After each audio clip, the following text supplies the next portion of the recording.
proceedings of the National Assembly this afternoon, being the proceedings of the House on the 16th day of April, the year being 2025, at a day during the afternoon sitting being on a Wednesday. Cabinet secretaries are required by the House standing orders to answer questions in plenary. These are questions raised by honorable members of parliament. A number of them are expected this afternoon. Among them is the CS for Health, Honorable Eden Duale, and the CS for the National Treasury and Economic Planning, that is Honorable John Mbadi. The questions range from SHA to CDF, being some of the areas that members of parliament will be seeking clarification on. The honorable member for Kiamba, Honorable John Kawanjiko, will be asking the Cabinet Secretary for Health to provide an update on the operations of the Social Health Authority, SHA, including key milestones achieved and the challenges since the inception, and what legal reforms could be proposed to address the challenges that SHA has faced so far, if any. The member will also be asking the CS to provide a detailed report on the current total capitation of the Social Health Insurance Fund, or SHIF you may like, from the monies from the Exchequer, contributions payable to the fund by the formal and the informal sectors, money that was transmitted from the fund from the defunct NHIF, money that was transmitted to SHIF from NHIF, and any other sources of money payable to the fund, if any. Honorable Chepkonga has a number of questions from this to the CS for Health. The member for Ainabkoi constituency wants Honorable Duale to provide the status of the primary healthcare PHC fund in relation to the facilities. This is Facilities Improvement Fund for the public health facilities.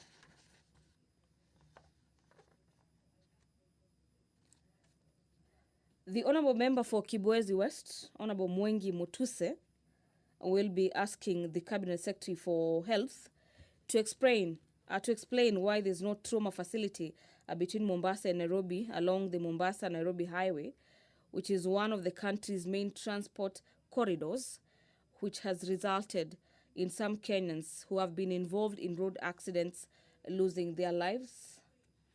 Away from the questions by Honorable Mutuse to the CS for Health,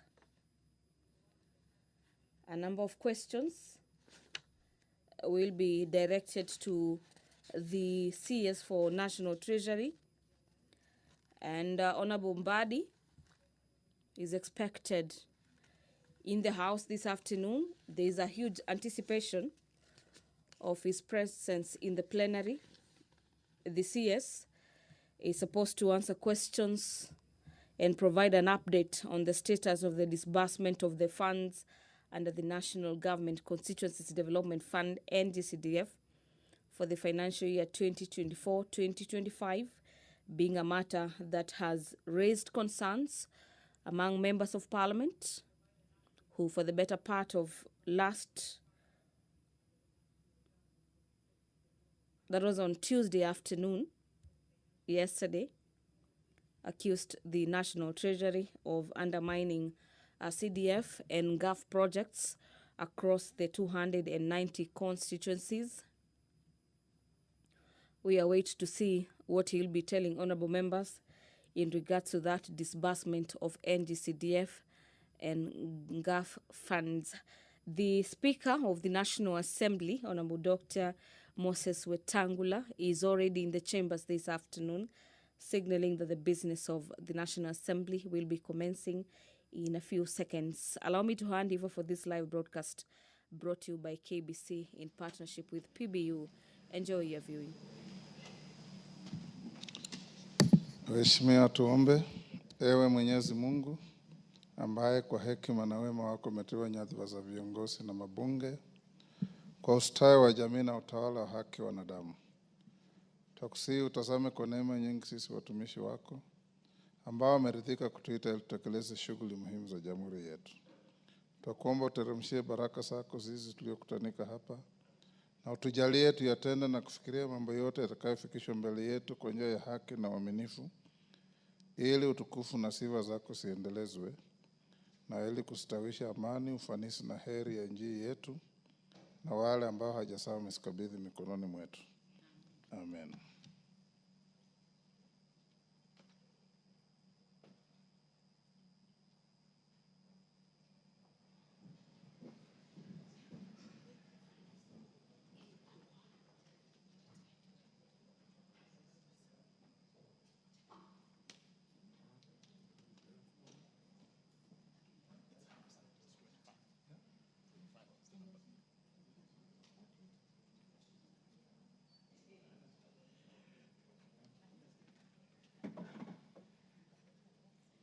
Sergeant, ring the quorum bell.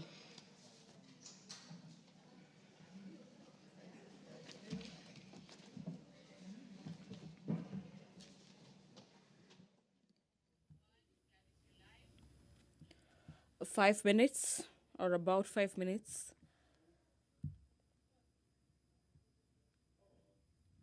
After the commencement of business, the Speaker of the National Assembly, Honorable Moses Wetangula, currently presiding over the business, has directed the Sergeant at Arms to ring the quorum bell to allow for the quoration of the House to commence business. And this directive is also guided by the House standing orders that dictate the number of members of Parliament that are required to be in the chamber at any given time when the House is commencing business. As we await for that number to be attained,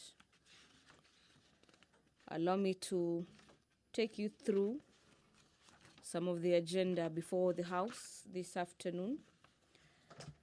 And the House is set to vote on a motion on the state of security in 6 counties of the North Rift.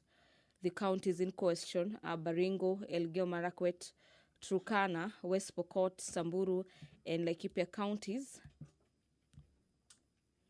The Committee on Administration and Internal Security already conducted its visit in these 6 counties that have insecurity issues and laid its report on the 13th of August, the year being 2024.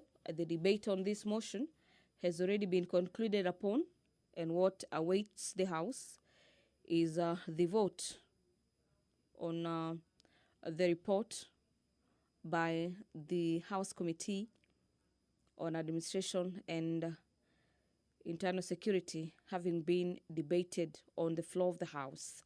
We have a number of bills lined up for first reading. Among them is the Kenya, the quorum has been achieved. Allow me to... Clerk. Order number 1, administration of oath. Order number 2, communication from the chair. Order number 3, messages. Order number 4, petitions. Order number 5, papers. Majority Leader.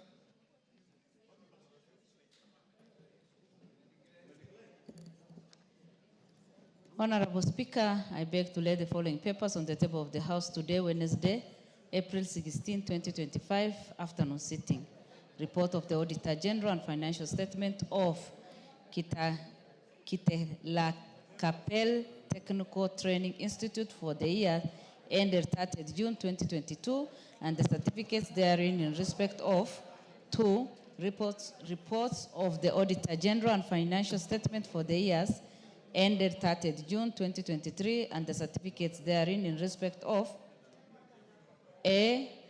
Fire Technical and Vocational College, B. Garzen Technical and Vocational Training, C. Godoma Technical Training Institute, D. Kajiado East Technical and Vocational College, E. Kajiado West Technical and Vocational College, F. Kandara Technical and Vocational College, G. Katine Technical Training Institute, H. Kerich Township Technical and Vocational College, I. Kaminini Technical and Vocational College, J. Kipipiri Technical and Vocational College, K. Konoin Technical Training Institute, I. Limuru Technical and Vocational Training, M. Madenge Technical Training Institute, N. Madioya Technical and Vocational College, O. Nachu Technical and Vocational College, P. Nairobi Technical and Training Institute, Q. Daragwa Technical and Vocational College,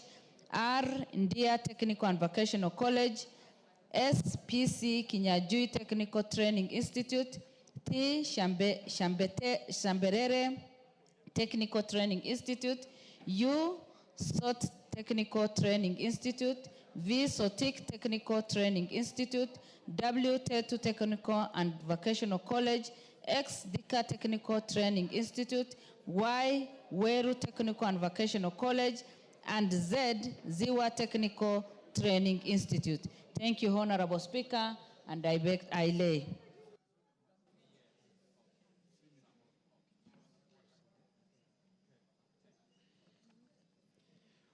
Order number 6, notices of motion.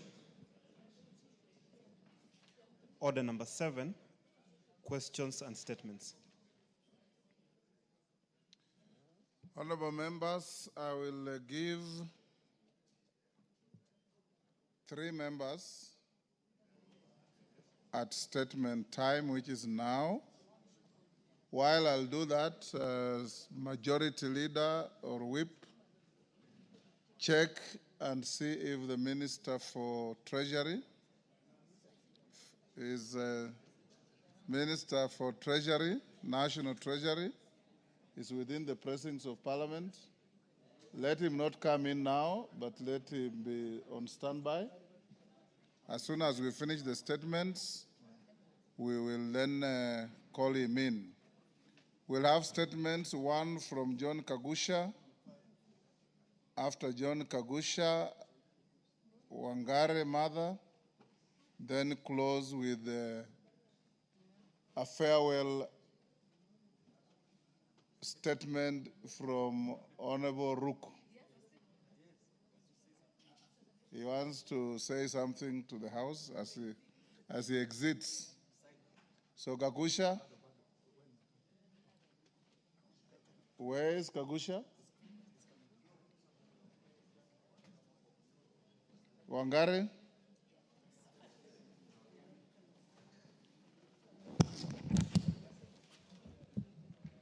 Thank you, Mr. Speaker. Mr. Speaker, I rise pursuant to Standing Order 44-2C. I rise to request a statement from the chairperson of the Committee on Finance regarding the measures being taken by the government in respect to its mandate of regulating and controlling gaming activities in Kenya, specifically the so-called aviator game of chance. Mr. Speaker, gaming has stifled livelihoods across the country in both rural and urban setups. The craze has terrorized both women and men and the youth in equal measure by gobbling up livelihoods. There are numerous cases, Mr. Speaker, of students gambling on their school fees, parents gambling on their savings.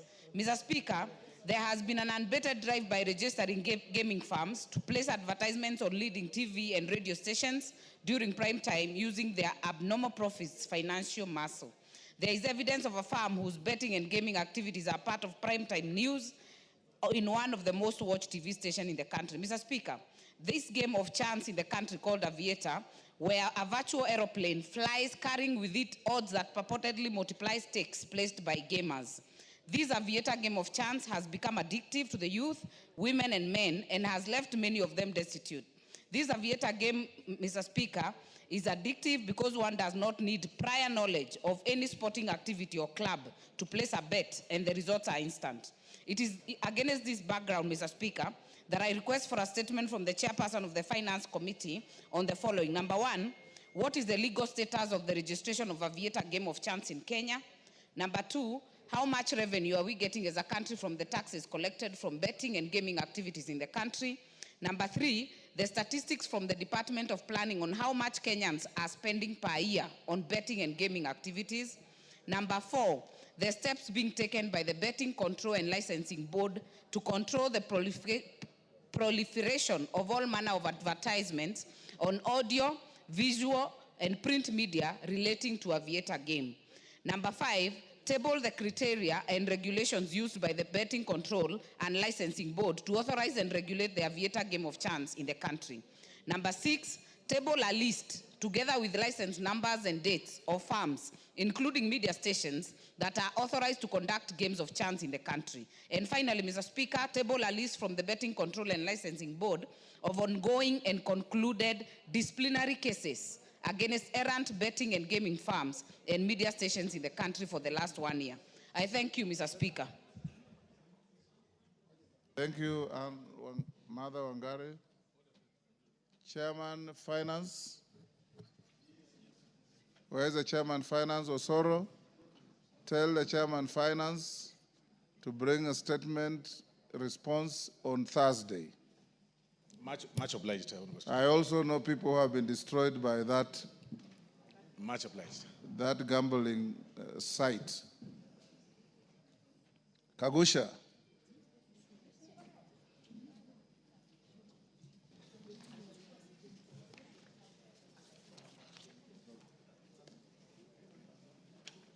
Thank you, Mr. Speaker. Mr. Speaker. I call you twice. You are not here. So the most decent thing to do is to apologize to the House Honorable, for not being here when we needed you. Honorable Speaker, I profusely apologize for not being here. Honorable Speaker, the majority whip is insisting that I mentioned that my family is in the Speaker's gallery, and I welcome them, and I'm happy to have them here, my wife and my girls. Thank you, Honorable Speaker. Honorable Speaker, pursuant to the provisions of the Standing Order 44, 2C, I rise to request for a statement from the chairperson of the Departmental Committee on Transport and Infrastructure regarding road safety at Montezuma Mona Lisa Funeral Home along Thika Road. Honorable Speaker, the Montezuma Mona Lisa Funeral Home in Kabati, situated along the heavily trafficked Thika Superhighway, experiences substantial pedestrian movement. Regrettably, the absence of a designated crossing point has resulted in a worrying surge in accidents and fatalities, particularly as individuals attempt to cross the busy road to collect bodies of their departed kin from the facility. Notably, the lack of a footbridge at this critical location poses a grave risk to both pedestrians and motorists in the area, which has already been identified as a high-risk zone for accidents.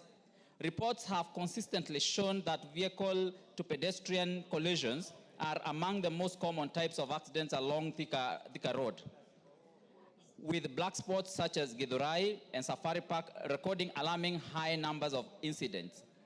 While efforts have been made to install footbridges along certain sections of the highway, the lack of a footbridge at Kabati area leaves pedestrians vulnerable to accidents. Honorable Speaker, it is against this background that I request for a statement from the chairperson of Departmental Committee on Transport and Infrastructure on the following. 1, a detailed report on the number of and nature of road accidents that have occurred in the Kabati area near Montezuma Mona Lisa Funeral Home along Thika Road over the last 6 months, including the contributing factors, and specific measures being put in place by the ministry to address road safety concerns near Montezuma Mona Lisa Funeral Home, Thika Road branch, including plans for the construction of a footbridge at the location to reduce pedestrian-related accidents, and the expected timeline for implementing these solutions. I thank you, Honorable Speaker.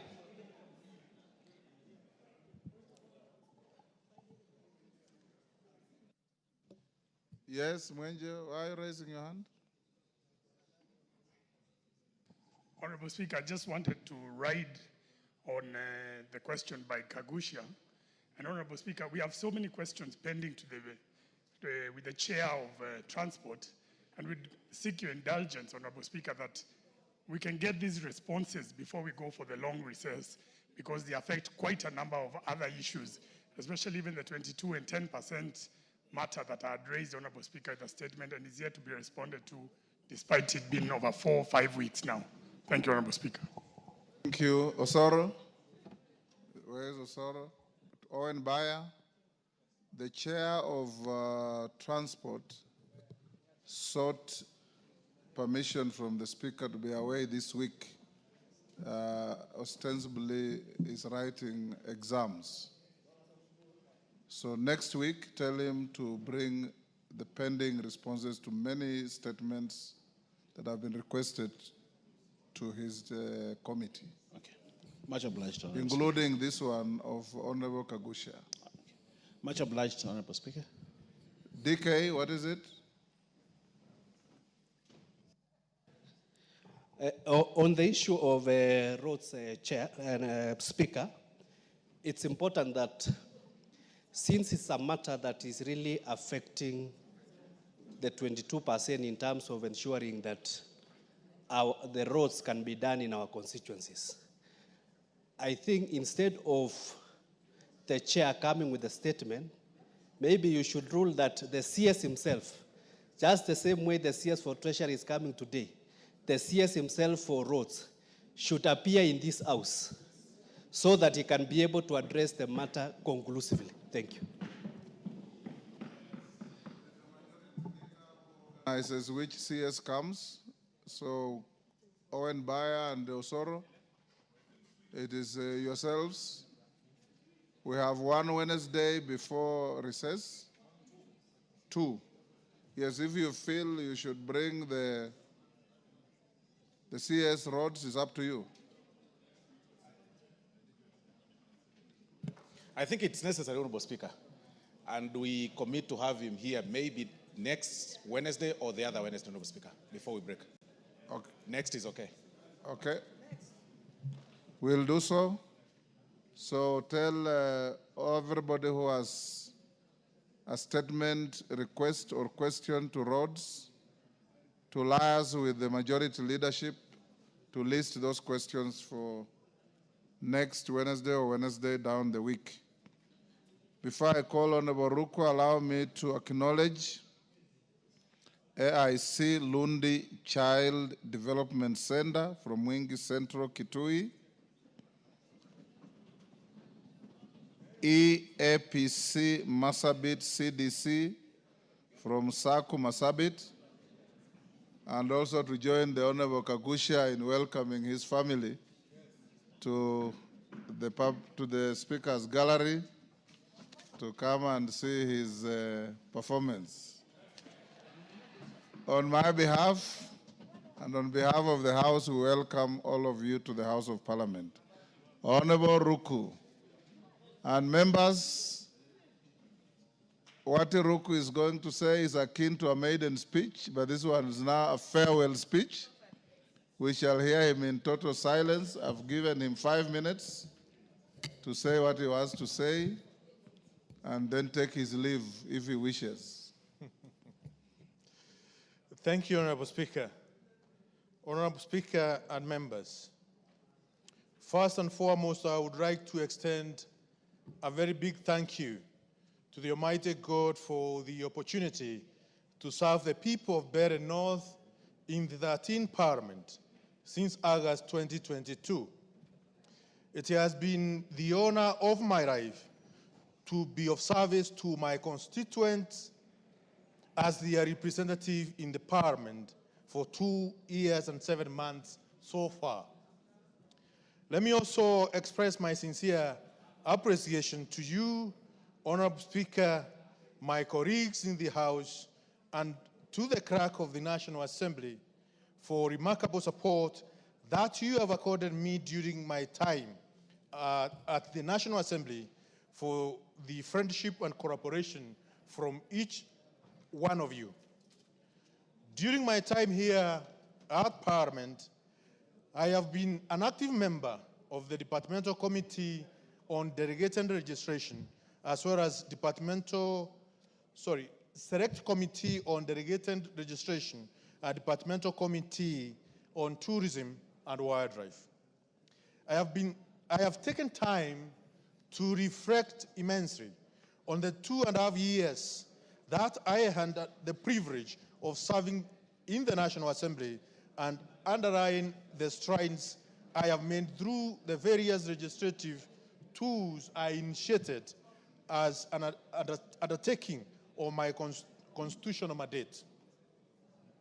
In the regard to bills, as a first-time member of the National Assembly, I have been able to propose several bills that are in various stages of the legislative process, including the Anti-Corruption and Economic Crimes Amendment number 2 Bill of the National Assembly, number 40 of 2023, which sought to amend the Anti-Corruption Economic Crimes Act number 3 of 2003 to remove the delays and undue criminalization of administrative action undertaken in the course of public procurement, which are as a result of flaws in the procurement laws.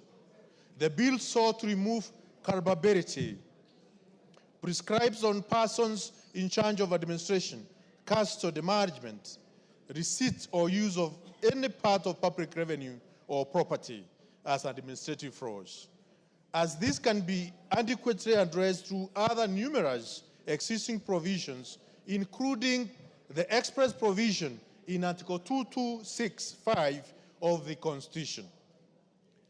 Number 2, the Assembly and Demonstration Bill, National Assembly Bill number 28 of 2024, which sought to give effect to the provision of Article 37 of the Constitution, which provide for the right person to assemble, demonstrate, and present petition to the public authorities.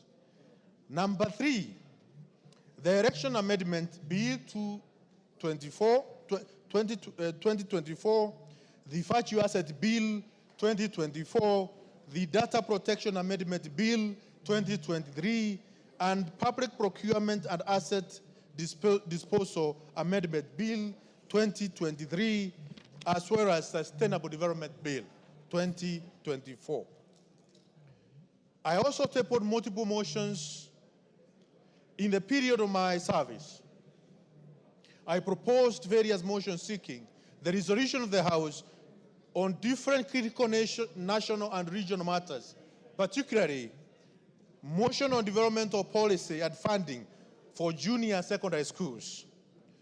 This was aimed at addressing funding and policy gaps in junior secondary schools, inadequate infrastructure, shortfalls of technology in JSS, and which was adopted on 26 July 2023. The resolutions made by the House was to develop a comprehensive junior secondary school to ensure proper junior secondary school policy, to ensure proper establishment of the schools and also a clear implementation framework for the competency-based curriculum, and provide a funding plan for successful implementation of the curriculum. Honorable Speaker, I also had a motion on adoption of government-to-government model to acquire and supply fertilizer to farmers at a subsidized cost.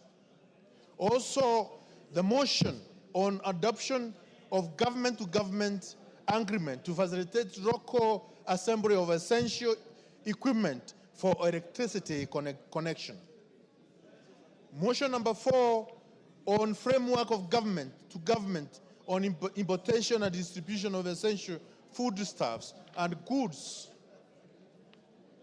as well as adjournment motion on the new financing model for the universities, colleges, and technical institution students.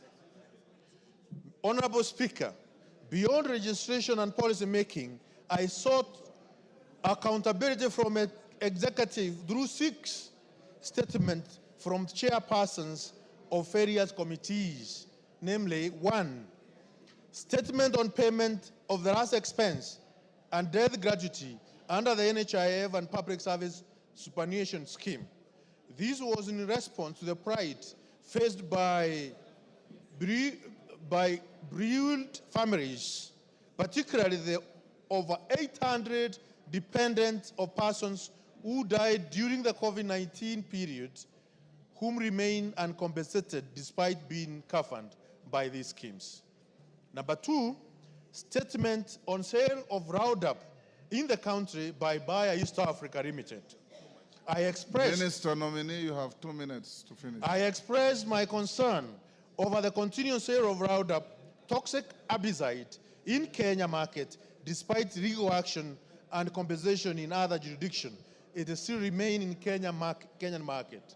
I question why the manufacturer was still permitted to sell the dangerous pesticide in the country. Number three, statement on measures being taken to boost the manufacturing sector in the country. Number four, statement on settlement of Gire market squatters in Better North constituency. Number five, statement on tax incentives claimed by developers operating enterprise within the special economic zones. And number six, statement on development of mass rapid transit corridors in Nairobi metropolitan area and the role of Nairobi Metropolitan Area Transport Authority. Honorable Speaker, as I continue to reflect on the role I have played in the House, I also wish to highlight the policy questions I asked to the Cabinet Secretaries, Constitutional Commissions, and independent offices. Public service in the area is an area that covers many facets, and being a representative of the people, I oversighted the area of agriculture, anti-corruption, and education, among others, as follows. One, question to the Minister of Agriculture and Livestock Development regarding the supply and distribution of subsidized fertilizer across the country in preparation of the planting season.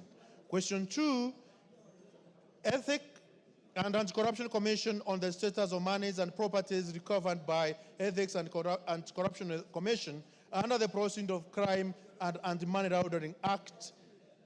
Number three, question on the Ministry of Agriculture, Livestock and Development on the adverse effect of Roundup and upside on the ecosystem on humans. How much of that statement is left? 2 minutes, Honorable Speaker. 2 minutes. 1 page remaining. You better finish, okay. Number four. Give him the mic. Number four, Honorable Speaker, question on Teacher Service Commission on the inclusivity and recruitment procedures and affirmative action, safeguards to teachers from marginalized groups. Number five, question to the Public Service Commission on action taken to mainstream marginalized groups and communities in the public service in line with Article 232 of the Constitution and the public service values and principles. Honorable Speaker, I'm fully convinced and confident that the role I have been nominated to in the executive to be an extension of the work I have begun here in Parliament. As a registrar, I was guided by the call to be faithful and diligent in the service to the people. As a Cabinet Secretary for Public Service, Human Capital Development, and Special Programs, the same oath will continue, only on the broader scale and with even more greater responsibility. I am reminded of the ones in the Gospel of St. Luke, chapter 12, verses 48. To whom much is given, from him much will be required, and to whom much has been committed, of him they will ask much more. Honorable Speaker, I am proud to have faithfully represented the people of Better North and have contributed to the legislative agenda and the reparations whose impact will endure beyond my time here. Indeed, should my nomination be approved, which has been approved. Yes, your nomination has been approved. Indeed, you are still in doubt? With my approval, which was done this morning, I will continue to engage with the House though from the other side, particularly during question time and other matters of oversight. Even then, the commitment remains the same: public service to the people of Kenya. I thank you, Honorable Speaker. I thank each one of you, honorable members of this great House.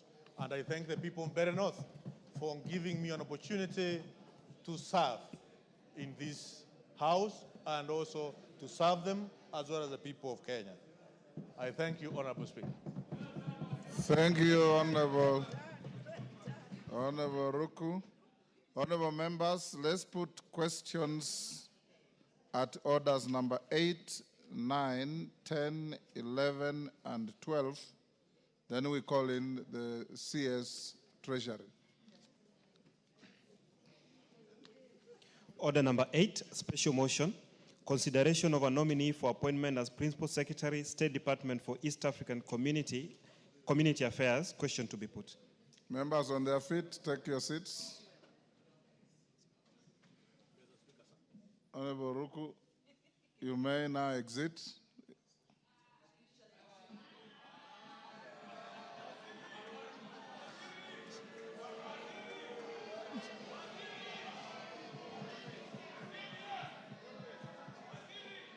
Order, Honorable Ruku. Can you walk out?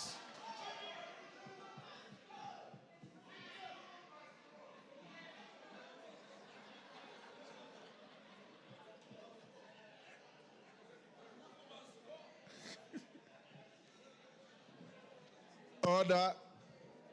Honorable members, I now put the question at order number 8, which is that taking into consideration the findings of the Departmental Committee on Defense, Intelligence, and Foreign Relations in its report on the approval hearing of a nominee for appointment as Principal Secretary laid on the table of the House on Tuesday, 15th April 2025, and pursuant to the provisions of Article 155, 3B of the Constitution, and Sections 3 and 8 of the Public Appointments Parliamentary Approval Act, Cap 7F, this House approves the appointment of Dr. Caroline Wanjiru Karugu as Principal Secretary, State Department for East African Community Affairs. As members of that opinion say aye. Aye. Will those of the contrary opinion say nay? The ayes have it. Order number 9, special motion. Consideration of a nominee for appointment as Principal Secretary, State Department for Science, Research, and Innovation. Question to be put. Take the seat, Honorable Cheng. Honorable members, I now put the question at order number 9, which is that taking into consideration the findings of the Departmental Committee on Education in its report on the approval hearing of a nominee for appointment as Principal Secretary laid on the table of the House on Tuesday, 15th April 2025, and pursuant to the provisions of Article 155, 3B of the Constitution, and Sections 3 and 8 of the Public Appointments Parliamentary Approval Act, Cap 7F, this House approves the appointment of Professor Abdul Razak Shaukat as Principal Secretary, State Department for Science, Research, and Innovation. As members of that opinion say aye. Aye. Will those of the contrary opinion say nay? The ayes have it. Order number 10, special motion.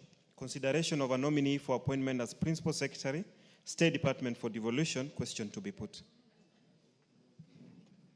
Honorable members, I now put the question at order number 10, which is that taking into consideration the findings of the Departmental Committee on Regional Development in its report on the approval hearing of a nominee for appointment as Principal Secretary laid on the table of the House on Tuesday, 15th April 2025, and pursuant to the provisions of Article 155, 3B of the Constitution, and Section 3 and 8 of the Public Appointments Parliamentary Approval Act, Cap 7F, this House approves the appointment of Mr. Michael Loakiamnu Lenasalon as Principal Secretary, State Department for Devolution.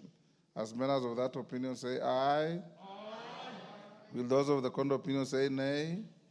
The ayes have it. Order number 11, special motion, consideration of a nominee for appointment as Principal Secretary, State Department for Shipping and Maritime Affairs. Question to be put. Order, honorable members on their feet, take your seats.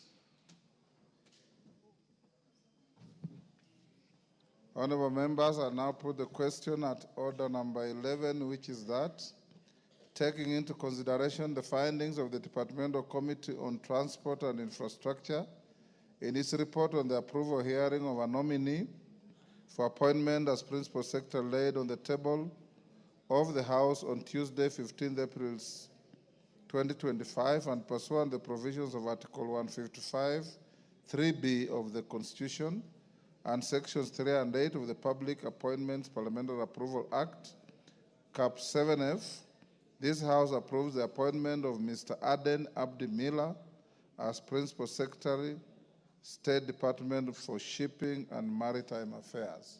As members of that opinion say aye. Aye. Will those of the contrary opinion say nay? The ayes have it. Order number 12, motion, state of security in 6 counties of North Rift, being Baringo, Elgeyo Marakwet, Turkana, West Pokot, Samburu, and Laikipia. Question to be put.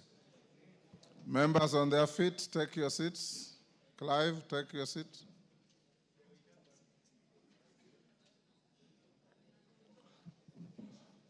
Honorable members, I'll now put the question at order number 12, which is that this House adopts the report of the Departmental Committee on Administration and Internal Security on the inquiry into the state of security in 6 counties of North Rift of Baringo, Elgeyo Marakwet, Turkana, West Pokot, Samburu, and Laikipia, declared as disturbed, laid on the table of the House on Tuesday, 13th August 2024.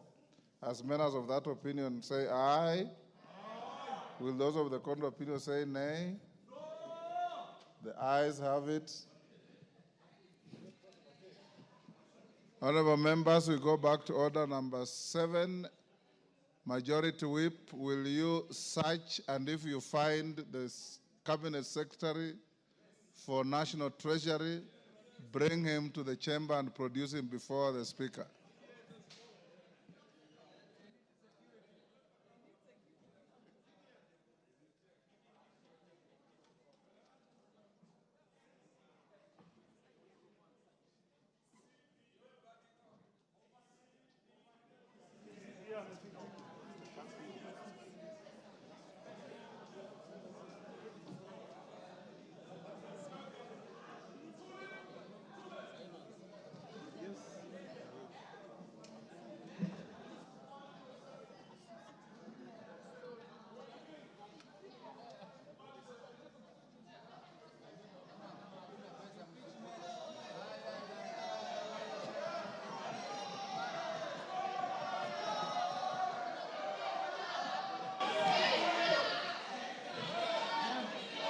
Order. Order. Order. Honorable member for Malindi. Where I come from, I'm an African man. Women don't shout at men.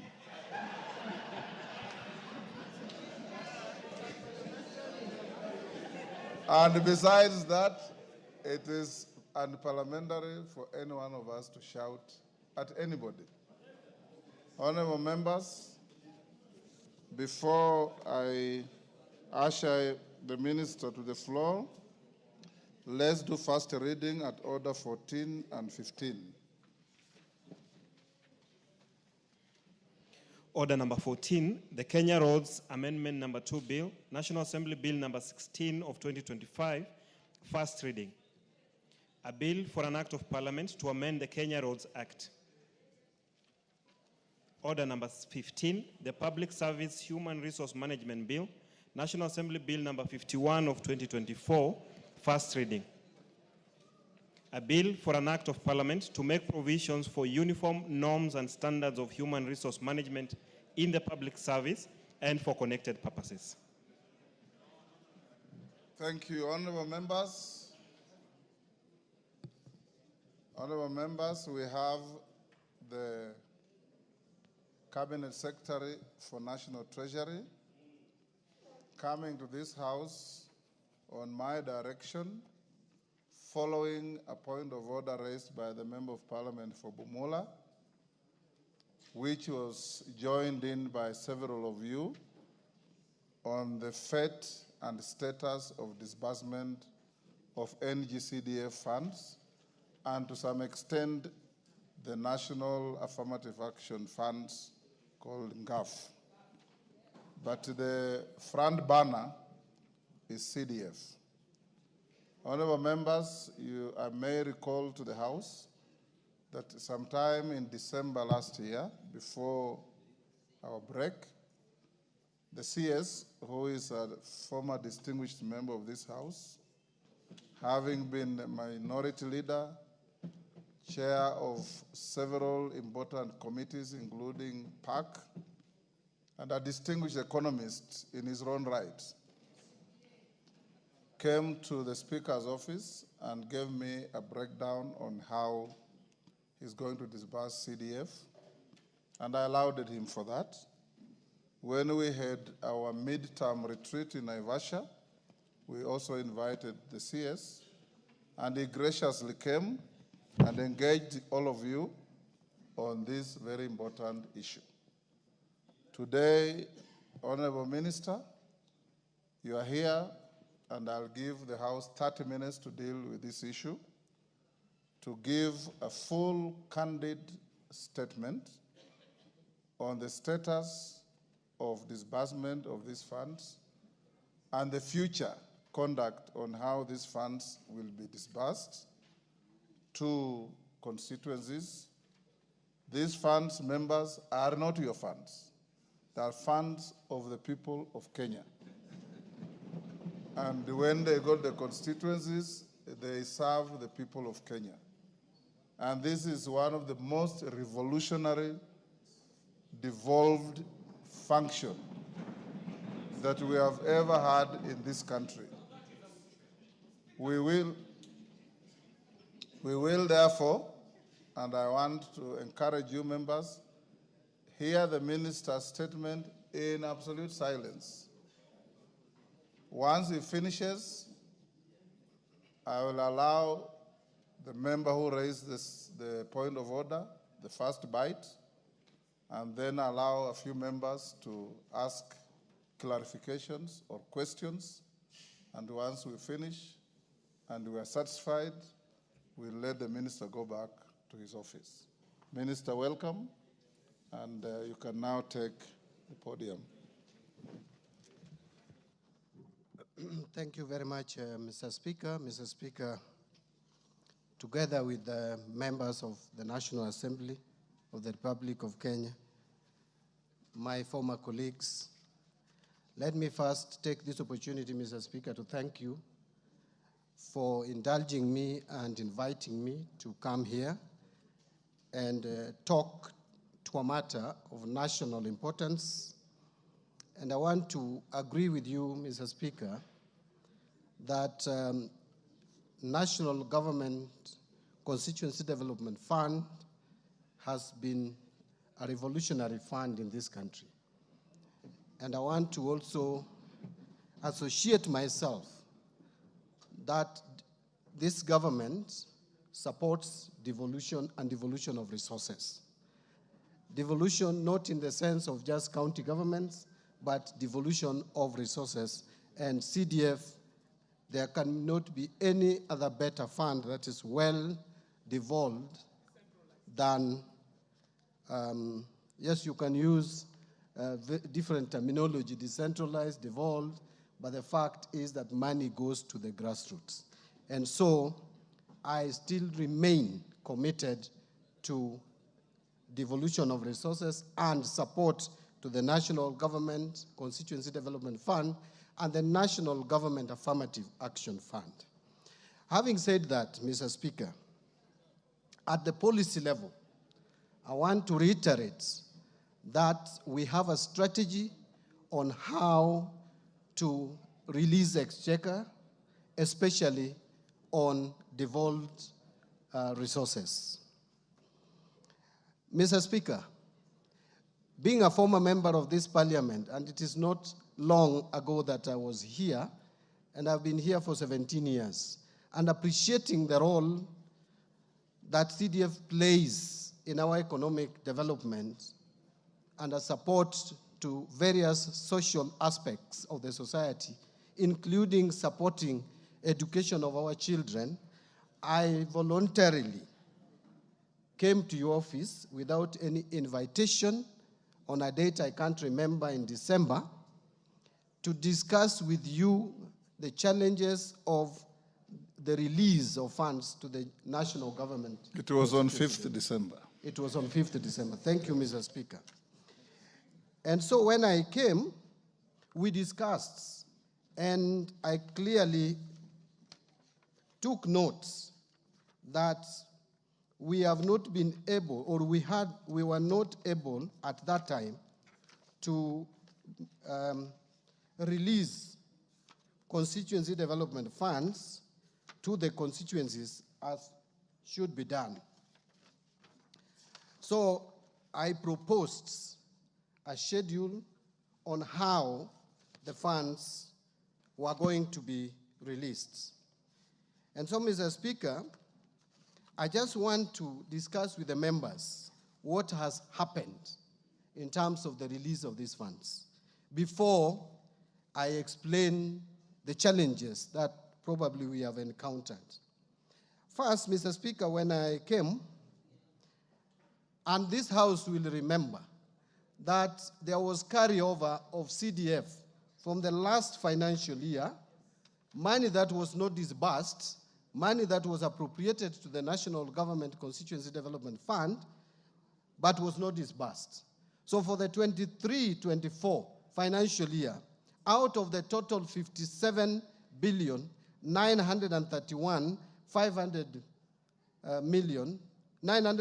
million 500,000, only 44.4 billion was disbursed. That left us with a gap, a carryover of 13.531 billion. That was then added to the appropriation for 2024-2025 to give, which was 54 billion 732 million 927 680. That gave us a figure of 68.233 billion for now 24-25 to be paid or disbursed. Mr. Speaker, by the time I came to your office, out of this money, only an amount of 13.5 billion had been disbursed. So in the month of September, on 24th of September, we paid 5.5 billion. The following day, on 26th, 300 million was disbursed. That same September, we disbursed another 2 billion. Then in November, we disbursed 5.73 billion.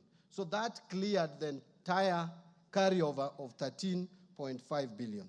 Now, we sat down and I told you, Mr. Speaker, that entire 54 billion has not been disbursed, and we are already in December. We had only 7 months. So I committed myself that beginning December, we would be releasing 7 billion per month.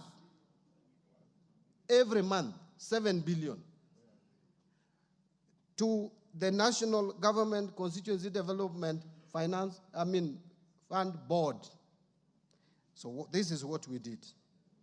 On 13th December, after coming to your office, the National Treasury released 7 billion shillings. On 20th of February, we again released another 7 billion. Now, you will note that we did not release any money in January. and I will come back to the reasons. In the month of March, again, after releasing the money for February of 7 billion, again we defaulted in February. Now, in March, we defaulted in March. So, Mr. Speaker, in the month of April, and that is not long ago, that is actually today,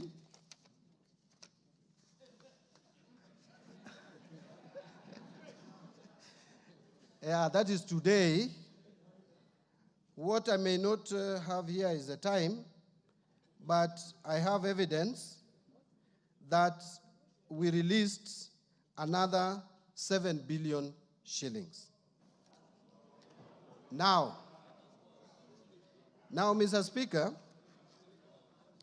this amount of 7 billion is to the National Government Constituency Development Fund. But then, for the National Government Affirmative Action, let me just touch on it. The budget was initially 3.2 billion. That was reduced to 2.7 billion after the supplementary budget.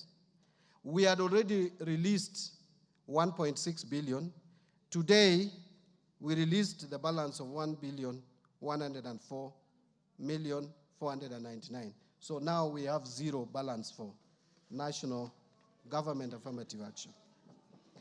And one would ask why, I looked at the amount and it looked too little to split again. Now, let me come back to the National Government Constituency Development Fund.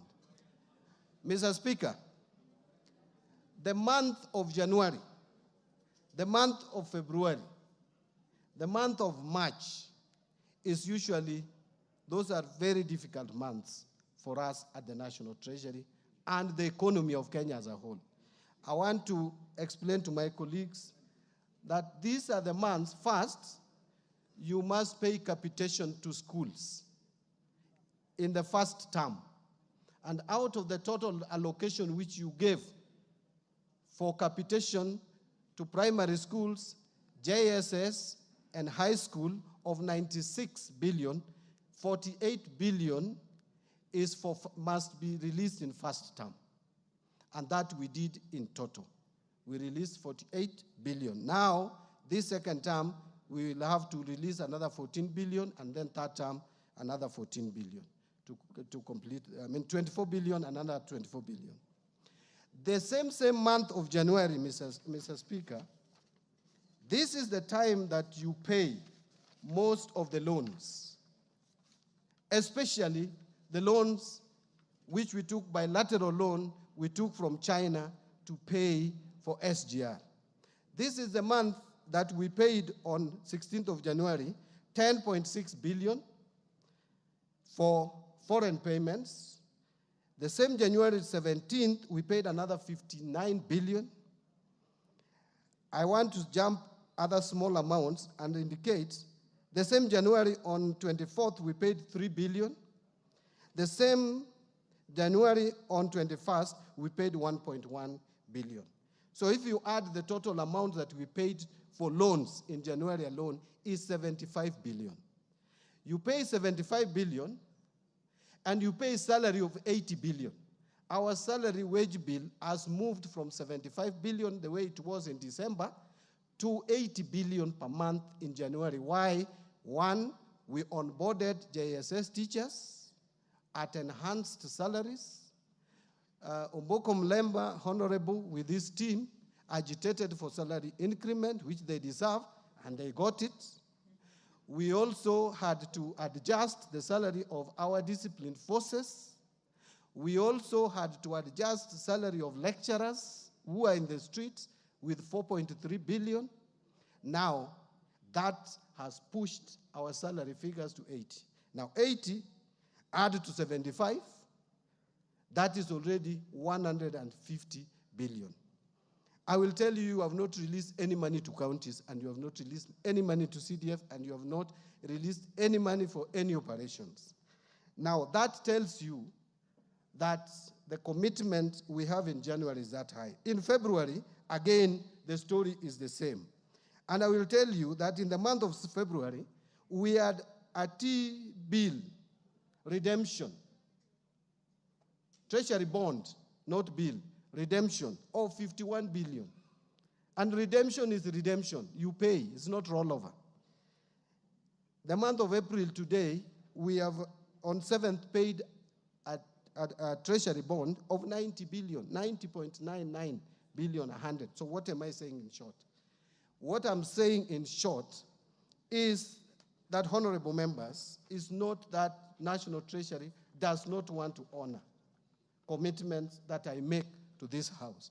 But sometimes you have to balance the needs that come before you. We all know that we had to struggle after the Gen Z's agitation. This economy was shut for almost 2 months. That affected revenue collection.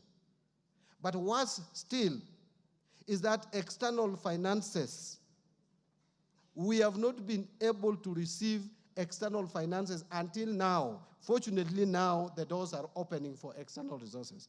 Actually, when I gave this commitment in December, I was very sure that we were going to get external resources by February, March. Unfortunately, that has delayed. And let me just give you some examples. One, on IMF program, you know the 7th and 8th review delayed.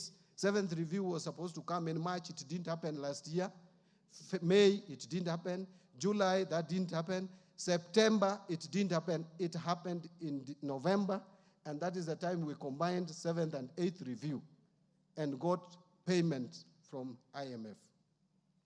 After that, to prepare for the 9th review, it was not practical for us. So we mutually agreed to let go the 9th review and start another program. So the money that we were to get from IMF of 764 million US dollars, which is almost 100 billion shilling, that one is not coming. So we had to adjust. Now, the World Bank disbursement of 600 million is coming in June.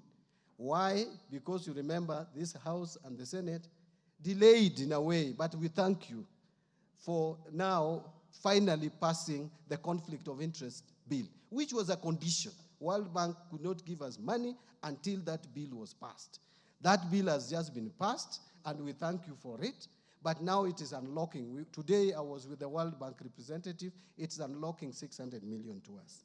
Another amount that has not come is the African Development Bank loan of 265 million US dollars.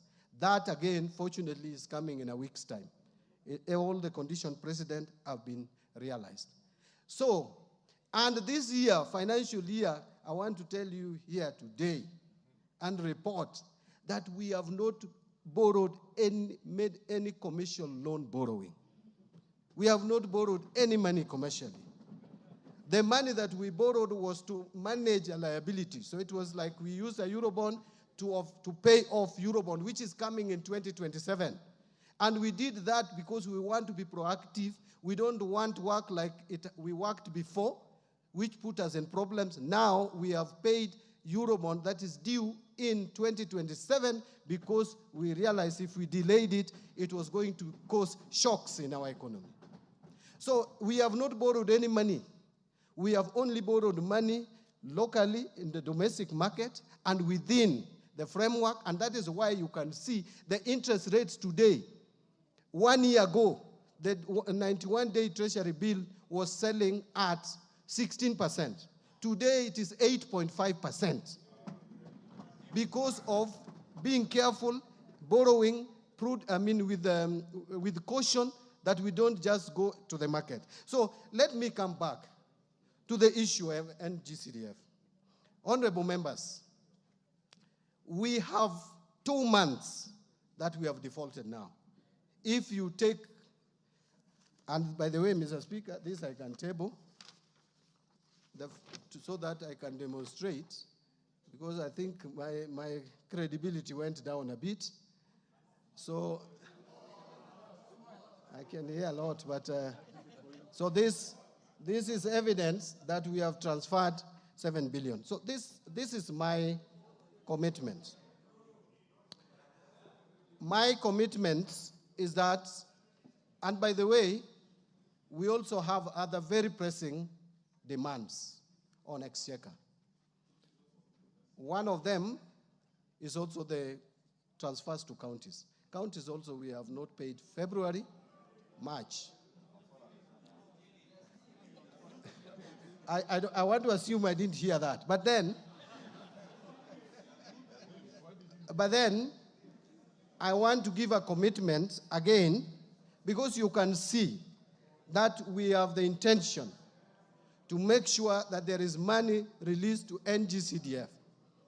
I want to give a commitment that in the course of this April, we will give again another 7 billion. So that I am in this month, so that I cannot promise next week, because next week we are paying salaries. We must start paying salaries, but I will make sure that we release another 7 billion to the board, so that we only have 1 month in default or 1 month in arrears. Colleagues, I want to repeat again. If there is anything that under my watch as a minister is not done for National Government Constituency Development Fund, it is not intentional. It is because at times the pressure is too much. Sometimes you have to balance between paying the debts, which you must pay, because if you don't pay debts, by the way, there will be no economy. So we must pay our debts. We must release money to CDF. We must release money to education. We must release money for security. Sometimes we take security for granted when we boast of numbers of tourism rising. We don't know how much threat has been dealt with out there. So we must support our security. Let me conclude, Mr. Speaker, because I know there will be further questions, and ask that we have and plead that as leaders, people out there may not like us. They may say all sorts of things, but we are still their leaders. And therefore, I am just appealing that we are all privileged. We need to be sometimes a little bit cautious. I listened to one of us argue that this country is likely to be taken to pari, that we are likely to default in debt payment. That is irresponsible statement. It is irresponsible, it can cause panic, and it should not come from someone who has chaired Budget and Appropriations Committee. Let me tell you, yes, there were times when we had challenges, but where we are, we don't have a problem with debt sustainability. The numbers are there. The figures are there. Even the IMF has the figures. World Bank has figures. We have been rated out there. The problem we have is about liquidity. Loans were taken at a particular point of time. Most of them are maturing between now and 2032. That is why we have the pressure. After 2032, you go and look at our books, and they're public. From 2034 to 2048, we don't have any loan to pay. There is no external loan to pay around that time, whether bilateral, whether commercial, multilateral. We don't have much loans. But between now and 2032, we must work together. This House has a responsibility. Treasury has a responsibility. Executive has a responsibility. We must work together to steady our economy. And that is why some of us were taken to the executive as experts to make sure that we steer the ship. So don't discourage. This process will continue. I am committed to it. There is no time we will default in our loan repayment. This country is strong economically. It is the strongest economy in the region. So let nobody scare people that Kenya is going to default. We may be struggling. But let me ask you, have we failed to pay salaries? No. Have we failed to pay capitation to schools? We paid in full. Are we not meeting our expenditures for security and other matters? Yes. Are we going to release the entire CDF for development of our infrastructure in schools and security and pay bursary? Yes. Are we going to pay money to our counties? Yes. And by the way, let me ask. I have been in this house with you, and I used to sit there. That is my corner. I hope you reserve it for me. I will come back there maybe one time. This is not the first time we have had a delay. In fact, if you look at last financial year, it was worse. The last financial year was worse. And I'm committing to you, you will not have problems. I know there is bursary issues. We have released the 7 billion. I want to try release another 7 billion before schools open end of this month, so that you sort out the bursary and make sure that the balance we don't carry over to 2025, 2026. That is what I'm working on. Thank you very much, Mr. Speaker. I know I took longer than I should have taken, but now I can allow my colleagues, and I can take my water if you give me a bottle of water. Thank you very much. Order, honorable members. Order. Order, honorable members. Honorable members, the document provided by the minister, which I find authentic, indicates that today, for NGAF, an amount of 1,104,499,800 was released to the State Department for Gender. That is the route through which that money is ordinarily paid. And an amount of 7 billion was released to the State Department for Economic Planning. That is the route through which CDF is paid on its way to the board. The minister has also told you, and we will hold him to it, that before the close of the month, we have only 12 days to go, or thereabouts. He will pay another 7 billion. I'll now give Jack Wamboka the first opportunity to ask any clarification. Honorable Speaker, I want you to protect me from the Deputy Speaker. Honorable Speaker, I appreciate the Minister, one, for coming, and someone is distracting the Minister because the Minister should be listening to this. And first, two things. That we've been patient with the Minister with the things he has been saying. One, because he's a ranking member, former ranking member of this House. We would not have been tolerant, perhaps, if you didn't have those decorations with you.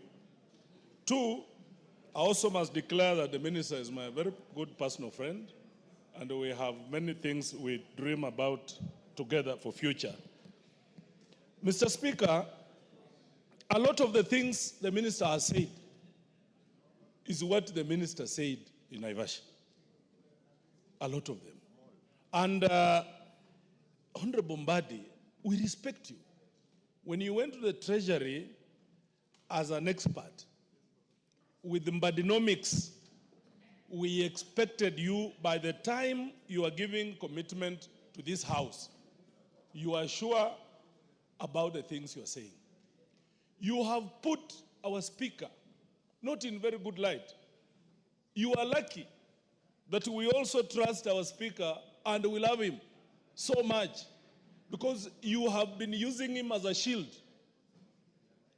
It does not make sense, Honorable Mbadi, my good friend, to say you gave the Speaker a plan on how you are going to disburse these monies, then later on you are bringing in the issues of disbursements of capitation. The Mbadi, I know, you should have foreseen that. You are an expert. By the time you are giving that commitment, Honorable Mbadi, those are things that would have been on your fingertips, Mheshimiwa Mbadi, with due respect. And before even I continue, what we are expecting from you today is 21 billion. The bare minimum and take home as we speak is 21 billion. All these other things you are saying, capitation, county money, it is your responsibility as government to send these monies. The year is coming to an end. Mheshimiwa Mbadi, please do that is needful to our people and don't bring a lot of issues, Honorable Speaker. Lastly, Mheshimiwa Mbadi, a lot of college and university students, most of them missed exams because we did not facilitate their bursaries. They will be forced to defer a whole year. A whole year. So how are you going to restitute that? That these students have been deferred and they continue now to live the way they live. So, Honorable Speaker, our bare minimum, don't talk of 2032, 2048, because loans will still be taken by those governments that are coming, we don't know. Because these are things now that we are tired of. We are speaking about now, and we have a lot of trust in you, Mheshimiwa Mbadi. I particularly know you and particularly know that you can deliver better. Honorable Speaker, on behalf of this House, our bare minimum is 21 billion. Musa Sirma.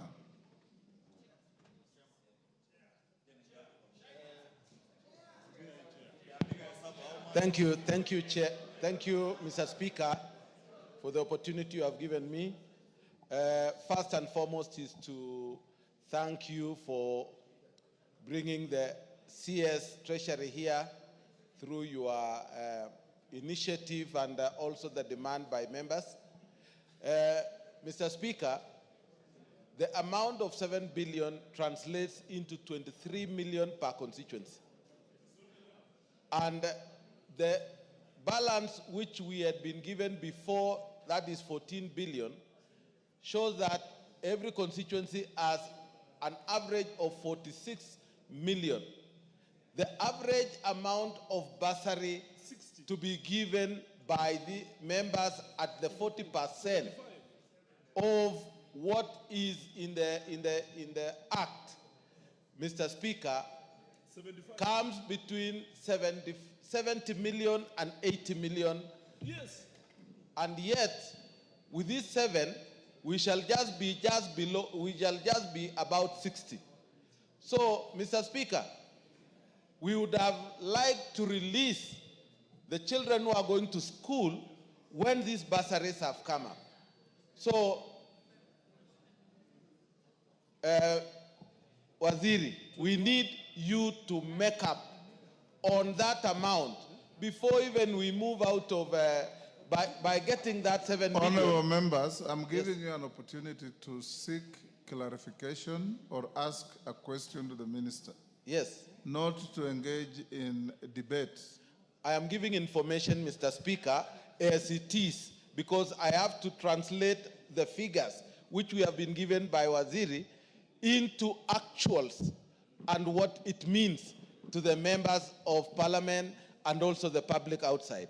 Mr. Speaker, we would like to ask the minister to be able, can he be able to sort out this bursary issue first before we even go for any development, so that the members are able to walk free in their constituencies and be able to do development for the Kenyans there. Thank you, Mr. Speaker.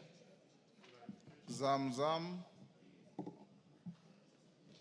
Asante sana Mheshimiwa Spika. Kwanza nimpongeze waziri kwa kuweza kuja katika bunge hili kutupa uwazi wa mambo ya maendeleo mashinani. Mheshimiwa Spika, mimi nataka nikuulize waziri, pesa ya NGCDF 3 billion ni pesa kidogo sana.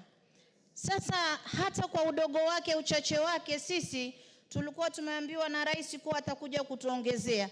Tunatamaushwa sana, kwa nini umepunguza milioni 500? Utupe sababu kwa nini umepunguza, zimeenda kwa nani, na kwa nini umeangalia NGCDF peke yake wala si pesa zingine. Asante sana Mheshimiwa Spika. Yes, Bowen.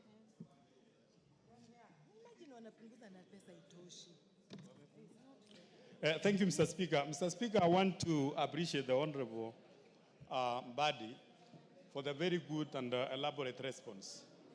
And Mr. Speaker, we know as a country we are going through a serious economic turbulence. And Mr. Speaker, budgets are projections. And sometimes, based on what we collect is what we have as a country to spend. I just want to ask the Minister, the Honorable Mbadi, if you can make it probably tomorrow or early next week, you can release the next 7 billion, because before we go for a recess, so that as we go for a recess, we could disperse out the bursaries and we release the students to go back to school. Thank you, Honorable Speaker. Mwango.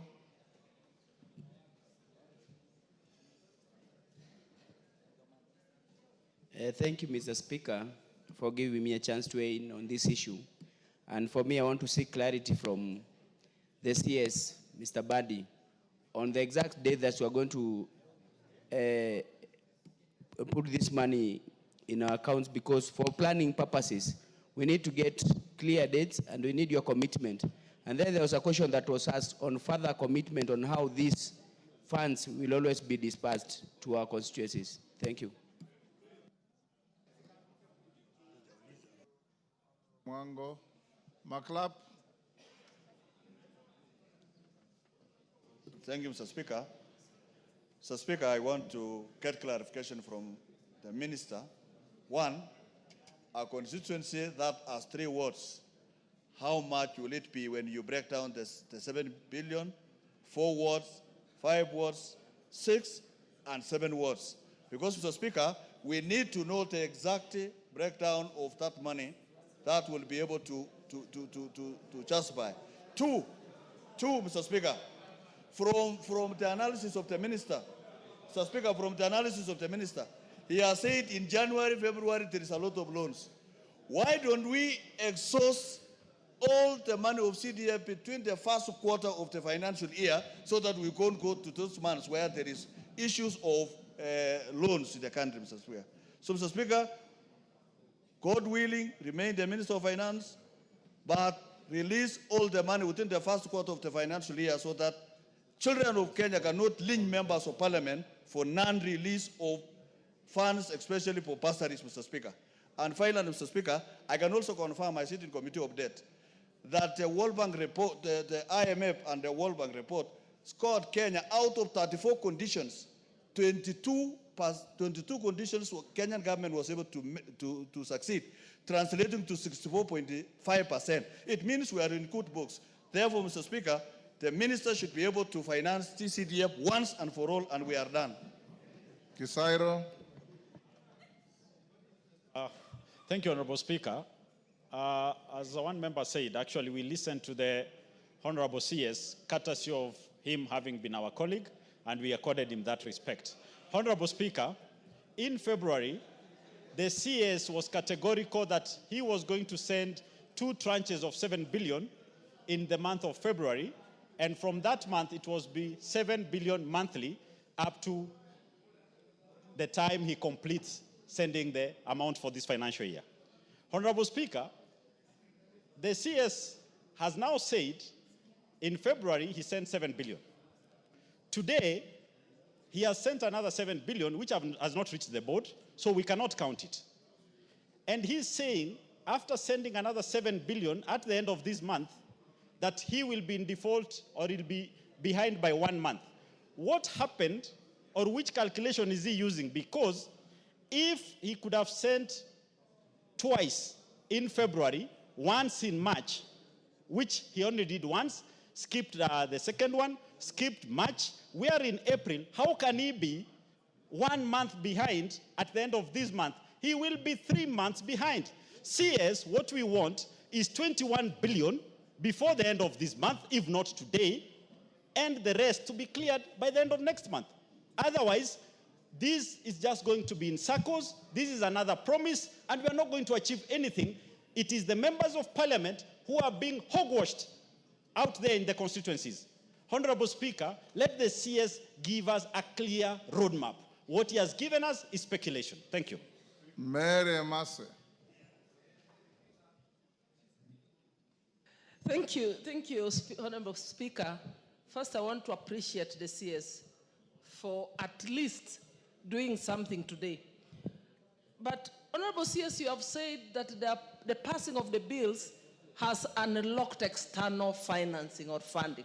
So in another week or two, you will have enough resources. I want to propose that you clear with CDF. Honorable Speaker, our problem is not only bursaries. In my constituency and in many of these members' constituencies, we still have our students, the grade 9s, learning under trees. I do not have enough classrooms. So we need the money to be able to construct those classrooms and all the other development projects. Thank you. Let us have the money before the end of this financial year, for this financial year. Thank you, Honorable Speaker. Farah Mali. Mr. Speaker, I do understand that collections of revenue in the country itself is a very tricky thing. And any Minister for Finance will always be on a serious balancing act. There are so many competing priorities that essentially everybody is asking for something, but the Minister is in a very difficult situation. Mr. Minister, can you give us an undertaking that you will have at least before the end of next week another 7 billion in our account, and progressively see how you can give us an undertaking on the rest also? And when you have a situation when there is no sufficient revenue collection, because this is the revenue collections in the country, we understand that we had a finance bill that was shut down. That was the biggest mistake this country made. And then the revenue generation itself is not an easy thing. So, Mr. Speaker, can you give us some kind of an undertaking that by next week, before the end of next week, we have at least another 7 billion in our accounts, and then how you're going to disburse the rest? The member next to Emase, who is that? Kirima. Yes. Thank you, Mr. Speaker, sir. My good question to the Cabinet Secretary is this. Is the Minister aware that other than CDF, there is no other money which we get for development in our sub-counties or constituencies, and then development which can be seen on the ground is only through CDF money, of which we are lucky that the Minister concerned is a former member and he has used CDF in his constituency. The chief executive of this country was a member of this house and he has used CDF before. Is the Minister keen to release this money before the end of financial year so that we cannot have carried debts beyond this year? Thank you very much, Mr. Speaker. Bensouda. Thank you, Honorable Speaker. You've kept your word by ensuring that CS National Treasury is with us today. Question number 1. We would like the CS to also give us a plan of releasing GAF the same way he has committed the plan of releasing NGCDF, which is 7 billion per month. Taking into consideration that GAF is just 3.5 billion, which has been reduced, we want to request that this money, at the beginning of every financial year, it is released as a lump sum. Question number 2. The current CS nominee for gender responded in one of our question items that the increased femicide in this country is because the girls are suffering dependency on finance. Could the CS National Treasury come clear now that the students are going to go back to school where the sanitary towels money financing 500 million is, so that we don't have an extended femicide and killing of our girls? It is urgent like yesterday. Number 3, Speaker. That is sufficient. Number 3, only 1 second. The 1 billion which were given in last financial year was a presidential directive, and he promised to deliver his agenda on the women. And we are expecting in the next financial cycle an additional of 1 billion. We would like our money not to be touched, not even a shilling. Thank you, Honorable Speaker. Women Rep Laikipia. Women Rep Laikipia. Thank you, Honorable Speaker. And I appreciate my very, very able members, Honorable Bensouda and Honorable Zamzam from Mombasa. Honorable Speaker, thank you for giving GAF the highlight that it requires today. Because, Honorable Speaker, this is a fund that in the last 1 year took care of 50,000 children. It has taken care of more than 200,000 groups. It has supported so many of the vulnerable in our community, Honorable Speaker. I want to support what my members asked, and it starts with the first question in regard to the deduction. As much as the deduction was done in this Honorable House, Speaker, it is my plea to the Cabinet Secretary that going by the President's directive, can we get our money back? Because I believe as much as we give value to infrastructure, we need to give more value to our women, our youth, our persons with disability. They are more important than any of those other functions that we are giving presidents to.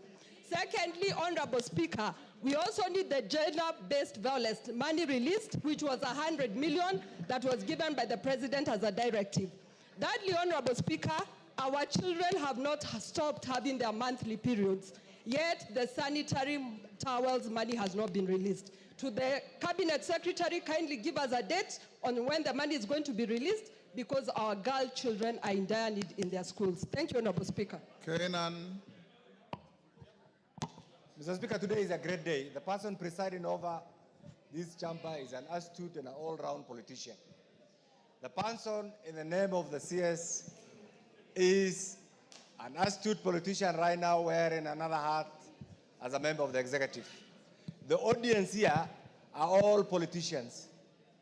But luckily, Mr. Speaker, there must be a time when we own up. First, I must admit, there is nowhere in the world where there is enough money. There is no government that has enough resources. Every government, even the mighty, still struggles with resource mobilization. But what the difference is how they prioritize, how they plan, and how they execute and properly manage the resources that they collect. Mr. Speaker, as among the members of parliament, having been around here, I have been reluctant to participate in the launching of my bursary fund. Simply because we must be practical, we must be truthful, and we must tell our constituents what is there. We appreciate you, Waziri, because the alternative will have been to print fake money. The alternative will have been to mint fake money that the economy cannot accommodate. And therefore, we're in a stage where we must live with what we have. But that being the case, you understand, like regions where we come from, where the level of poverty is so high, where many students who are going to school rely on CDF. We are going now to April, May, yet we are not in a position to clearly say this is the date when we are going to pay bursary. I want to beseech you to revise that program. You have released 7 billion today, and I pray that those mandarins in Treasury and CDF are not misleading you, because at times they mislead their political head. Can you release, because members, you know the timing, we have been around here. Go on. The check, the letter is dated today, and I'm a realist. I hope that letter was not meant to give you a public PR face before you appear here, because the person we are going to hold accountable is none other than the Honorable Mbadi. Meaning, therefore, from tomorrow, we must see this money in the CDF accounts. Now, my question is this, Honorable Speaker, and now that all of us here are politicians, can the minister revise that program in addition to the 7 billion you have released today, release another 7 billion today, so that at least we can plan for our bursaries as we wait for the other 7 billion before the end of the month? Thank you, Mr. Speaker. Honorable members, let's have the minister respond to those first. Thank you, Mr. Speaker. I want to try as much as possible to run over the questions very fast without losing the impact of it. Now, using the question from Honorable Wamboka, thank you, Honorable Wamboka. First, I want to confirm that I'm not using Speaker as a shield. I came to the Speaker first as someone I respect, having been in this House as a Member of Parliament when he's the Speaker, and we even started our engagement earlier than before he even became a Speaker. He's someone I respect, and I don't want to put him in any bad light at all. I don't want to demean the seat of the Speaker. That is why I made the commitment, and I am confirming here that it is my office that made that commitment.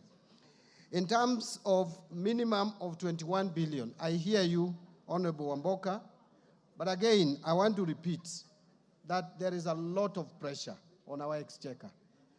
Unless we receive these external finances, and I don't want to commit here with the resources that have not come. Because again, you are the same one who has asked me that why didn't I foresee, why didn't I plan with some of these failures? And therefore now I'm planning by saying that I don't want to commit with money that has not come. The moment I get that money, Honorable Wamboka, there is through the Speaker, there is no reason why I cannot even do much more than you have not asked for. Secondly, I think now the other question is by Honorable Musa Sirman. I want to agree, Chairman, that bursary issue is of serious concern and that you probably need much more. In fact, we shared with you and you told me that at least we should make available 14 billion, at least, for you to be able, for members to be able, for CDF committees to be able to cater for bursary for our school-going children. Let me say this. I want to persuade members to allow me, not for next week, because next week I know the kind of commitments we have, but the following week, latest by 29th, that we make another disbursement of 7 billion.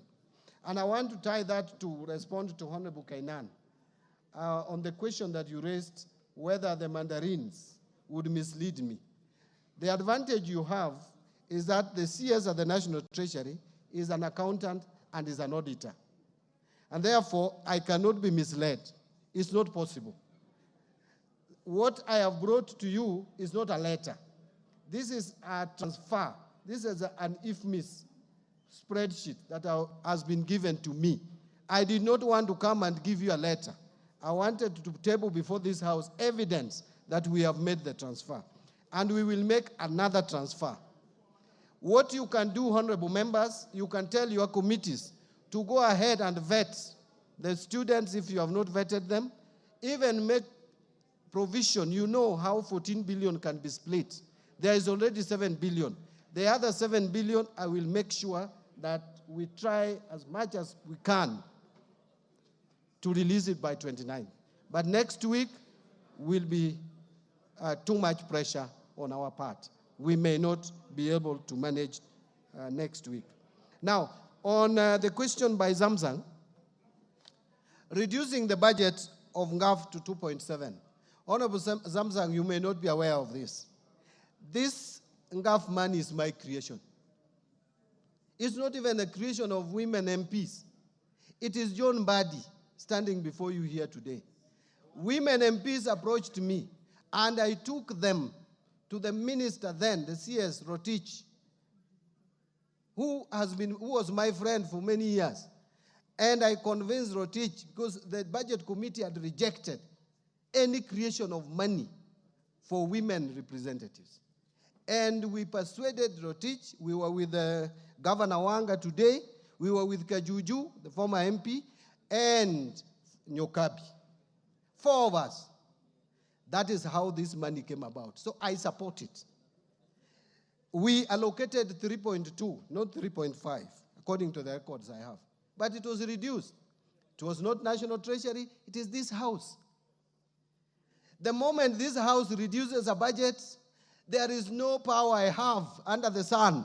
In fact, the Constitution is very clear. No one, not even the President, has the power to appropriate money. Money is appropriated not even by any other house. It is the National Assembly of the Republic of Kenya. Kindly talk to your friends, beginning with those who sit in the budget committee to protect any money that is allocated to NGAF, so that you don't have this. This money is very little. So if your colleagues here, through Honorable Atandi, who is now the new chair, can protect that money, I will disburse. Mine is to bring proposals, budget estimates, you approve. Once it is approved and appropriated, then the other job I have is to disburse.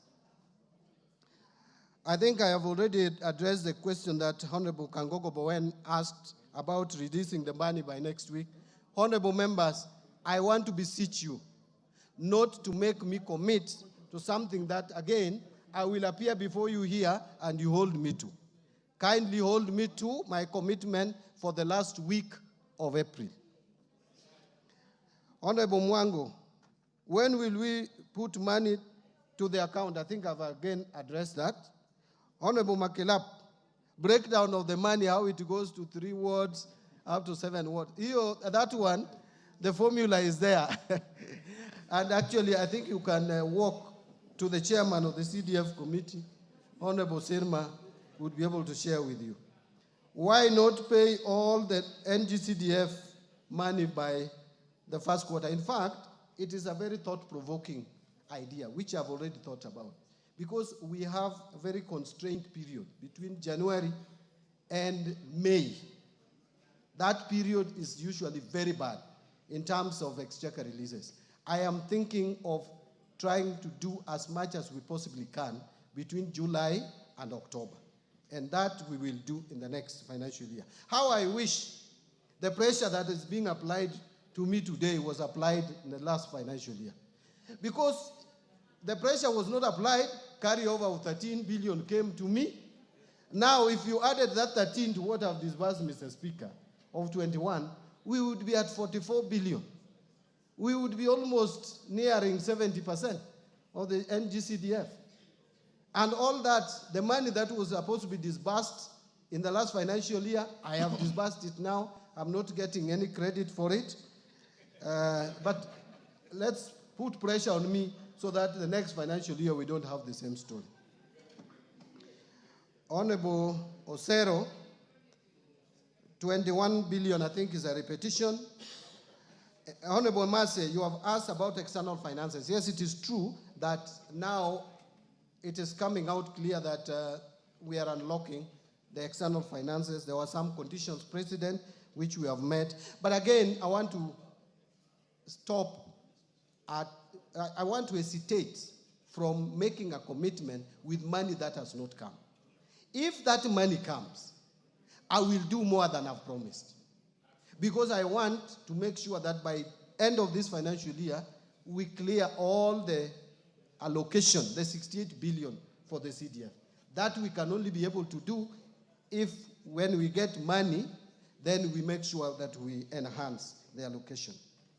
On undertaking of 7 billion by end of next week, again, Honorable Farah Malim, I think I've addressed that. Honorable Kirima, am I aware that there is the only development in the constituencies is through NGCDF?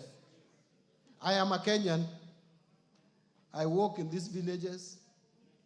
I know what is happening. But we also hope that counties use their monies prudently.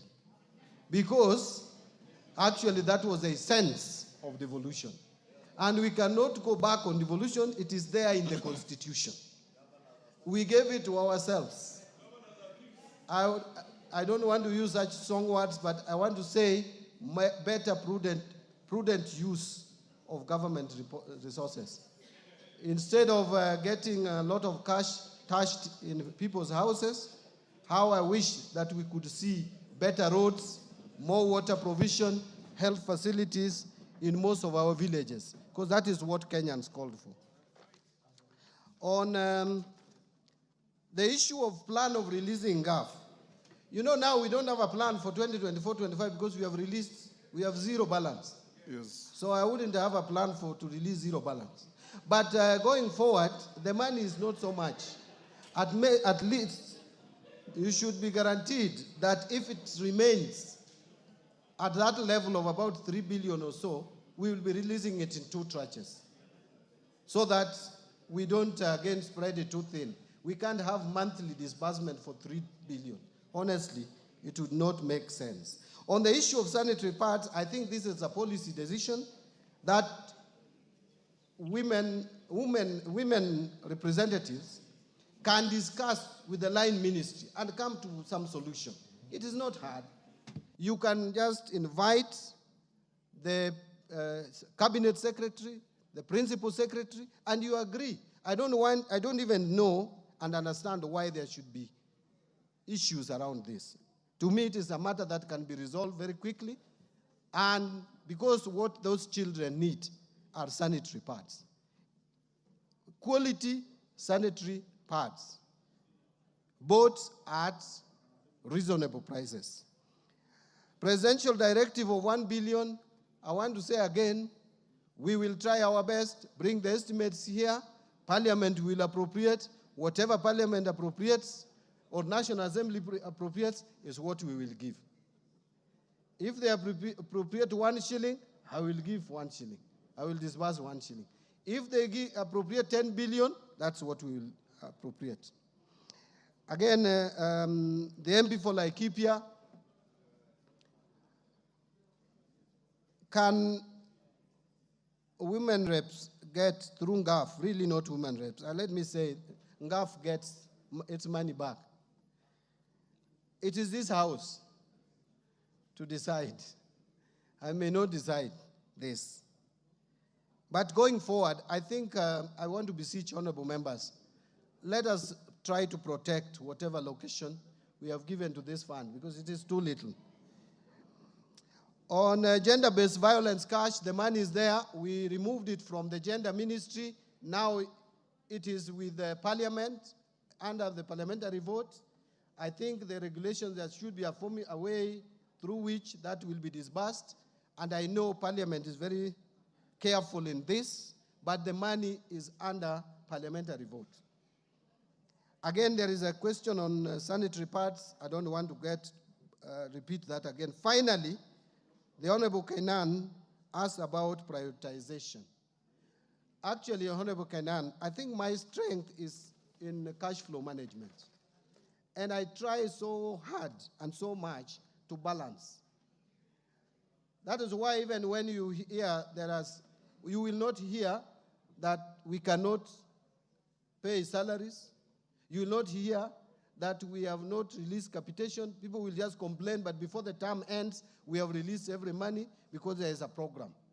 CDF, I guarantee you, there is a program. We will make sure that the entire amount is disbursed. Challenges notwithstanding. The same with county government funds. Development budgets, the exchequer request for development funds, the only outstanding exchequer request is 57 billion, and 54.3 billion. And we have a plan on how to release that money. So in terms of prioritization, we are up to it, we are working on it, and we'll make sure that we implement the budget as you appropriated it. Thank you very much, Mr. Speaker. Honorable members, I had given 30 minutes to this. We have done 1 hour. We have Minister Duale of Health waiting behind here to deal with issues and challenges of SHA. And we have many questions lined up. I want to encourage you, as honorable members, that the minister has responded to our call.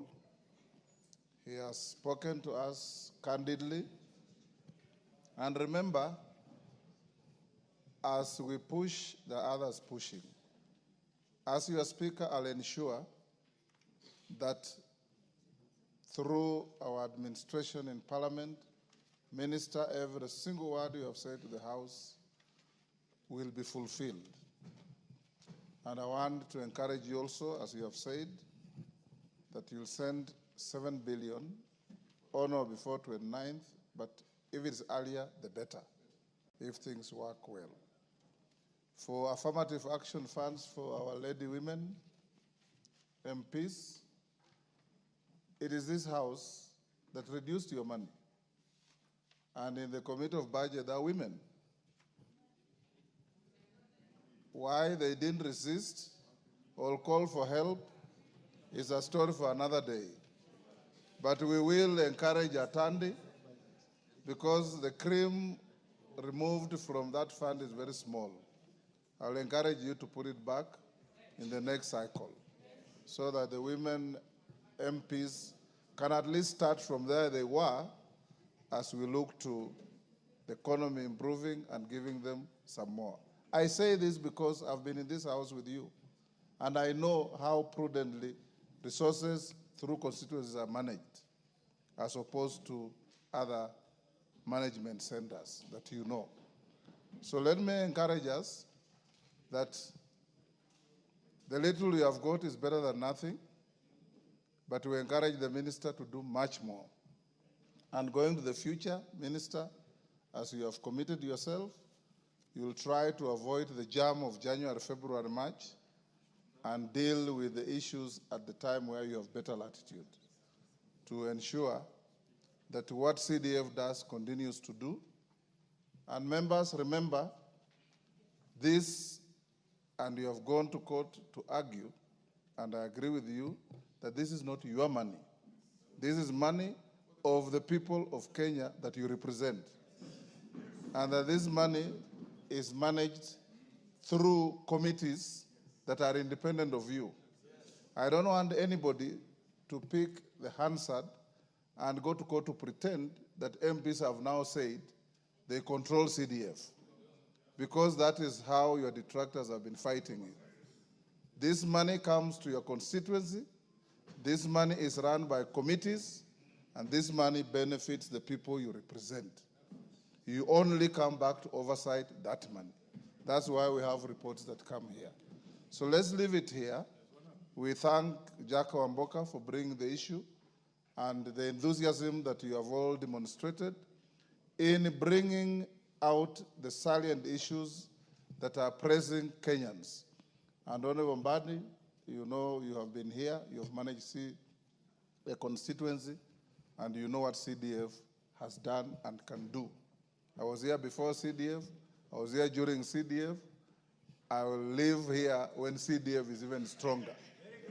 So let's ensure that CDF remains the centerpiece of our development activities in the constituencies. So we release you to go back to your ministry, and Majority Leader bring in the Honorable Farah Maalim. Honorable Carolo Monde, I know you have a question that is unrelated to CDF. And yes, I know you have an issue you wanted to ask the Honorable Mbadi unrelated to CDF. I would rather we don't now, so that we bring in Duale. We will ask the Majority Leader to arrange and have the minister back here to answer other questions other than CDF in the shortest time to come. In the meantime, you can file your question. I will have it tabled and we'll send it to the minister to deal with it even without coming here.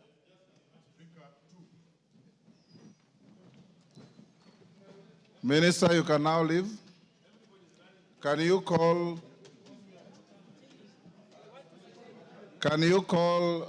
bring in the Minister for Health?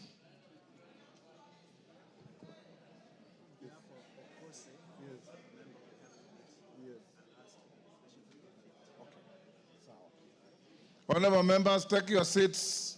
The CS for Health is coming in.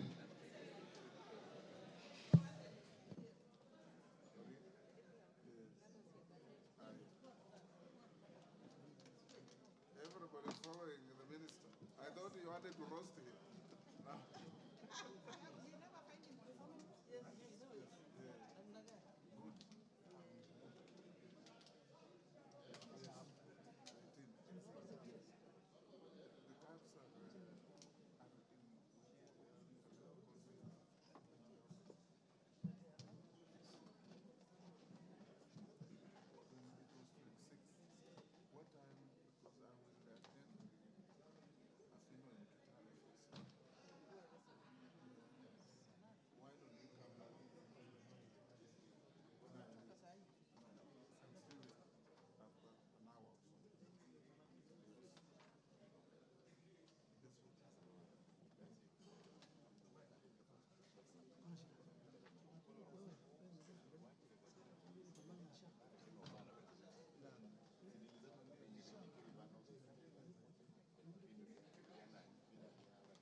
Honorable members, those we now have the CS for Health, the Honorable Adan Bare Duale, to respond to your questions. And this afternoon, we are dedicating largely to issues relating to SHA. I know there are other questions. If we reach them, well and good, but I want us to focus on the SHA issue because of the public interest around it. Honorable Duale, you're welcome to the House. And I'll invite the first questioner, question 002 of 2025, Honorable John Kawanjiku. Are you Kawanjiku or Wanjiku? Yes, Kawanjiku is my name. Yes. I have misspelled your name. Thank you, Honorable Speaker.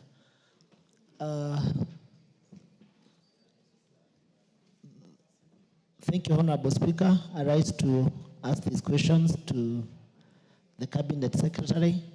Could the Cabinet Secretary provide an update on the operation of the Social Health Authority, including key milestones achieved and challenges since inception, and what legal reforms could be proposed to address the challenges that SHA has faced so far, if any? Question 2, explain how teenage mothers without national identity cards and indigents will be identified by the system deployed by the authority, and state measures the ministry has put in place to ensure immediate access to services upon payment of contribution without being subjected to adverse selection process, such as a waiting periods. Question 3, state the nature of covers offered by the authority at all levels of public health. Hold, Kawanjiku, clerk or sergeant, can you check why we have an echo on the sound system? Use the next mic. Go on. Okay. Thank you, Speaker. Question 3, state the nature of covers offered by the authority at all levels of public health facilities, the contribution payable and benefits accruing to individuals and households, and the extent to which the covers offered under SHA are sufficient to ensure access to quality health services by all Kenyans. 4, explain how the referral system under SHA works and how effective is the system towards guaranteeing access to referral health services by all Kenyans. Number 5, enumerate the process of employment of health facilities to the SHA system and clarify the status of former employees of NHIF and indicate the current staff establishment of SHA. Thank you, Speaker. Yes, Minister. Wanjiku, you have 2 questions? Okay, let's deal with that. Minister. Thank you, Mr. Speaker, and thank you for giving me an opportunity to come and address the August House. Speaker, question 1, what are the key milestones achieved? I want to confirm to the House that free primary health care service for 21,390,659 people or citizens in all our public health facilities, level 2 to level 4, and this is the dispensary, the health center, and the sub-county hospitals, and those contracted, both private and faith-based level 2 to level 4 facilities are open to our citizens 24/7, and they are free, and these facilities, Mr. Speaker, which have been accredited both for the public, the private, and the faith-based, are available. It's public knowledge at the SHA website, www.sha.go.ke.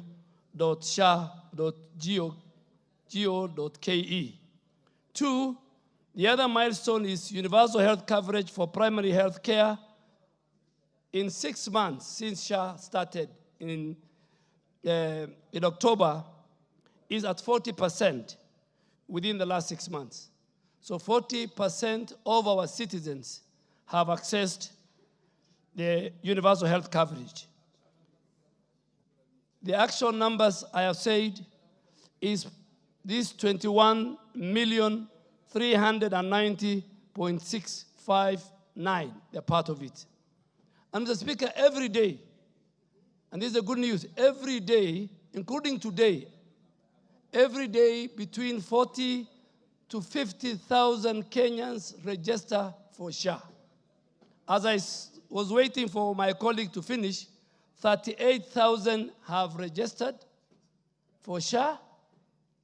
18,000 have gone through the mean testing, and it tells you the kind of reception and publicity and the eager Kenyans wants to access this facility.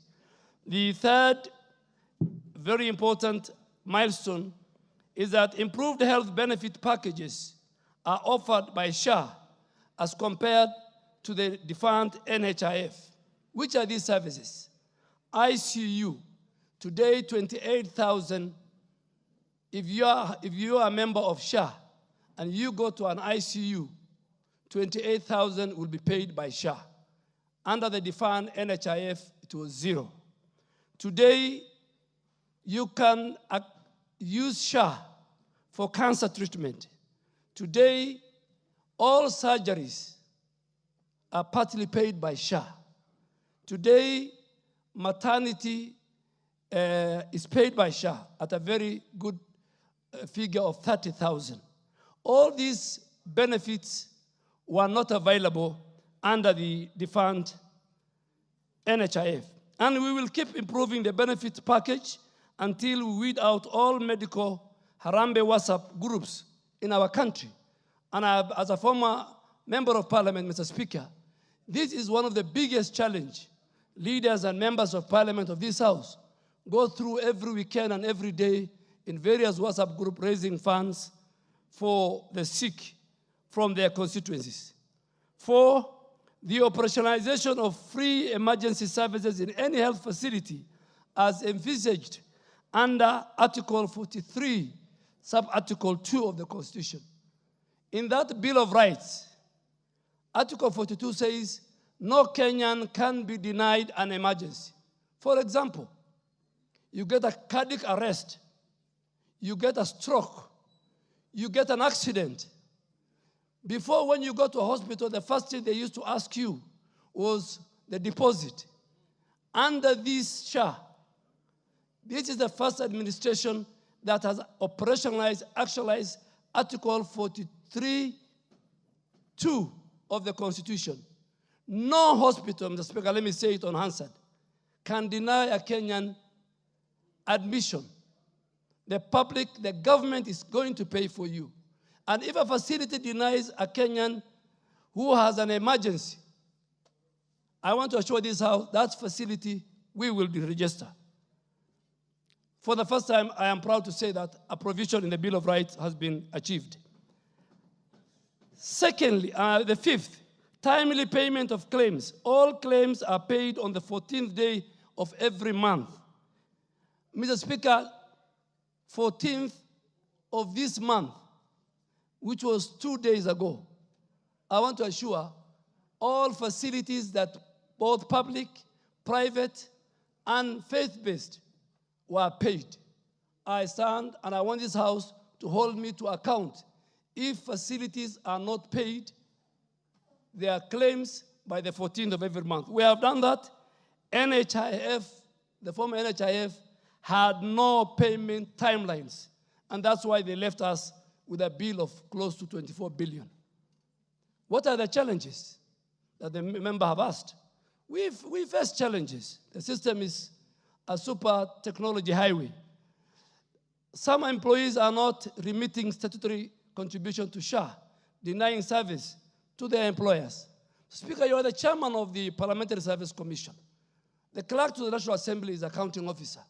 You remit statutory deductions, whether it is payee or NSSF or SHA, to us. We don't we wonder why other arms of government and other levels of government should not do the same. But I want to confirm to the House that under my leadership, at least for SHA contribution, whether you are in private, in public, in the county governments, and I had a discussion with the Minister for Finance, it should be a check-off system. The Minister for Finance can remit SHA for all public servants from their salaries. Secondly, we have a very inadequate awareness on SHA. Despite the 40,000 Kenyans registering every day and above, there is a manipulation of the mean testing tool resulting in very accurate premium. There are people who take Kenyans and want to guide them, take money from them. I want to tell Kenyans to register for SHA is free. Nobody should charge you anything. And later I'll tell you how to register. I think one of the members of parliament has asked that question. Of course, we are facing challenges of management and reform. It is difficult. People don't want reform. They don't want, this system is watertight. This system is anti-fraud. This system will give you the best affordable, accessible, equitable health care. Honorable Speaker, the implementation of the Social Health Insurance Act of 2023, and I want to thank this House and the Senate for making sure all the regulatory laws to run this universal health coverage, you have passed it. I really want to thank through you, Mr. Speaker. That act is still at a very early stage, and most of the challenges that we face are more of operational and do not require legal intervention. If and when that is required, Mr. Speaker, the ministry notes that any need for any legal reform, we will propose the same to the Houses of Parliament. The second question was on how teenage mothers without national ID card. That question, Mr. Speaker, I want to answer it this way. Yes, there are many, many thousands of teenage mothers without national ID cards and indigents. SHA will identify them by a system deployed by the authority and the state measures that we need to put. These teenage mothers, Mr. Speaker, who don't have IDs are registered in all our public facilities, and they are given temporary IDs that enable them to access the service. Either young girls. The government pays SHA premiums for these registered teenage mothers who are given temporary ID. They are given SHA premiums, and I urge this House and other leaders, including our regional leaders, later to have a national conversation on the increasing number of teenage mothers in our country. But they are given temporary IDs, and the government pays their premiums, SHA premiums. For the indigents, and they are found in our constituencies, they are found in our counties, they are found in our country. They will be identified using the data we have by the Ministry of Social Protection, working very closely with the Ministry of Health, the county government, and leaders who sit in this august house using the NGCDF method that you have been paying. The national and the county government and the NGCDF, we really want to urge all of us, the national, the county, the resources that you have as members of parliament, let us identify the indigent in our communities, use the social protection data, and let us pay for their SHA premiums for this important segment of our society. You can find this in the sponsors portal. We have a sponsors portal which is available at our website.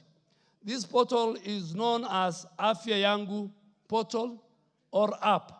You can use that if you have 100 and the CDF wants to pay for. You can use that to help the most vulnerable. Under the defunct NHIF, which was up to 6 months, depending on who you know, access to SHA benefits is very instant. As you are going to hospital, you can pay 1 month, you can pay 4 months, and you access. So it's not like NHIF where you have to wait for 2 months for the system to capture you. So it's very instant. The third question was the nature of covers offered by the authority at all levels. Honorable Speaker, SHA provides services as below. Number one, it provides free primary health care services at all public health facilities, level 2 to 4, and those contracted by the private and the faith-based facilities. And Mr. Speaker, this I really want to thank the House, because free primary health care is paid by government. It's budgeted by this House. And that is one of the things that has never been in our country, and that is why we are saying if you register and you go to level 2 to level 4, the dispensary, the health center, the sub-county, and their equivalents, both in the private and faith-based, you access, you are treated, you get medicine, you get everything, and you walk free, courtesy of your government. Additional services that Chief, the Social Health Insurance Fund, for all paid-up members available at level 4 to level 6, and all contracted private and faith-based facilities. Then we have the emergency services, as I said earlier, for all Kenyans. You don't need registration or payment required.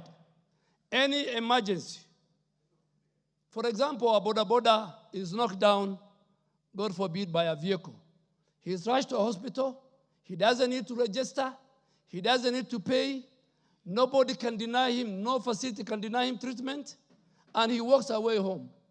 This is something that has never been there, but it is in law. Article 43, sub-article 2 of the Constitution, at the Bill of Rights, require government to do that. The last one, service we offer is chronic and critical illness services for all SHA paid members at level 5 and level 6.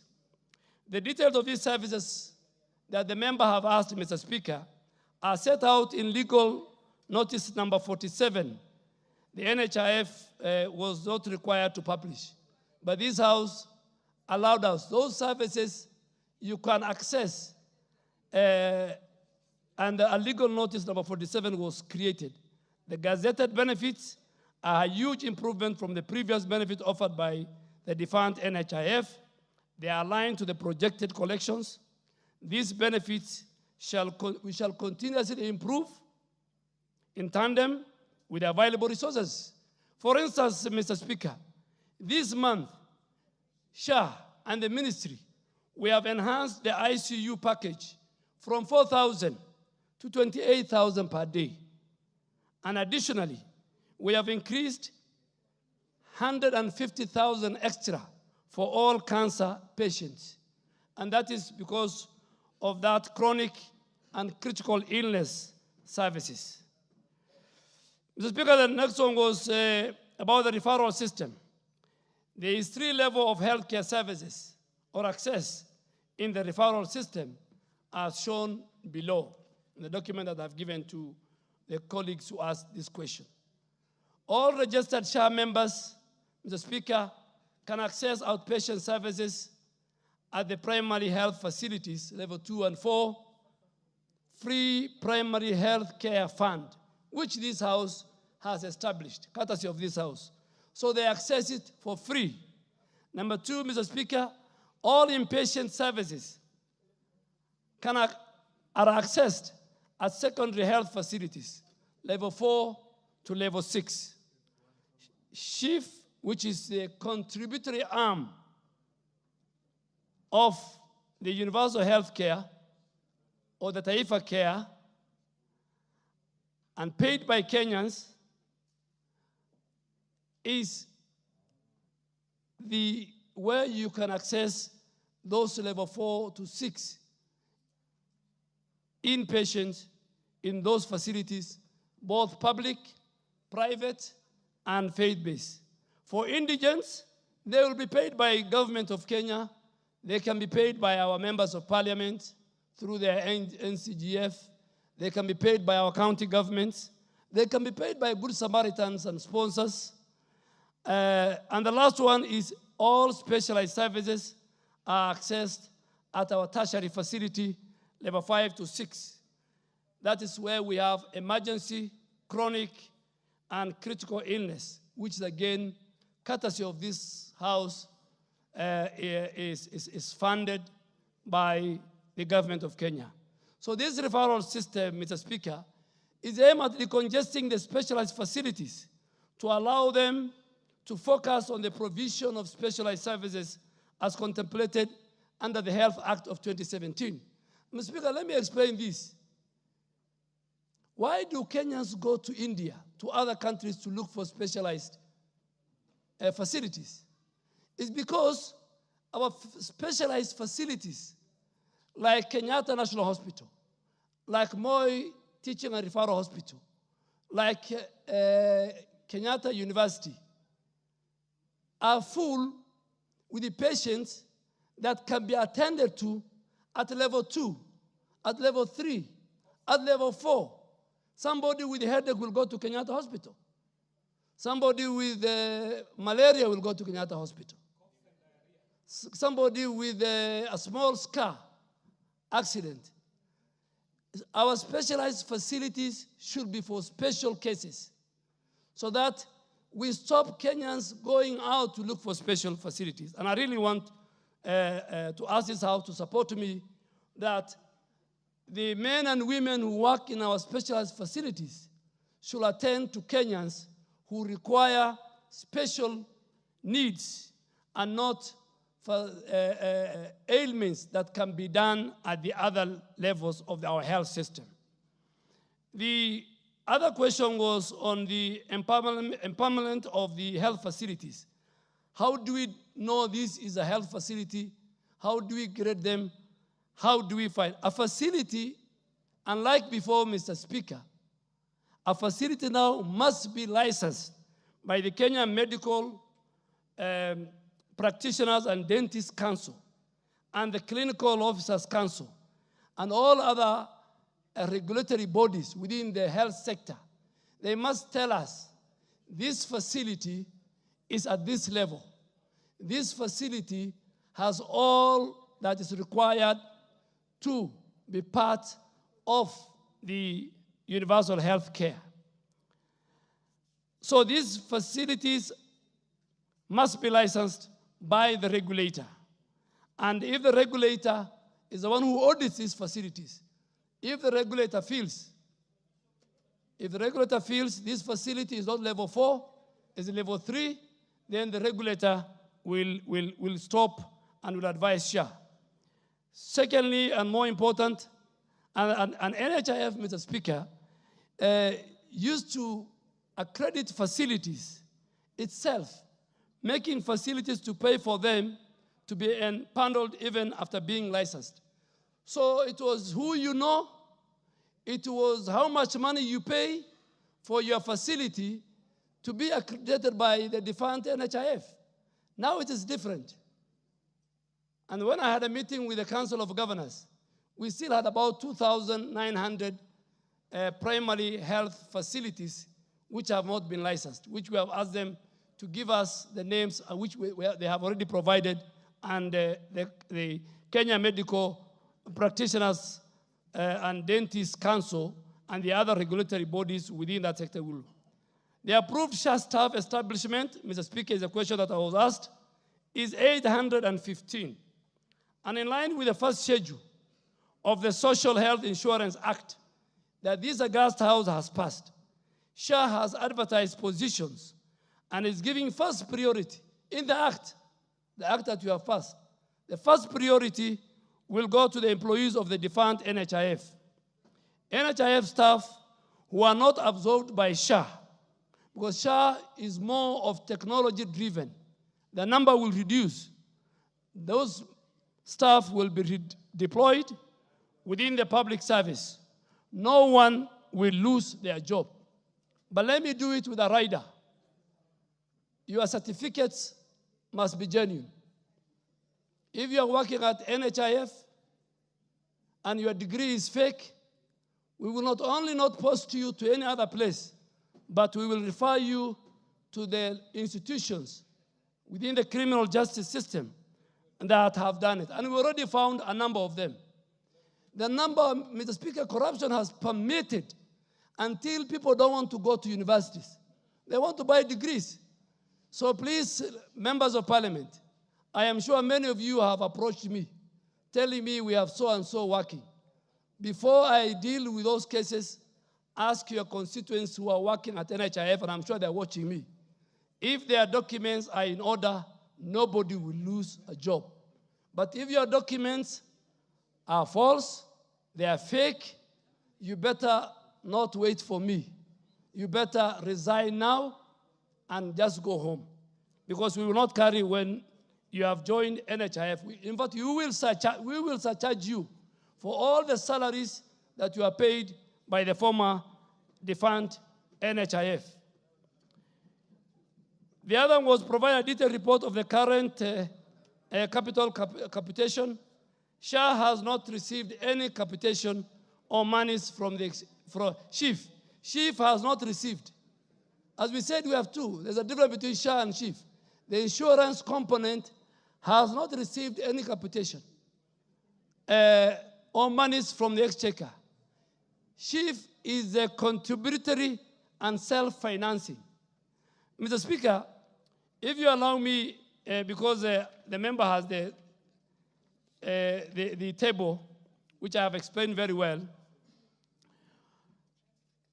The other question was how the monies that have been utilized in the operationalization of the fund. Mr. Speaker, all monies collected so far are used to settle verified claims. Let me stress the word verified claims. All the previous claims of the former defunct NHIF, which have not been paid. Some are with the former Auditor General's Ouko's task force, who is looking at the bigger picture of the 500 billion pending bills. But I have set up a verification team for all the pending bills between July 2022 up to when we took over this administration, up to 30th of September 2024, when SHA took over. And we have made a commitment, Mr. Speaker, and we will seek for that budget. Anybody who bills have been verified and they're between 0 to 10 million, the government of Kenya will pay, and we will bring that to the budget committee and to this house to seek that money. The rest, we have formed that committee. So, Mr. Speaker, all the money that we have so far collected, we have used to settle the verified claims which have been verified, which are. Speaker, I really want to bring the House, and this is good for the country to know. During the NHIF time, today, and this House has capped the administration cost of SHA at 5%. What was the administration cost of the defunct NHIF? At one time, it was 40%. That's why many people were employed. That's why money was everywhere. That's why there was fraud. By the time this administration was coming to office, the administrative cost of the former defunct NHIF was at 17%. Today, because of technology, the administrative cost, and it's in law, of SHA is at 5%. Proper measures have been put in place to ensure, Mr. Speaker, proper verification of SHA claims is done as follows.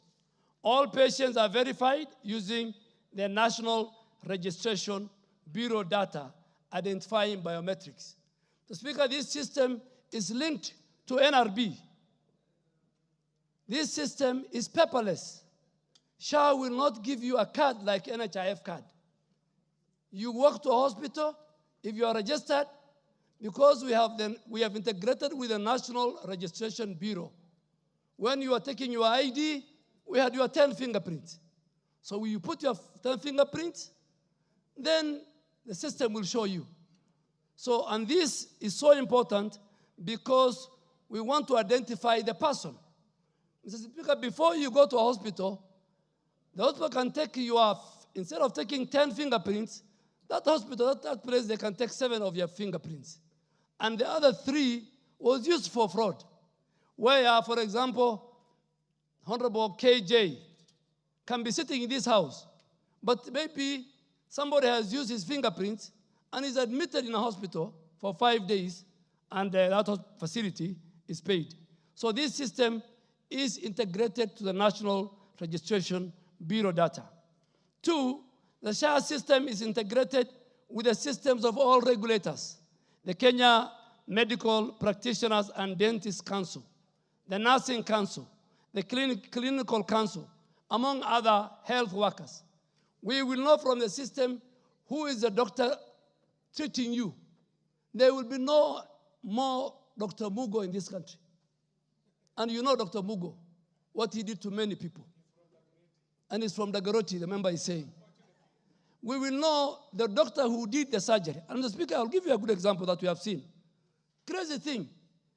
For a doctor, a surgeon to perform hip replacement, he needs, and there are doctors in this house, he needs 8 to 12 hours. Under the former defined NHIF, we had a facility that had a doctor who performed 10 hip replacement in 1 day. That must be a very meticulous magician doctor. Now it will not happen because the Kenya Medical Practitioner Dentist Council, which Dr. Golicha is a member, we will see Dr. Golicha has treated, and if we see he is not the one, then that payment will not be made. The Nursing Council, we know which nurse is treating our patients. We know which clinician is treating. So all their database, if their license is cancelled because of malpractice, then the system, through these bodies, it will delete him.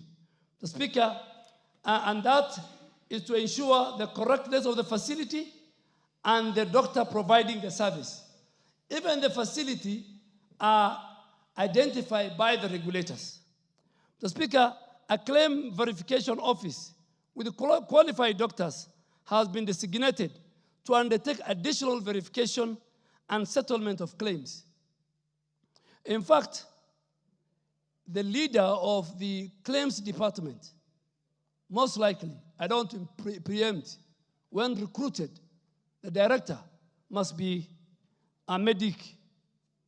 All SHA claims, Mr. Speaker, as I said earlier, are settled by the 14th day of every month. All claim status are available at our facility portal. Every facility, every claim can be seen on the dashboard. The other question, Mr. Speaker, was state the current liabilities of the fund. Because Honorable Wajiko had many questions. Mr. Speaker, the ministry has appointed a verification committee to review the claims and make recommendation on the same to be settled within 3 months. Mr. Speaker, I was very clear to the verification committee. If they allow and present a fake, fictitious claim, Mr. Speaker, they will be held responsible. clarify how SHA is enforcing the payment of contribution by employers.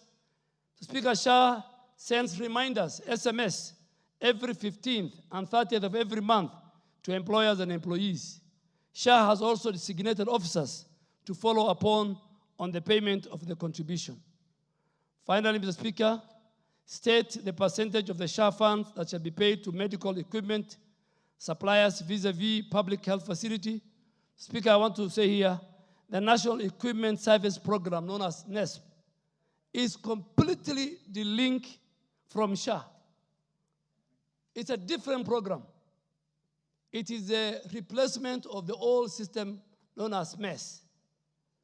And I'm happy, Mr. Speaker, if you allow me, to engage the House and table a full report of the National Equipment Service Program, which is a joint venture between the national and county government. And so far, 45 counties have signed the IPAs to join the program. Only 2 have not, which I am talking to them. I will update the House on that. So that program, Mr. Speaker, is not part of the SHA. SHA is not paying for. SHA is not a partner. SHA does not know. SHA only pays for its members when they fall sick, when they require surgery, when they want to deliver, when they have cancer, when there is an emergency, SHA and the primary health care. Speaker, I think the last one was provide the status of the primary health care fund in relation to facilities improvement. Minister, you have actually dealt with 2 questions by Honorable Kawanjiku. We'll now allow members to joyride on those before we go to the next question. Yes, let's start with Oundo. Thank you, Honorable Speaker. And I want to thank our colleague for coming back here. Chair, Honorable Speaker, allow me to ask the Minister 2 very basic questions. And I want to ride on the first question of Kwanjiko, number 2, on the issue of teenage mothers who do not have national IDs. Honorable Speaker, I come from a border county, so in essence, there are quite a number of ladies from Uganda who get married to a Kenyan man. For some strange reason, they don't get IDs, but they get pregnant. So they have to go to hospital and deliver. Yet, Honorable Speaker, they have no IDs, so they cannot get into this program. What measures is the minister or the government doing to ensure that they are attended to like any other person? Second, Honorable Speaker, he has talked about they'll pay for the indigents. When is the government paying for the indigents? So they shouldn't just talk when we will. Diseases cannot wait. When are they paying for the indigents? Thank you. KJ? Mr. Speaker, I thank you. And I thank you also for admitting Waziri Duale to this House in an afternoon where we've been talking about experts, and maybe to also showcase that from the UDA party and the Kenya Kwanza side of the House, we also have experts, Mr. Speaker. This is a gentleman who has done an amazing job in environment. We are waiting to swim in Nairobi River, and as soon as he had set up the plan, he's now in the Ministry of Health, where we hope he's going to clean up Afia House. Mr. Speaker, the job that the Honorable Duale has done today is a job of advocacy and sensitization. We have also seen him on TV doing the same. Mr. Speaker, our concern is, today as you speak about SHA, the only story that is out there is about the teething problems.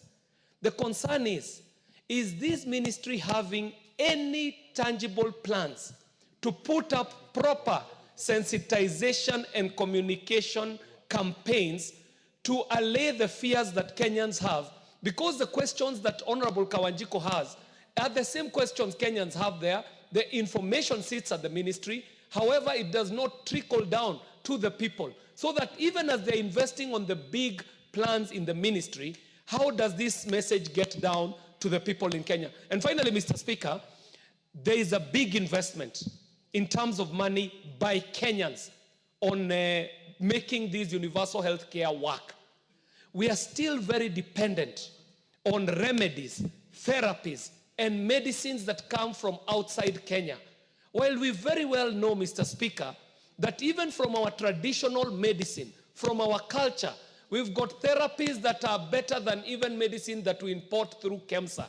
Is there a component of the monies that we're investing in this plan going into research and development so that we can be able to develop our own naturally grown remedies and therapies for our country, so that we do not export all the monies that we are raising through this very beautiful program to international pharmaceutical companies? I thank you very much, Mr. Speaker. Professor Jaldesa.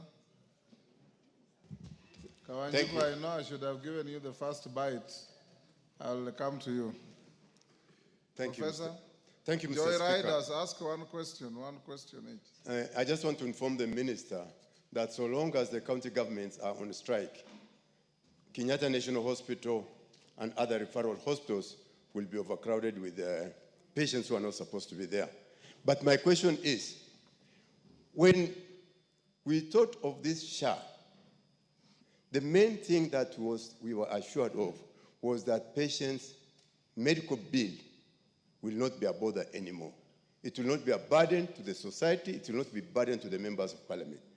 Unfortunately, most of the disease that people have that gives you very high bill is the critical, chronic, and emergency infectious, which is under CCIF fund.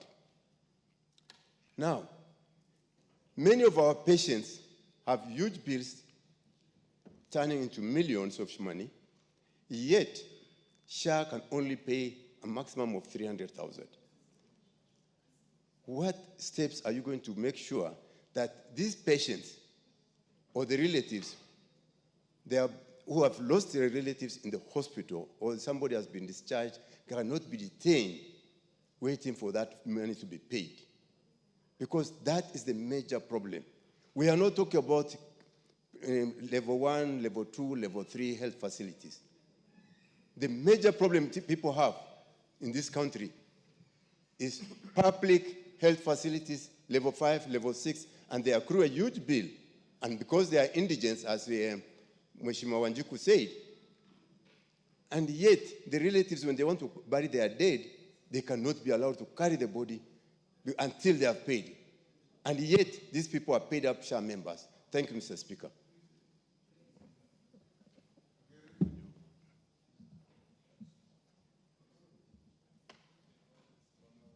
Does it make sense? Give her the mic. Thank you, Honorable Speaker, for the opportunity to ask my question. And my question, Honorable Speaker, is in regard to the monthly subscription that members to SHA have to pay. Honorable Speaker, when I go around my county, the greatest question I get in regards to SHA is members who are unemployed, the elderly, and those who are self-employed also, asking why we cannot give a flat rate on SHA, where they pay a flat rate of a monthly subscription. Honorable Speaker, I would want to give a very short example in my county, where we have people who rent houses, maybe in the slums, and the floor is concrete, the walls are concrete. When they go for the means testing, they will be charged that they are actually wealthy, yet maybe they are not wealthy as they are assumed.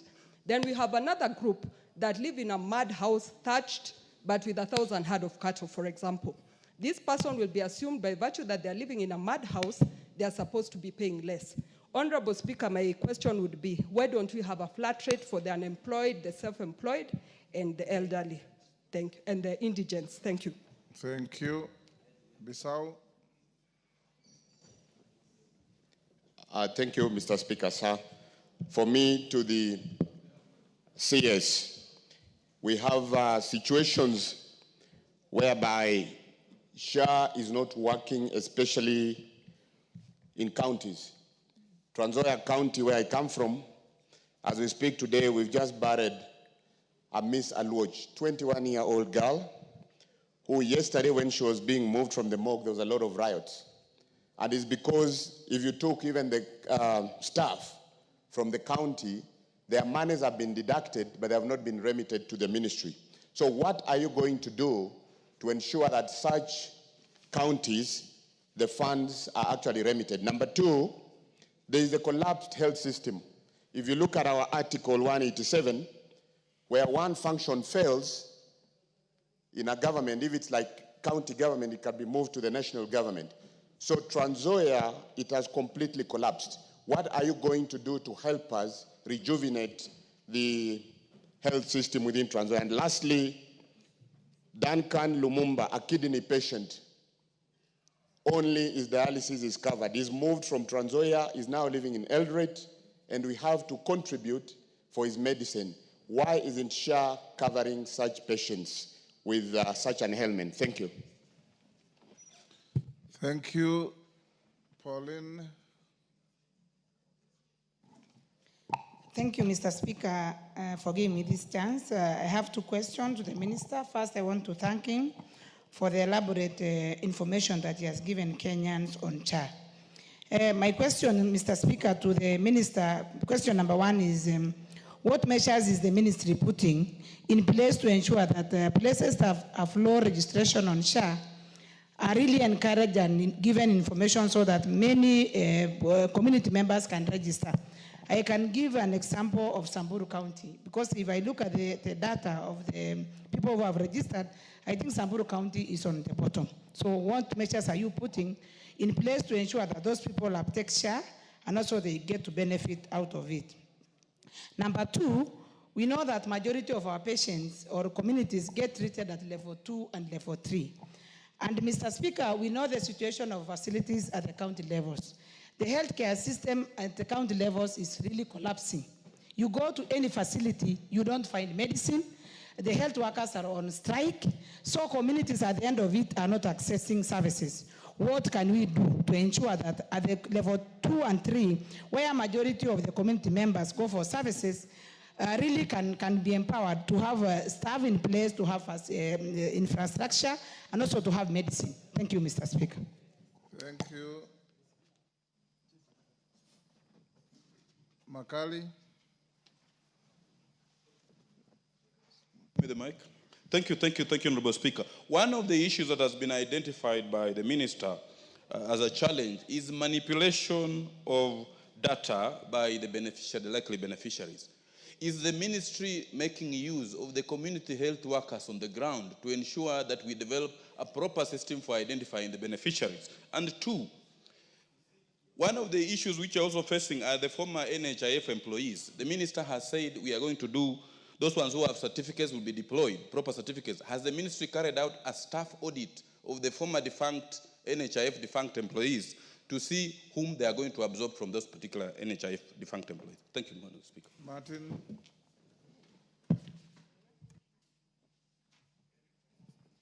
Thank you, Mr. Speaker, and I want to thank the CS for the energy has come to the docket. And it is true, Mr. Speaker, if the level 2, 3, and 4 can work, then we can have early disease detection and deal with these diseases and prevent more expenditures. But the reality is, CS, it anchors on two things. One is the human resource for health. And you know very well that the United States government have taken out so many health workers who are in their payroll. That's a fact. A dispensary may have now one nurse. If it goes on training, there's nobody. The other factor is the fielding rate for KEMSA. So we have HR and we have medicine. If those two are missing, then the flare-up you are talking about to level 5 and 6 is true. So what measures are you taking as a ministry to ensure that the HR are there and also the field rate for KEMSA is as needed? Thank you, Mr. Speaker. Mumbi. Wamumbi. Thank you, Mr. Speaker. Mr. Speaker, last week we had a debate when we were asking whether a non-teacher person can go with students to drama festivals. And when we asked that, they asked, is Honorable Duale a doctor? I want to confirm today from the presentation and the way Waziri Duale has handled the questions that indeed he is a doctor. My question, yes. We know he isn't. Just say he's like a doctor. He is like a doctor, yes. Mr. Speaker. Mr. Speaker, my question to Waziri Duale is on ICU patients. We have had a challenge with ICU patients. For example, the PS Public Health knows that I had an issue at Tomotomo Hospital in Madera constituency where an ICU patient passed on with a bill of 1.5 million, and there was a challenge from SHA in settling that bill. So, Waziri, how far are we with regard to ICU patients? Thank you. Mama Nairobi. Thank you, Mr. Speaker. To the CS, through the Speaker, I want to talk about what Honorable Awanda was talking about. It's children. We know that in Kenya we have a lot of defiled children and a lot of children who engage in sex before they reach the age of 18. We have a serious problem in that if a family has the NHIF, the SHA cards, medical cards, you've got the wife, you've got the husband, and then you've got the children. If the wife has given birth, right, and the daughter 2-3 months later is giving birth because she was defiled, the system has no way of picking that child and giving her the right cover because she's a minor. And we know that during the pandemic, we had over 300,000 minors that got pregnant through defilement. Now, that's problem number one. How do we address giving services to a minor who has been defiled and is giving birth under a medical card that is actually owned by her father and her mother has given birth? So in the same family unit with the same membership number, how do you accommodate that minor to get the right services? The next thing, when it comes to the same minor, this is a minor who's probably 10, 11, 12, who has given birth because of defilement. And the society will look at her as an adult. They will look at her as a full-grown woman, yet she's a minor. By the age of 18, this minor will have been defiled and misused over and over and over again. We buy commodities as a country.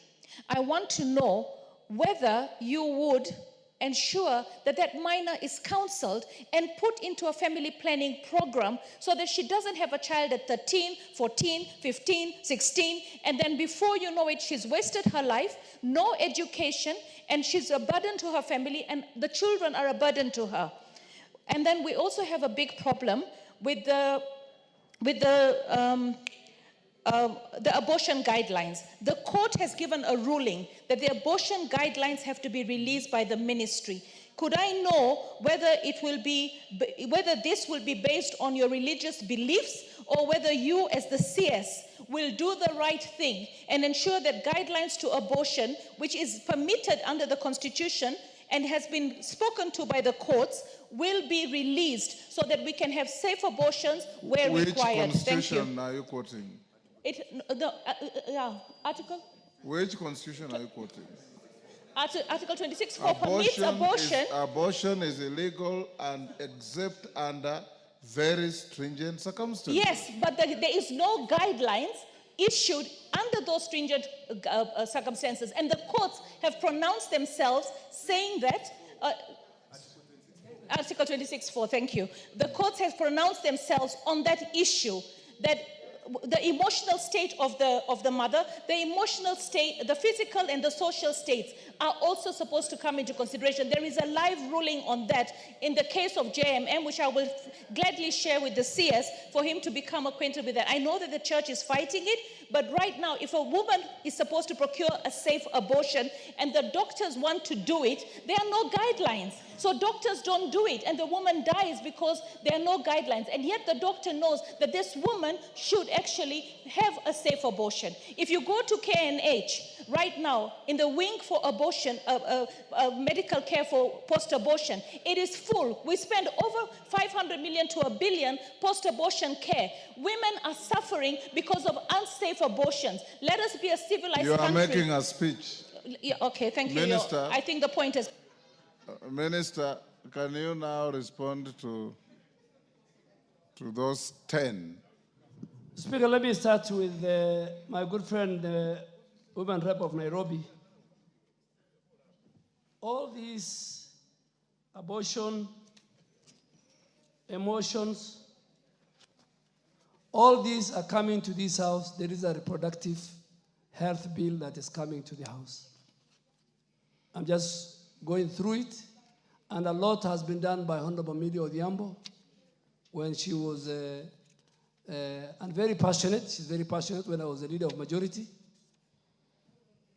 And there are a number of policies. I will engage you and will.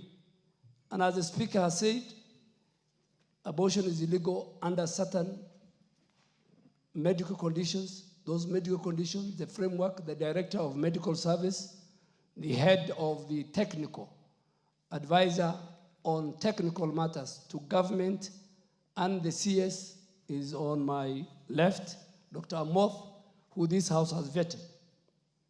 On teenager mothers, I can only deal with the question that Honorable Owundo also has asked. It's more. Teenager mothers is another national conversation. The numbers are huge. It is a conversation, national conversation, for the leadership in this House, for religious leaders, but for SHA, we are giving them special temporary cards. They don't need to use their mother. If they deliver on the same day, the mother will use her SHA card, and the lady will use her temporary card. Honorable Owundo, I agree with you. I mean, you are at the border. It's very complicated. How do you identify a teenager who crosses from the neighboring country? But I want to assure you that we have a way of giving, even when neighbors cross, they have alien card. So we will use the alien card as we give temporary card to our ladies. On indigents, as we, government, look at the social health, social protection data to make sure that it's clean, even the elderly people who are getting 2,000, we want to find out, are they indigents? Some of them might not be indigents. Some of them might not even require that. So we are in the process of doing mean testing for the national government and the county governments, and you will help us. Because even in your constituency, you might find indigents that you want to pay either through NGAF or through the national government, CDF. Honorable KJ, sensitization, yes. I know you have a communication background. But ask yourself, every day, as we sit here, Mr. Speaker, on our dashboard, 40,000 Kenyans has registered as of now. So, per day. And out of the 40,000, we can tell how many have gone through the mean testing and how many have paid. Like yesterday, we had 47,000 Kenyans who registered online. 18,000 of them went through the mean testing and paid close to 18 million. So you see, is that the average is about 1,000. But I want to assure this House, because universal health care, we meant for the 80% Kenyans who were not accessing NHIF. NHIF was colonial. NHIF was a club of the salaried people. 20% were accessing. This universal health care, SHA, wants to bring on board the 80%. And that's why we're doing the mean testing. The bottom of that mean testing, the bottom that somebody will pay, will be 300. And I want to give an example of Mr. Speaker. Mr. Speaker, I really want you to allow me to use you as an example, if you allow me, Mr. Speaker. Mr. Speaker, you pay NHIF now, I mean SHA, you are paying 47,000. The Speaker of the National Assembly. 47,800. 47, to be specific, 800, based on the 2.7% of his income. The good lady, the maid, the house girl who cooks for him, who earns maybe 5,000. I'm giving an example, Mr. Speaker. I'm not saying you give her 5,000. You might be giving her more. But I'm giving an example. Minimum wage, 5,000. I'm just, it's hypothetical. I'm just using 5,000. That lady, if she pays 300 or 500 SHA, and she wants to go and deliver in Pumwani maternity, SHA will pay 30,000 shillings. She will deliver and she will walk home with her baby. She will not pay a coin. Mr. Speaker, if your wife or wives go and deliver at Aga Khan, SHA will pay 30,000 because the first charge is SHA. The 170,000 is what your insurance premium that Parliament gives you will pay. But you have a choice, your wife, to go and deliver in Pumwani. So, the rich and the poor must access a universal health care. The choice is yours. So he's paying 47, the speaker is paying 47,800. Indirectly, he's paying for the many who are going through this mean testing. I used to pay, we used to pay 1,700 for those who, if you earn a million shilling, under the former NHIF. That was 0.01%. But when Mama Mboga pays 500 for NHIF, or 300, for 500, let me use 500, she was paying 10 times what the speaker was paying. And that's why, for equity purpose, the law you amended and said, for everybody to access equitable, affordable, accessible, quality health care, the formula should be 2.5% of the income that you earn. So, Mr. Speaker, Honorable Udo, my good friend in former Public Accounts Committee, I think indigents for national government, we are rolling out, we are doing the mean testing. And we are using the social health protection database. Honorable KJ. Mwalimu, what is your point of order? Thank you, CS. And you have excited my support for SHA. When you were still the leader of majority in this House, and when we were trying to make the original law of universal health care, you remember I was moving an amendment that the then de facto NHIF becomes the first charge on the medical bills of the patients. I'm so happy to hear, and I wanted to confirm, not just to the House, but to the country, that SHA is the first charge before the private medical cover. Remember, that was my baby then. Thank you. That was more information than point of order. Yes, Millie? Thank you, Mr. Speaker. I'd actually pressed the button earlier, but I thought you wanted to let the CS speak a little more. Mr. Speaker, I just wanted the CS, in speaking, he referred to a reproductive health bill that the ministry has. Mr. Speaker, I just wanted him to clarify on that because I already have a bill, a reproductive health care bill, which then, pardon? Order, Professor. I know Professor is confusing. Actually, I have a bill which has appeared before their committee, which is assisted reproductive health care bill. That deals with only assisted reproduction. But I have family reproductive health care bill, which is comprehensive. The reason I'm asking that, Mr. Speaker, is so that we don't waste human resource time, either theirs or mine. If they have a comprehensive bill, me, I don't have a problem. I can give them my ideas. We are in the business of giving expertise. I've given the Minister of Children Affairs before. But I need to know if they have and where it's at, because mine is pre-publication, the family reproductive healthcare. A lot of research has gone into it, and so I would like to know if they are serious about it, if then the way we can go about it, so that we don't waste either their time or my time. Minister. Mr. Speaker, this is my 15th day at the Ministry of Health, and I want to assure Honorable Millie Odhiambo, your bill plus the ministry's bill, your good ideas, we have combined. It's at the AG's office, and you know me.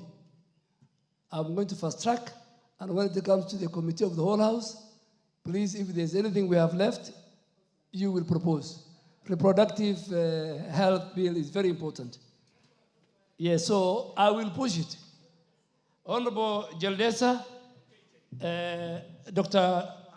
my good friend from the north, I want to confirm to you that no Kenyan will be or should be detained as long as they have registered with the SHA effective 1st of April this year. And a thorough budgetary allocation has been provided under what you did in this house, the NGCDF. And this has enabled facilities to be reimbursed. For example, we have increased critical cancer to 550,000, to ICU to 28. And I want to give an example, because there was also another case of ICU. Now, if you have a patient in hospital, and your bill is 1.1, and SHA pays $500,000, is that a very progressive healthcare? That was not there during the defunct NHIF. I think there was also the one of teenage mothers I have answered. Honorable Speaker, on the strike by Dr. Jaleza. I want to assure him that the success of the universal health care or the Taifa care is how we handle the human resource aspect of our health system. That's why I've met the KMPDU leadership. That's why I'm sorting out the issue of internship in consultation with the county governments and the presidency and the National Treasury and Parliamentary Committee on Health. That's why I met the universal health workers, and I had a meeting with the Council of Governors. And Kenyans must talk to each other. They must not talk at each other. There is light at the end of the tunnel. We want the doctors, we want the nurses, we want the clinicians, we want all the health workers in our country to be the champions and the promoters of universal health care named Taifa Care. Honorable Kagiri asked about mean testing. Flat rate. There's nothing called flat rate. We must assess. The bottom is 300. There are those who cannot even pay 50 shillings. So we must pay for them. So we don't want those who can pay 800 or 1,000. And that's why we have put this system as, you can pay a month, you can pay 2 months, you can pay 3 months. Those who can pay must pay. Those who cannot pay, then the rest of us is a pooling system. That's why the Speaker is paying 47 plus. That's why members of Parliament, I'm sure they're paying 32,000. That's why Mama Mboga will pay 300. Even within the Mama Mboga spectrum, there are those who have a kiosk. There are those who are carrying their merchandise on a mkokoteni. So there are different levels, but pooling the resource together will give our people a universal health care. But above all, the 21 million Kenyans who have registered, at a go, they can access any primary, public, private, faith-based health facility, free of charge, budget allocated, appropriated by this House, Mr. Speaker. Mr. Speaker, there was an issue of, by Honorable Pauline on registration, Samburu being bottom. there are a number of ways you can register. If you have your iPhone, or if you have a phone which is Android, please go to www.sha.go.ke.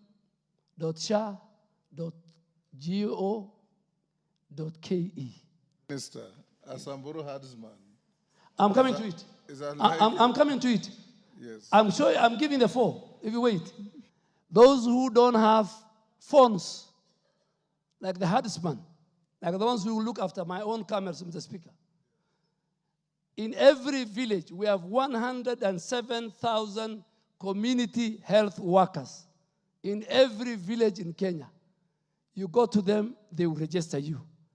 Those who have kabambe or mulikamwizi, they just need to do *147#, you are registered. Those who have computers, those who have iPhones, we are upgrading an app on iPhone in the next 1 week. So there are many ways you can register. You can walk to the nearest Huduma Center. You can walk to the nearest SHA. So Honorable Pauline, I think, and then we'll make sure our counties, I agree with you, our counties, and when you go to Samburu and many others, you are sitting next to my member of parliament. This weekend, that's why I'm here, Mr. Speaker. This weekend, I want the members of parliament to be also helping us register. Yesterday, I asked the Council of Governors, let us publish the 10 counties, the best counties. And I want to thank the leadership of Mombasa County, and Nyeri, and Bomet, and Kirinyaga, and Elgeyo Marakwet, and Kericho, and Nandi. Mombasa, and my sister, the woman Rebizia, the governor and the leadership took deliberate. Today, 59% of the people of Mombasa have registered SHA. Bomet, Kilifi as a county, I've agreed with the governor, so they only allowed me to say the top 10. But from next month, every month we will do 10 counties. We are starting with Kisumu and Migori. And then we do every of the former 8 regions, we do 2. We'll do Kilifi. We will invite the first day all the leadership, Mr. Speaker, from the governor all the way to the MC and our members of parliament. I will be there. So that we tell our people to register en masse. Already they are registering between 40 and 50,000. But some counties are lagging behind. I'll give an example of number 2, which is Bomet. Out of our target population of 875,000, 426,000 people in Bomet County have registered for SHA. So SHA is working, and it's helping the people of Kenya. Don't listen to the naysayers. Honorable Bissau, you talked about Trans Nzoia. You talk about county governments. Today, I want to report, during the NHIF defund, the private hospitals and the faith-based used to lead in terms of numbers. But today, 51% of Kenyans are accessing public facilities, more so level 2 to level 4 in our counties. The reason why? The drugs are there, the doctors are there, the facility is paid. We are not paying the county treasury. The facility is the one that is paid by SHA. And they claim it from SHA. So I think maybe that county is one of the counties that we shall visit. Minus politics. Minus politics. The lives of our people. Every leader, beginning with the president, the lives of our people is our constitutional and moral duty. Let us, at least for some time, I really want to help you. Even me, I think for the next 6 months, I will only talk about health and health and health. There are many, many other issues of health. But today I decided, let us deal with this. I didn't get the member for at the far end on the manipulation of the NHIF and staff audit. Yes, I said we have over 800 NHIF staff. In your own act, the SHA Act, you stated it that the first priority is given to the NHIF staff in a competitive recruitment to make sure their papers are in order. Yes, Ferdinand, what's out of order? Maybe it's just an input, but it's like a Waziri. Under what standing order are you making an input? No, all I wanted to find out is a program, specific program. I think you talk about him going around, but I want him to come out very clear. What programs, apart from what you are saying using health workers, what specific programs are you putting in place to be able to educate the people on the ground to be able to register themselves with the SHA? Because it's important, and you are doing very well. But what specific program do we have? That's what I want you to tell me, not you going around. Mr. Speaker, this is the first program I'm doing. I am talking to the leadership of this country. This is a very serious program. It has never been done. I am talking to 349 members. Even those who are not here, they will read the answer. There are many Kenyans who are watching me on TV. That is a program. As I told you, we will do a rollout for 13 counties. 13 counties.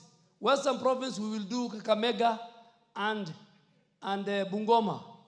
We have already done Elgeyo Marakwet and Nandi. We are going to do Kilifi. We are going to do Garissa and Wajir.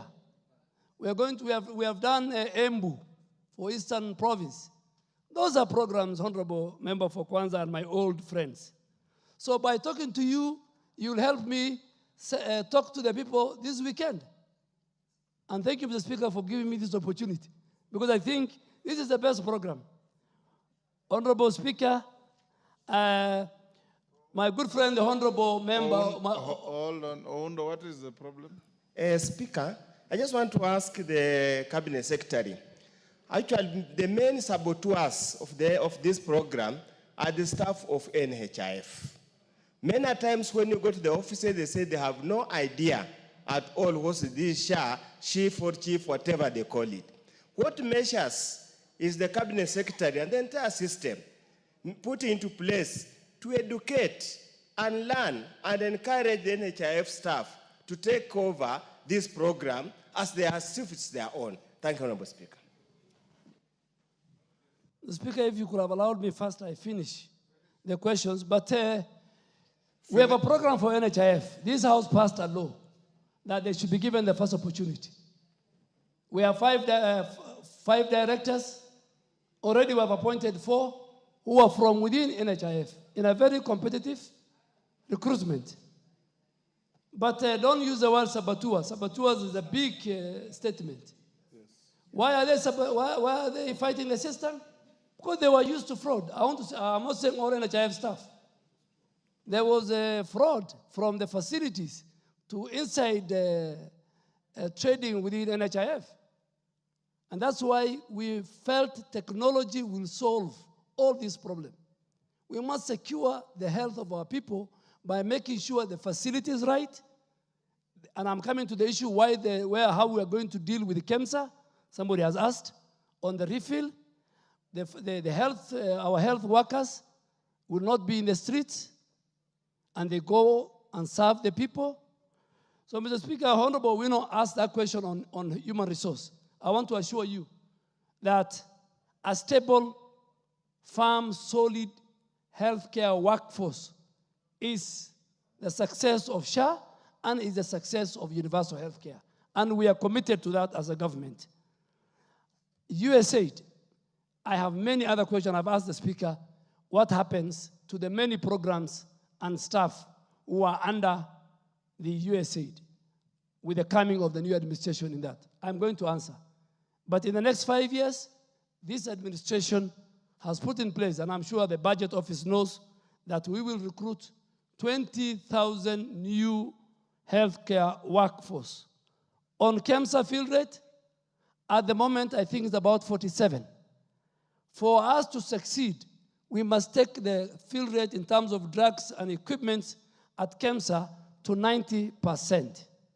And we are finding a way of how to partner with the financial institutions to support KEMSA so that drugs go to the last mile, last center is done.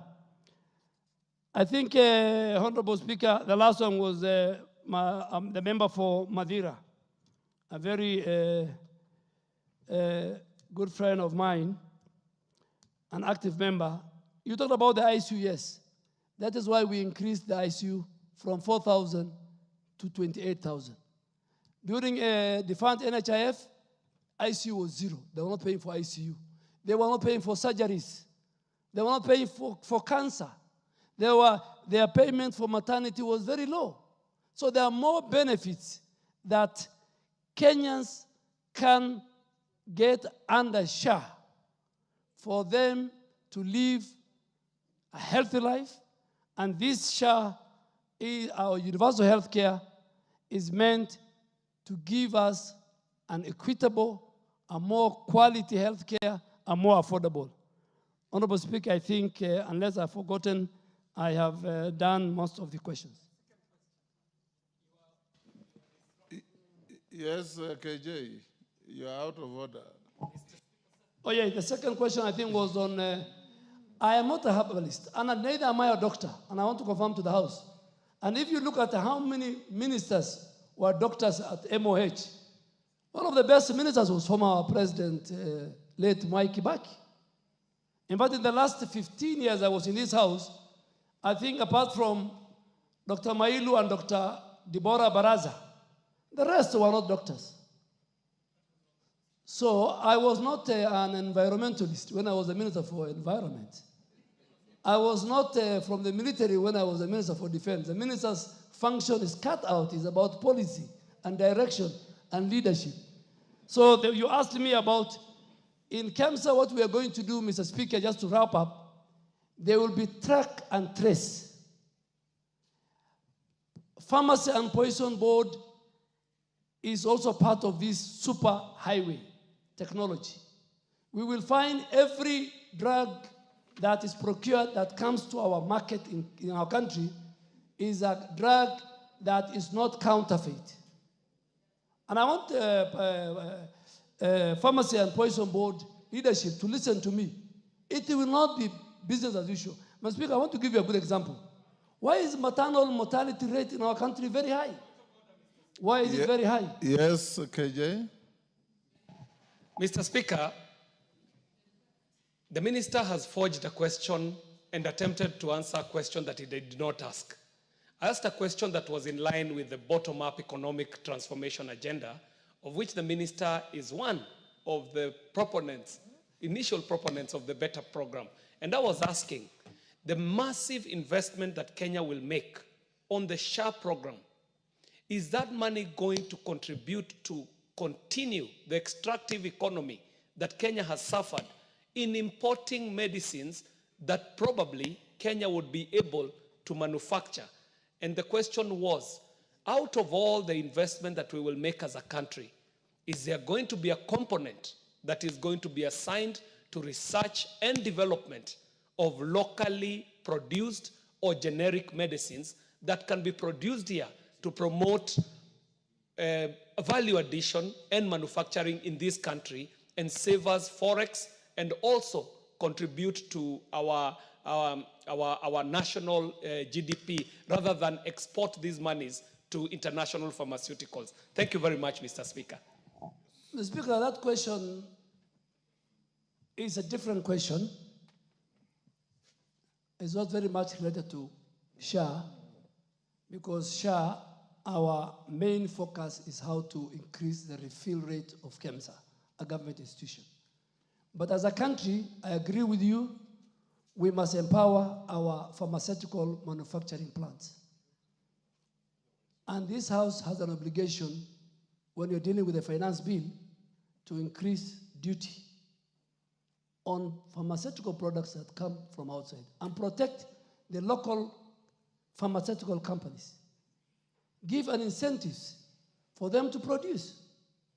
But from where I sit, I want to make sure within the chain that the facility is right, the doctor is available, the drugs are available, mainly from KEMSA, and the days when you could steal the drugs of KEMSA and put it in a private hospital is not there.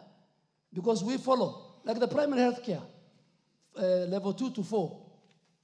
During the NHIF defined time, the speaker, it was only telling you which facility do you want to use in your locality. Now, you can be from Nyeri, and if you fall sick in Garissa or in Turkana, you go to the nearest primary health facility because your data and everything. So we follow the patient.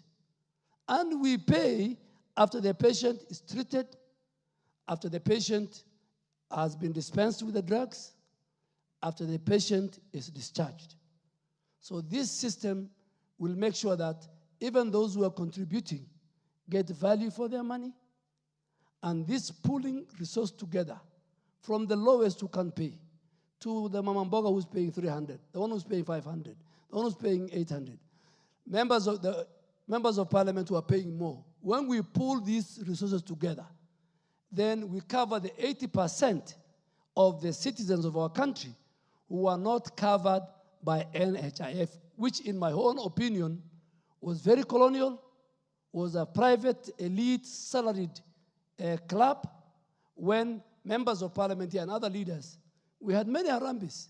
So we want to make sure that there is healthcare. And the speaker, finally, if we sort out the healthcare of any nation, for example, our country, and we sort the education of our country, Kenya will move from a developing country to a developed world. The two main indicators, the prosperity of a nation is found in the health of its people. Thank you, Mr. Speaker. Njiku, the honor of the question. Thank you, Honorable Speaker. I think I'll just add one. Majority of the questions that I would have wanted to raise have been raised by members. But I have a question on primary health care and the quality as the CS is talking about. We have realized that the money that is supposed to go to these hospitals, the county government, and I don't know whether they have been able to establish that system and how that system will operate between the county government and the national government. Because the reason why we are paying excessively is to make sure that we get quality health care in our primary, in our level 1, level 2, and level 3, and level 4 hospitals. But as it is, Mr. Speaker, in those hospitals that we are really paying a lot of money, there are no drugs, there are no doctors. I have a level 4 hospital in Karori Hospital, Mr. Speaker. When you go to that hospital at 7, there are no doctors, there are no nurses, and we're expecting that we're going to give them quality health. It is next to impossible. There must be a way that the ministry is able to secure and track the money, the resources that they are sending to these hospitals, that they make sure that there is prudent use of these hospitals between the county government and the national government, Mr. Speaker. In a case scenario yesterday, and that's why we are saying we are paying excessively so that we can avoid many harambes that we normally cough out money during weekends. Yesterday, I had an issue of a patient who has been, who was sent by Kenyatta National Hospital to go and seek for a colonoscopy kind of, to go and seek services outside the Kenyatta National Hospitals because their services, their machines are not operational. And I had to cough about 20,000 shillings to that patient. She's also telling me you need to follow up because I cannot be admitted. And you know, when you deal with that kind of a patient is above level 1, level 2, level 3, level 4. But still, that quality healthcare we are talking about cannot be realized even in the hospitals, Mr. Speaker. So the minister should make sure that there is a serious following as far as these resources are concerned to make sure prudent use for the transfer of the functions. Thank you. Thank you. Minister, response to that? Mr. Speaker, this House has passed a law called Facility Improvement Fund Act. That act, Mr. Speaker, has allowed the county hospitals or facilities the honorable member is talking about to receive monies directly from SHA without passing the county revenue account. So we have a safeguard. 2, for example, your constituent or a Kenyan cannot get the right drugs and the right doctor at the public facility at the level of primary health care. You walk to the nearest faith-based. You walk to the nearest private facility. So you have a choice. But I want to assure this House, the way you yourself have passed a law called the Facility Improvement Act. So there's no way, and it's good to be honest to the country, there's no way counties, and I want us to remove politics from this, and SHA will only pay for the number of people who visited that facility. So if there are no people who have visited the facility, you get 0. But for example, the closest facility, public facility, the patient is not happy. He has an alternative. He has a choice. He can go to the faith-based facility. He can go to the private facility, which is of equal level within the reading of the primary health care, level 2 to level 4, Mr. Speaker. Yes, what's the point of order? Mr. Speaker, I have no question, but I just wanted your direction. We have quite a number of questions in the order paper. Are you able to help us in terms of how to proceed? I was going to give direction. Okay, thank you. Thank you, Mr. Speaker. Yes, Kagusha. Honorable Speaker, thank you very much. I just want to first say that Mukurweini constituency. Hold your horses, take your seat. You are hijacking the floor. I was going to give direction on how we go to the next. We are finished with Kawanjiku's questions, so we want to go to the next. So take your seat. You'll have an opportunity. Members, we have now done about 2 hours with this minister. The next questions are 2 from Samuel Chepkonga. If we have joyriders in the same manner, we'll probably go up to 7:30 something. And we have other businesses to transact. Can we agree that we take one of Chepkonga's questions? I allow joyriders, a few of you. Then Basil will joyride on Chepkonga. Then we can get another time for the minister to, but so far on SHA he has done very well. At least he has given a lot of material for those who care to listen. What do you think, members? Yes, Basil? My question is actually related to Kawanjiko's, and is actually in the order paper. So that's why I thought we should finish up with the she, that is SHA and the SHIF. We are done with that. Chepkongas are also related to the same thing. So let's, Minister, let's take Chepkonga's questions. Can you? Yes, then Honorable Basil, you can actually come on alongside Chepkonga, and your question will be dealt with. So let's have Chepkonga. Yes, Mutuse? The Speaker, my question is listed just immediately after Chepkonga's. Let's see how well we do. And I was thinking, Mr. Speaker, yes, just riding on your direction and your wisdom. Yes. Because none of us has the experience you have, that when you drop Chepkonga's one question, then you can also direct that mine also be heard this afternoon. Because mine is just very short. Chepkonga? Thank you very much, Speaker. Speaker, I will not read all the questions because all the questions have already been supplied to the Minister, and I'm sure he has the answers. The only thing I wanted to say, Mr. Speaker, is to congratulate the Minister for being appointed as the Minister for Health.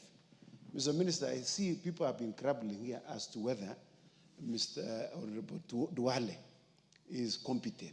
You know, I am a student of leadership, Mr. Speaker. And in my class, I was taught that to be a leader, you need 3 critical things. Number one, you are consuming valuable time. No, I'm finishing. No, I'm just supporting him. That you need ideas, people skills, and technical skills, and you can delegate the last one, Mr. Speaker. And I see he has the 2 very important ones, people skills and ideas. Mr. Speaker, I wanted to say this before I answer the question. Number one, Mr. Speaker, there was an animated discussion here in the afternoon when we were discussing the question of NGCDF. As you know, this matter is pending in court. It appears that some people thought that this money is being remitted to the parliament. It is not being remitted to parliament. The law is absolutely very clear, Mr. Speaker. And I think there is a misnomer. When the people hear us canvassing things for our constituents, Mr. Speaker, Article 94, which I must remind them, Mr. Speaker, using scripture. 2 Peter chapter 1, verse 12 says, remind yourself of these things, although you know them. I want to remind them, Mr. Speaker. Article 94(5) of the Constitution says, members of the Parliament or National Assembly deliberates on and resolves issues that are of concern to the people, Mr. Speaker. Mr. Speaker, there is no one else in Kenya who has been arrogated that power. And that is the reason why we are here this evening, Mr. Speaker, resolving issues that are of concern to the people with regard to health. We were resolving issues that are of concern to the people regarding education, Mr. Speaker. Which question are you asking? No, Mr. Speaker, it is a general comment. There are some people who are misled, Mr. Speaker. Mr. Speaker, I want to thank you very much.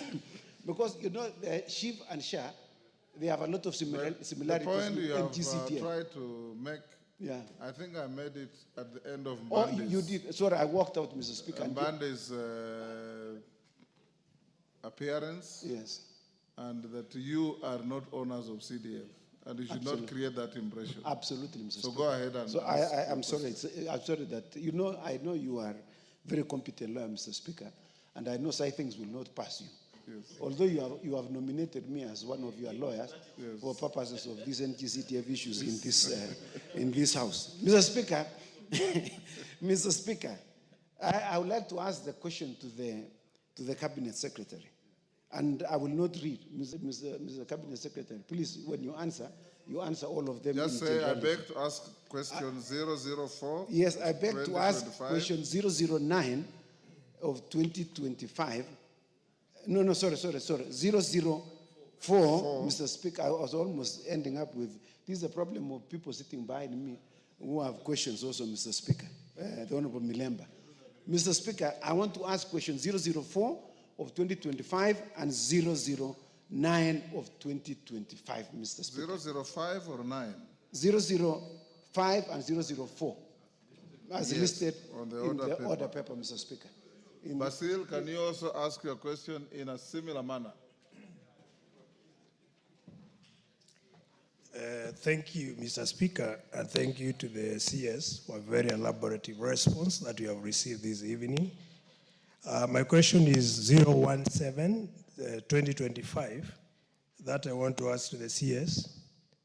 Do I read all of it? I just gave you direction, Basil, and you... Okay, 017, 2025. Yes. Question 1 all the way to question 3. Thank you. So, Minister, answer those questions 004, 005, and 017.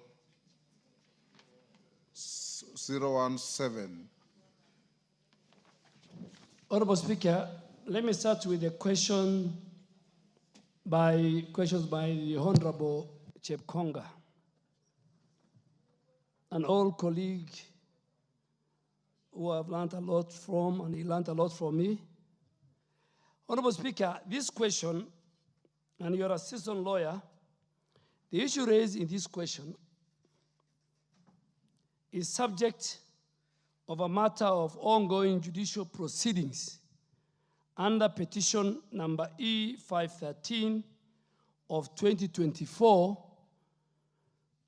Okia Omtata and 2 others versus the Cabinet Secretary, Ministry of Health, and 7 others, and cannot thus be, in my honest opinion, be deliberated on until a final determination is issued by the court.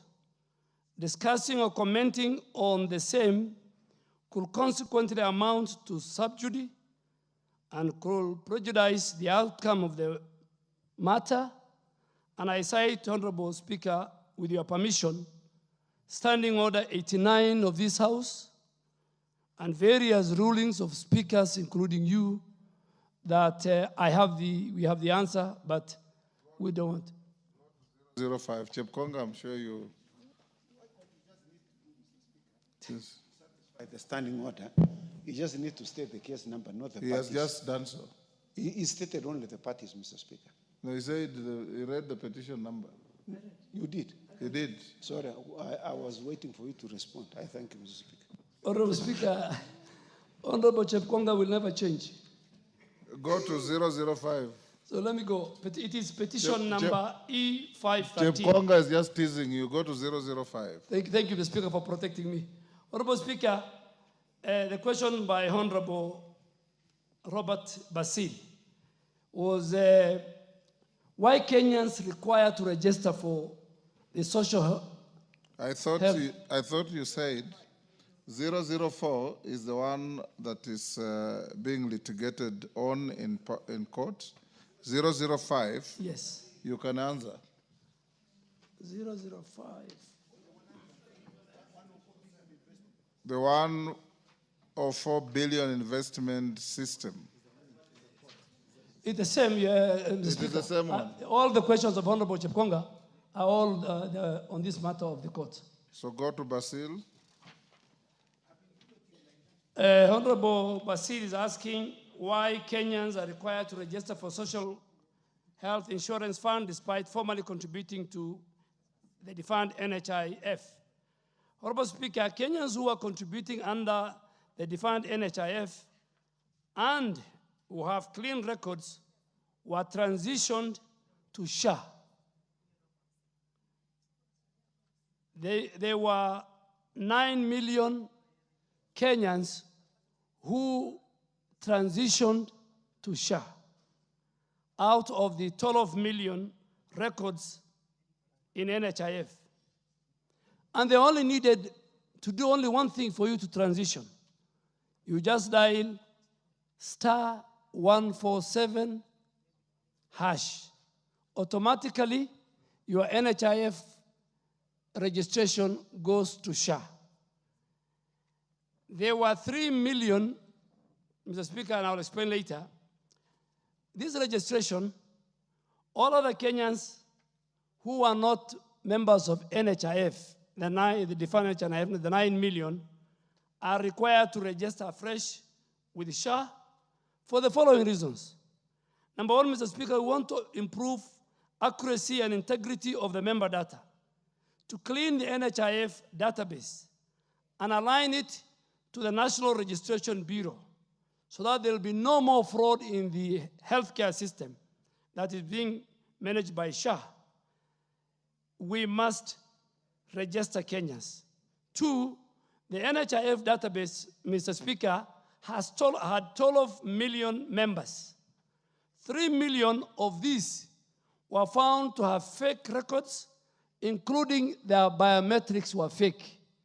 So these are the people who are siphoning, who are being used, who their biometrics were being used for insurance fraud. Two, Mr. Speaker, why are you asking other Kenyans to register, apart from the ones who we transited to SHA from NHIF? We want to prevent fraud, and we want to have an inclusion of a very fictitious beneficiaries, and just establish a source of truth for the identification of all Kenyans. Today, we will use your national registration biometrics. When you took your ID, we have the database So this system has that database. If it is treating X, it is treating X. The days when, and this I have to make it very clear, the days when your card can be used by or use your daughter's card and you're not registered, it won't work. The system will lock you out. And even if you are treated, the facility will not agree. Two, Mr. Speaker, we want to improve the free primary health care at level 2 and 4 funded by the Exchequer. This House has appropriated, has budgeted to fund the free primary health care at level 2 to 4, which is funded by the taxpayers. The registration will support in the identification and verification of members who are eligible to access these services, and this also assists government and also parliament, both in planning and budgeting for the provision of free primary health care. This year you have budgeted 18 million. If the number at the rate it's growing every day increases, this House will use that number to budget for the free primary health care. The Auditor General will use that data, and that is why we don't want every coin will count. That is budgeted and appropriated for the free primary health care. Finally, Mr. Honorable Speaker, it will bring equity as envisaged in the Taifa Care model. We want to democratize access to health service in a manner that all Kenyans have a right to access primary health care services regardless of their social status. And that's why we need people to register. And I really want to ask colleagues here, my former colleagues, who some of them I was their leader, please help me, and I'll come to your counties, and we will invite you at all the functions we have, at the funerals, at the weddings, CDF launch of bursary, NGAF launch of bursary. Let us ask Kenyans to register first. If they register, first they will access the free primary health care, free of charge, at the dispensary, at the health center, at the sub-county hospital. If you are not happy with the public facility, go to the private facility. If you are not happy with the private facility, go to the faith-based facility. This is free. It's from the Exchequer. It is this House which has. And that is why Nyeri County is number 3 or number 4, I think. I'll check it. Despite many opposition. It's number 3, in fact. Mombasa is number 1. Bomet is number 2. Nyeri is number 3. And I really want to thank those governors. And many of other governors will pick up. And all of us together, we will help. Honorable Speaker, Kenyans are encouraged to register, add their dependents, spouses and children, pay their contribution to enable them to access full benefit. Under SHA, for example, Mr. Speaker, this question has not been asked. Under SHA, Kenyans can add a maximum of 4 spouses and no limit of children so long as there's a proof that that child belongs to you. So if you have 4 wives, I'm sure that I don't think whether you can contain. Angela here to hear that? In fact, yes, the biggest beneficiary of this House is Honorable Wanjala. And many other Muslim members of Parliament, Mr. Speaker, they are not here. But this is the good news. But the children, there's no limit, as long as you want to approve. Yes, Oundo. Speaker, with your permission, allow me to relay the message to my neighbor, Honorable Wanjala, about the statement about the CS. He's my neighbor and also my brother-in-law. I'll gladly relay the information. Thank you, You're Honorable also Speaker. in the same group. No, I'm not, Honorable Speaker. God only gave me energy for one woman. Okay. Finish up, Minister. Honorable Speaker, so how do you register your spouse? How do you register yourself? How do you register and add your dependents? A person, Mr. Speaker, is very simple. Can visit www.sha.co.ke. He can dial star hash 147, star 147 hash. You can reach out to the nearest community health promoter if the person does not have a phone or is unable to read and write. For those of us who have Android telephones, you can download the Afya Yangu. That material is already on record. It's on record. Yes. Honorable Speaker, I think the other question was payment to SHA. Payment to SHA grants Kenyans additional benefits, Mr. Speaker, mostly inpatient services under SHA. These benefits will kick in immediately, and I think even, Mr. Speaker, that one I've also said it. It is under record. For the employed Kenyans, you complete the registration, be declared by your employer, you remit the remittance of the contribution by the employer by the 9th day of every month. For the informal sector, Honorable Speaker, they complete the registration, they complete the mean testing to decide on the payable premium, and they make payment through the same channel for registration. As of April 15, 2025, Mr. Speaker, a total of 4.386 million Kenyans have successfully completed the mean testing. The average number of Kenyans completing mean testing and making contribution every day is 20,000 per day. The average contribution currently stands at 590. They're paying about 590 for those who are registering and who are paying. Honorable Speaker, finally, as of April 15, 2025, SHIF paid members up was 5.6 million who are paying their contribution. 4.192,744 are from the formal sector, employed, and 1.4 Kenyans, including Mama Mboga, 1,423,000 are from the informal sector. Honorable Speaker, the last question of Honorable, I think, Honorable Basil, I have answered. Just to wrap up, with your permission, Honorable Speaker, I really want to ask. Just hold on. I'll give him a supplementary. Yes. Let's take 3 for supplementaries, then you finish up. Thank you, Mr. Speaker. One question each. Yes, for the CS are tried to answer my questions, but he has not clearly stated how much money in terms of contributions were in the accounts for NHIF and transferred to Social Health Insurance Fund. Okay. And then, for the sake of my mother, the CS, can you please explain to us what motivated the ministry to introduce SHA and SHIF when NHIF was indeed working? Thank you. But you are the ones who passed the law here. Basil, you are the ones who passed the law on what you are asking. Yes, Chepkonga, one question each. Yes, Kakuja, I'll give you.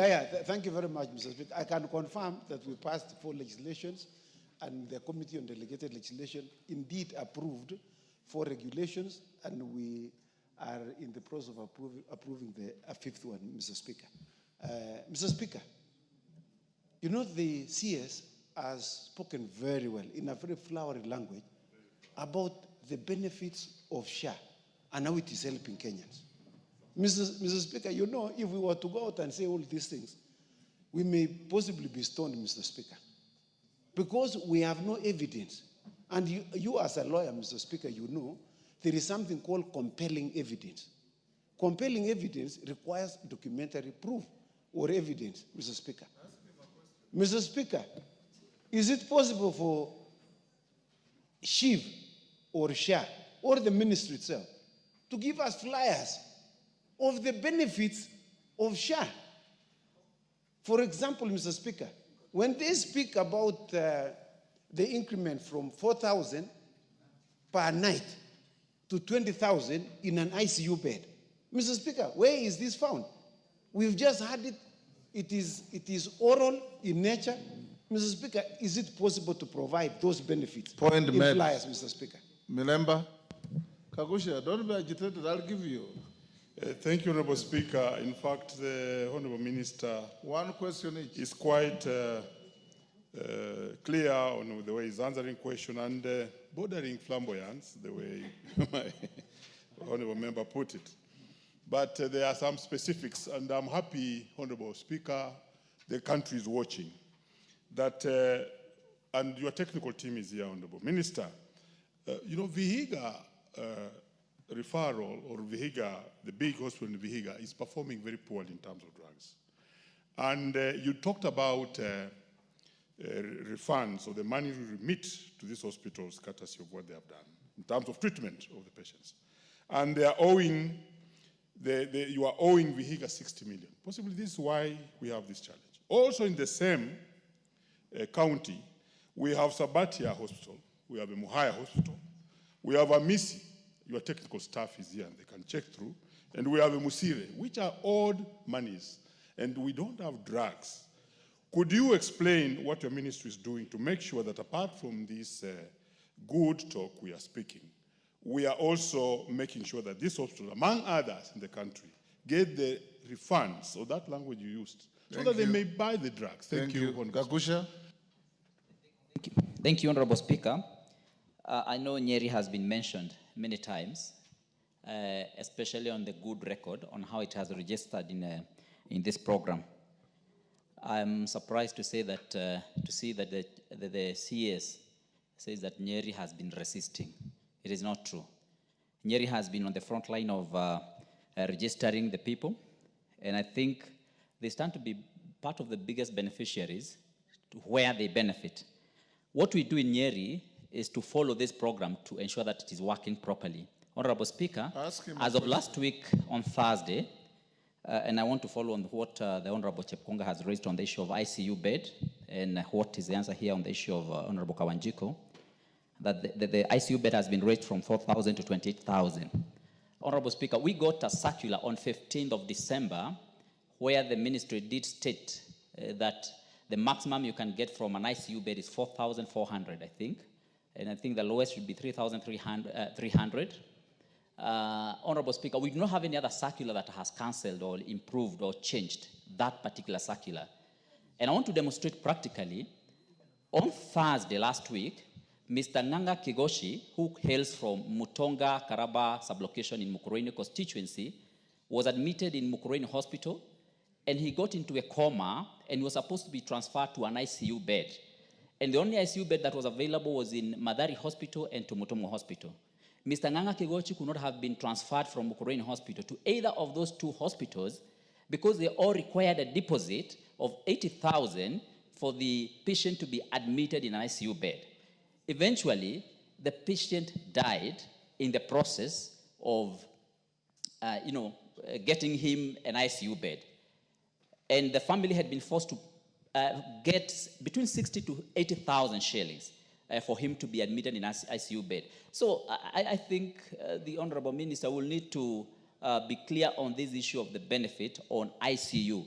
And those are some of the areas where we are finding what is being given by the ministry and what is on the ground being very different. Trans Nzoia Women Rep. Thank you, Mr. Speaker. He's talking about Shakahola, referring to a hospital in Trans Nzoia.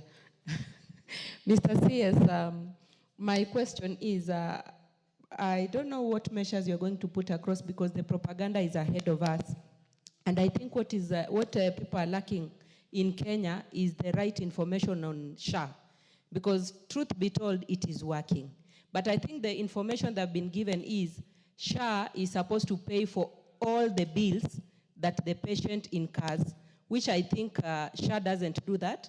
And it is important that they get to know exactly what SHA pays and to what extent it pays and what they're supposed to top up. Then secondly, Mr. CS, teachers and police officers are really complaining. And I think I get their complaint so clearly. And if there are people who can easily finish this SHA thing and propagate very fast are the teachers. Because majority of the teachers are the ones who are chairmen in most of the meetings in our villages. So how I wish, because their complaint is they have been given very few choices on the hospitals they go to, which they feel it is not fair to them. The options that they have been given. Point made. Finish your question. Okay, my question is, I wanted, if possible, they be given vast options for them to choose so they can be attended to a good number of hospitals in this country. Thank you. Mukunji, one question. Thank you, Honorable Speaker. Honorable Speaker, during the NHIF time, I used to spare some resources of NGCDF to pay for the most vulnerable members of public, their NHIF, Honorable Speaker. But this time, Honorable Speaker, it has been very difficult. And this aligned also with, I sit in the Committee of Constitutional Oversight and Implementation, where we asked the teachers why they preferred using a private cover other than the NHIF that we were using before. And they clearly told us that they were given a letter that SHA cannot be able to handle group payments of such a significant group of our people, and they are the ones that are paying SHA directly. And Honorable Speaker, on that, we also need to realize that for SHA or any insurance cover to work, equipping our hospitals is very key. And last 2023, we launched a very advanced system of cancer diagnosis with His Excellency the President at KU MTRH, which was being called CyberKnife radiotherapy equipment. And Speaker, I was very shocked last week to get a call from one of my good friends whose husband has cancer, that equipment has never been operationalized. And not because the equipment has a problem, but it's because they lack a technician to actually be able to run that machine. Honorable Speaker, I would like Waziri to clarify on bulk payments of SHA, especially to members and groups such as teachers, and the benefits, and also Member the for equipping Garissa. part. Thank you, Mr. Speaker. First, I wanted to tell the Cabinet Secretary Ferdinand, you already asked the question. I'm giving those who have not. on if this, Go ahead. system of SHA or SHE is supposed to work. First, Kenyans have a lot of expectation on this issue. In that they believe the information out there is that SHA and SHE is supposed to pay for all the medical expenses that they incur in these facilities. So we need to clear that. And since health services is a devolved function, the only way this thing can also work, especially on that level of specialized treatment, is to have level 6 hospitals, which is a national government function, are the former regional hospitals, PGHs, professional general hospitals. Otherwise, this thing is going to be difficult for the national government to run it at SHE and SHA level. Point made. Sorry, and Mr. Speaker, one issue that was raised on the issue of cancer centers. There are 4 regional cancer centers in this country. One of them is in Garissa, and it has stopped functioning the last 2 years. Garissa County government had written a request for the national government to retake it back. So I want to ask the minister if it is possible, if they can take back that facility so that the people of Garissa County and generally in that region of northern Kenya can access facility of that magnitude, an investment that has been made by the national government, transferred to the county government, and they are unable to run, so that the people from that region can access that facility easily instead of coming all the way to Kenyatta Hospital, which sometimes is difficult for them to access. Thank you. Pasaris, I thought you had asked questions earlier. I have a burning, thank you, Mr. Speaker. Mr. Speaker, as we are sitting here right now, and I want to bring this to the attention of the CS, Kenyatta University Teaching Referral Hospital had stalled for 8 years, and I was in the Health Committee in the last Parliament, and I was instrumental in making sure that we got it funded and we got it opened after stalling for 8 years. But today, I just want to ask the CS, right now, there's a young man at Kenyatta University Teaching and Referral Hospital that had an accident. He was in a car going somewhere, woke up in Kenyatta, all right, in the referral hospital. The family has been given a bill of 400,000. All right. So the reason why he's been given a bill of 400,000 and they've paid 100,000 is because they're saying, the hospital is saying that they only cover food, that SHA only covers food and bed.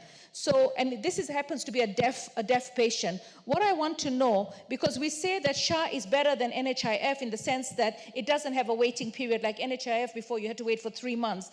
So now that you don't have a waiting period, assuming that this young deaf man did not have SHA, when he is admitted in hospital, is it the duty of the hospital to ensure that they register him at that particular point in time so that he can enjoy the benefit of being in the hospital? It's an emergency, it's an accident, and now the family is being forced to pay 400,000 shillings. SHA is only covering for bed and food, and that is a public hospital that should actually be offering the services for free to our members. And then you talked about I gave you only one.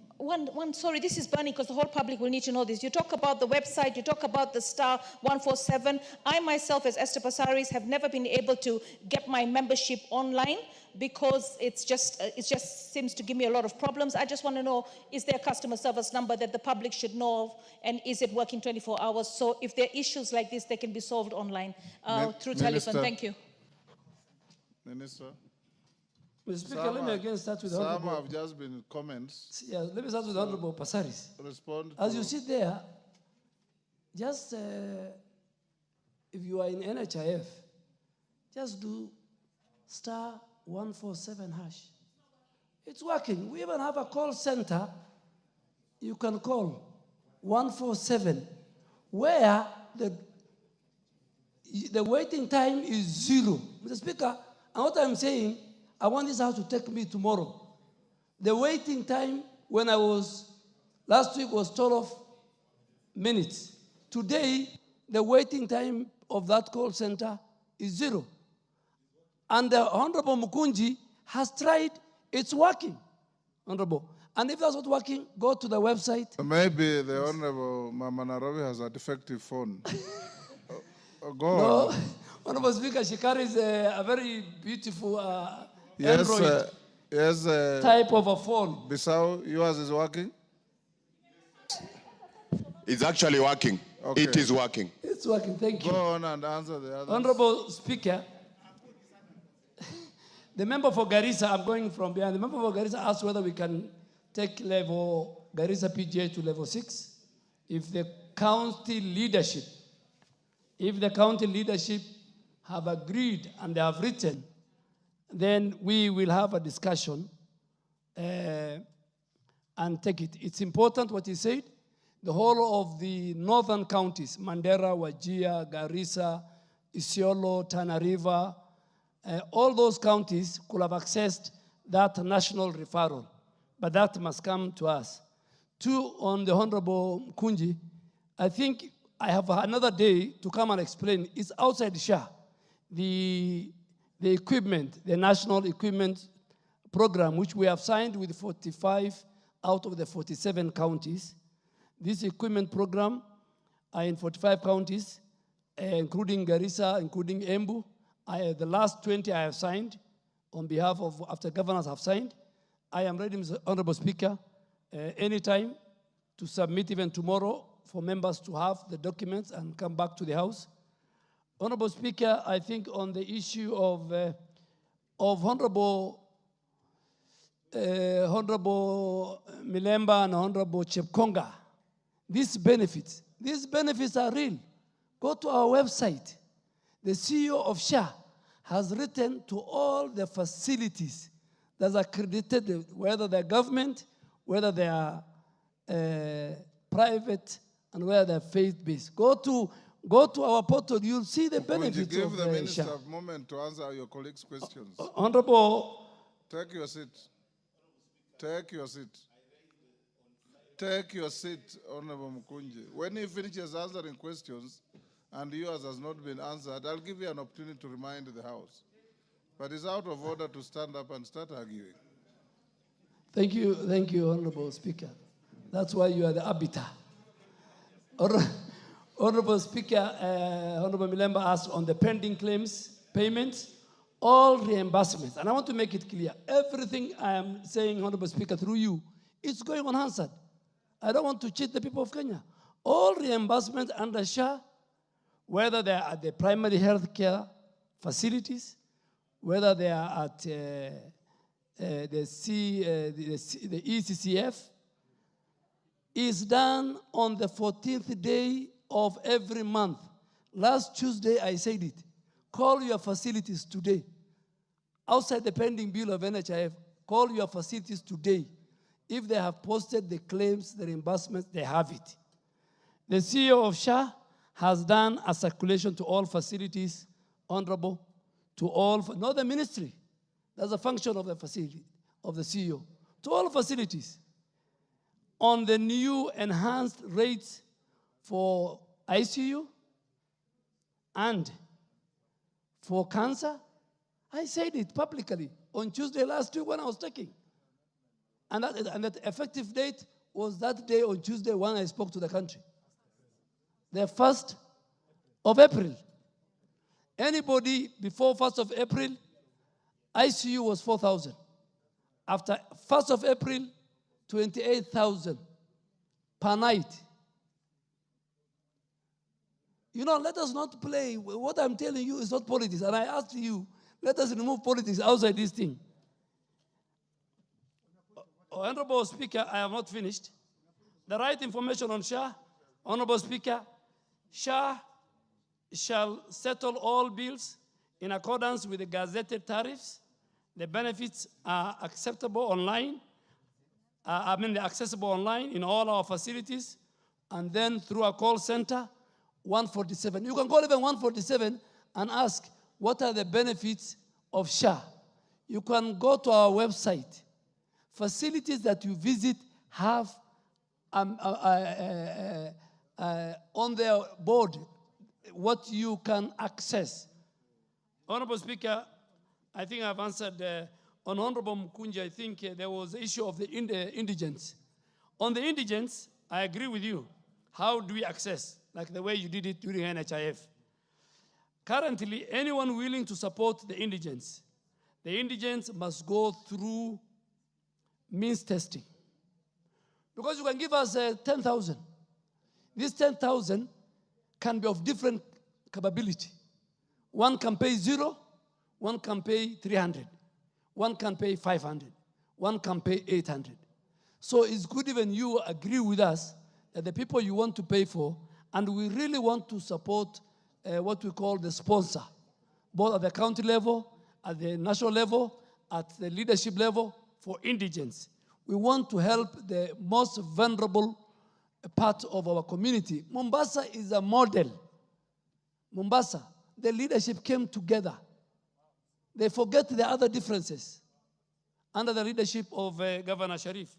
And in fact, at the Council of Governors, we applauded him yesterday, and the other 10 governors. I think there was a last one on the teachers and police. I was asked by the honorable member for you, the Speaker, Trans Nzoia, but the Speaker, oh yeah, she's around. Usually used to say when I was here that if the person who asked the question leaves the committee, you don't need to answer. But the National Police Service medical cover is a complementary insurance for police officers provided by their employee, which is the Ministry of Interior.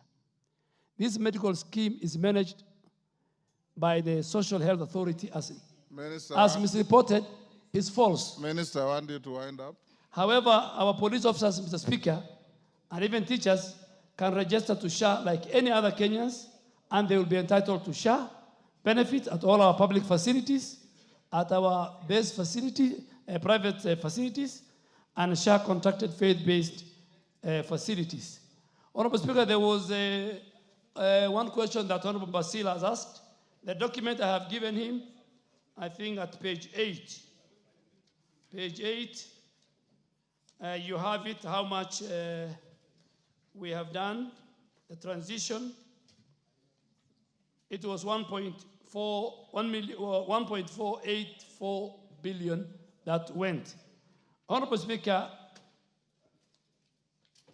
I want to just urge, as I conclude, urge the House. They say you can survive with illiteracy until you die, but you cannot survive with the disease. We require a very robust health care system that is accessible, affordable, equitable, and quality to our dear citizens. Don't listen to the naysayers. Over 40,000 Kenyans are enrolling in SHA every day. Take charge of your health care and enroll to SHA. Universal health coverage, Taifa Care is working, is good for our people, is a legacy. All our leaders, led by the President, we are going to leave. And I commit, Mr. Speaker, that as a Minister for Health, among many, many other issues I have to deal with the health docket, universal health care will be. But the members who have passed, as you said, should tell the difference between SHA is the authority, SHIF is the insurance fund. That is the difference, but it is this House that at the beginning of the bill defined it that way, not me. Minister, you'll extract the Hansard and respond to the issue raised by Pasaris about the deaf patient at Kenyatta University Hospital. We don't have verified facts. Extract the Hansard and check. Also the case of Kagusha, extract the Hansard, and you can write to the clerk, order Kagusha. I'm helping you. We are coming to an end to this session, and I don't want your matter to go under the carpet. It is something that is very important. If what you said is correct, it's something that the minister must act upon.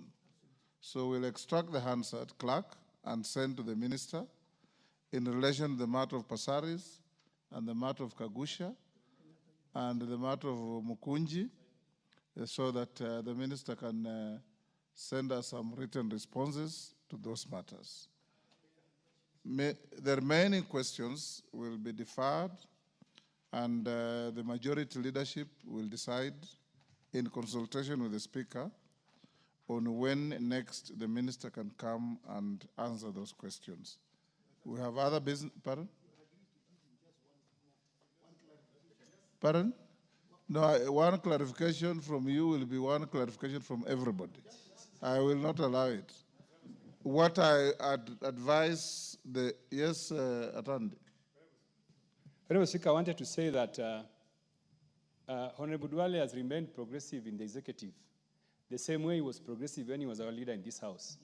Honorable Speaker, I want to confess that I'm proud of Duale, and I believe that his leadership of this critical ministry is going to help the broad-based government to achieve its vision for Kenyans. Honorable Speaker, this House, under my leadership as Chairman of Budget and Appropriations Committee, I want to promise Honorable Duale that I'm going to do my best to ensure that my committee supports him for him to realize the vision of the ministry and the presidency. Thank you. Honorable Minister, if you listen to the members very carefully, and even from the streak of your own very eloquent answers, it does appear that the elephant in your room is poor communication. Information flow is flawed or non-existent. But you rightly said that you want to go out on a serious public awareness campaign. That's something you ought to have done yesterday. Because out there, those who propagate propaganda, misinformation, disinformation, fake news are running 10 times ahead of you as a ministry. So you need, the ministry has perpetual succession. Those officers sitting on my right and left have been there. So we want, as a House, to give you support to help Kenyans. And for members, given the importance of this matter, I will sometime when we resume after the recess, have a Kamkunji, where Honorable Duale and his team will come here in an informal setup and take each and every question and answer them, so that the country can get to understand and appreciate that this innovative program works, but nobody will know it works until you go out there to tell Kenyans how it works. Even Jesus said you can't light a lantern and put it under the stool and expect people to see it. You have to go out there with the information. When Idi Amin was once asked by a British journalist why he liked blowing his own trumpet, he said, who else do you expect to blow it? It is my trumpet. So you must be ready to go out there and blow your trumpet for all and sundry to hear. These members and this House will support you, but we support those who support themselves. Thank you, and you are now released. You can go. That's what you wanted. I'm capable of reading your mind. Next order. Order number 13, special motion, consideration of a nominee for appointment as Principal Secretary, State Department for Broadcasting and Telecommunications. Let's not leave. Let's finish this order. KJ, hope you have a mover, seconder, and we'll... Mr. Speaker, I really thank you. We had very important business this afternoon, and this is equally important. Mr. Speaker, I stand to move a special motion on the consideration of a nominee for appointment as Principal Secretary in the State Department for Broadcasting and Telecommunication, and that taking into consideration the findings of the Departmental Committee on Communication, Information and Innovation in its report on the approval hearing of a nominee for appointment as Principal Secretary, which was laid on the table of the House on Tuesday, 15th April 2025, and pursuant to the provisions of Article 155(3)(b) of the Constitution and Sections 3 and 8 of the Public Appointments Parliamentary Approval Act, Cap 7F, this House approves the appointment of Mr. Stephen Motari Isaboke as Principal Secretary, State Department for Broadcasting and Telecommunication, subject to the following condition: that in order to avert any potential conflict of interest with respect to the claims made relating to part ownership of GoTV Kenya Limited, the appointing authority reassigns the nominee a different state department upon taking oath of office. Mr. Speaker, procedurally, the committee undertook the vetting of this nominee. The nominee appeared before the committee and was engaged fully. And in this engagement, Mr. Speaker, this nominee was able to prove a number of things. For starters, this nominee has been cleared by all agencies that are required to clear him for this office. Secondly, Mr. Speaker, this nominee was able to demonstrate great patriotism. Mr. Speaker, this nominee had been nominated to the position of PS in the State Department for Broadcasting and Communication.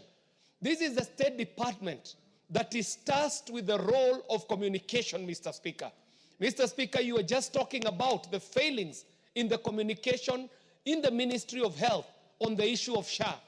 Mr. Speaker, communication in government is domiciled in this State Department of Broadcasting and Communication. And in his presentation, Mr. Speaker, this nominee was able to convince the committee that as an individual, he is able to express himself articulately and eloquently, and as such, demonstrated himself as a great communicator. Mr. Speaker, this nominee also presented to our committee his qualifications. And Mr. Speaker, I can attest to the fact that this individual is not only just fit to be a PS in the State Department of Broadcasting and Communication, but even assigned any other responsibility in government, this nominee was able to prove his experience, his expertise, his patriotism, and his leadership, Mr. Speaker. Mr. Speaker, this committee did receive memoranda. We received 2 memoranda, Mr. Speaker, and one of the memoranda came from an individual by the name Motava. Unfortunately, Mr. Speaker, this memoranda was inadmissible ab initio because it was a memoranda that could not even get the name of the nominee right, Mr. Speaker. And as such, it was not a memoranda that we could admit as a committee, Mr. Speaker. We considered it for its veracity, and we found that it is not admissible. Mr. Speaker, it would be sacrilegious of me as the chair of the committee to not note that we also received memoranda from a sister committee of this House, the Committee on Public Investments Committee. And in its submissions, these memoranda did point to a potential conflict of interest, Mr. Speaker, of which we were able to interrogate fully and even commit to the nominee who made very substantial submissions regarding these memoranda that came from the PIC committee. And Mr. Speaker, in its consideration, the committee was able to engage the nominee on the matter of his interest at GoTV. And I want to put it on record and on Hansard that this nominee committed by admitting that, yes, there could be potential conflict of interest, but he did admit to the committee under oath that on event that he is vetted and found fit to hold office, this nominee says he is ready to relinquish his shareholding within GoTV. Mr. Speaker, I would like to put it to this House that after consideration of these matters that were brought before our committee, we found this nominee fit to hold office. We found this nominee able to be having enough experience, to be having good leadership qualities, and the ability to be able to hold office as a permanent secretary in any docket that he would be put to. And as such, Mr. Speaker, our committee did propose that in order to avert any potential conflict of interest with respect to the claims that have been made relating to part ownership of GoTV Kenya Limited, the appointing authority reassigns the nominee a different state department upon taking office. Mr. Speaker, I beg to move, and I would like to ask the majority whip to second. Thank you very much, Mr. Speaker. Thank you very much, Honorable Speaker. Honorable Speaker, I rise to second the report by the committee.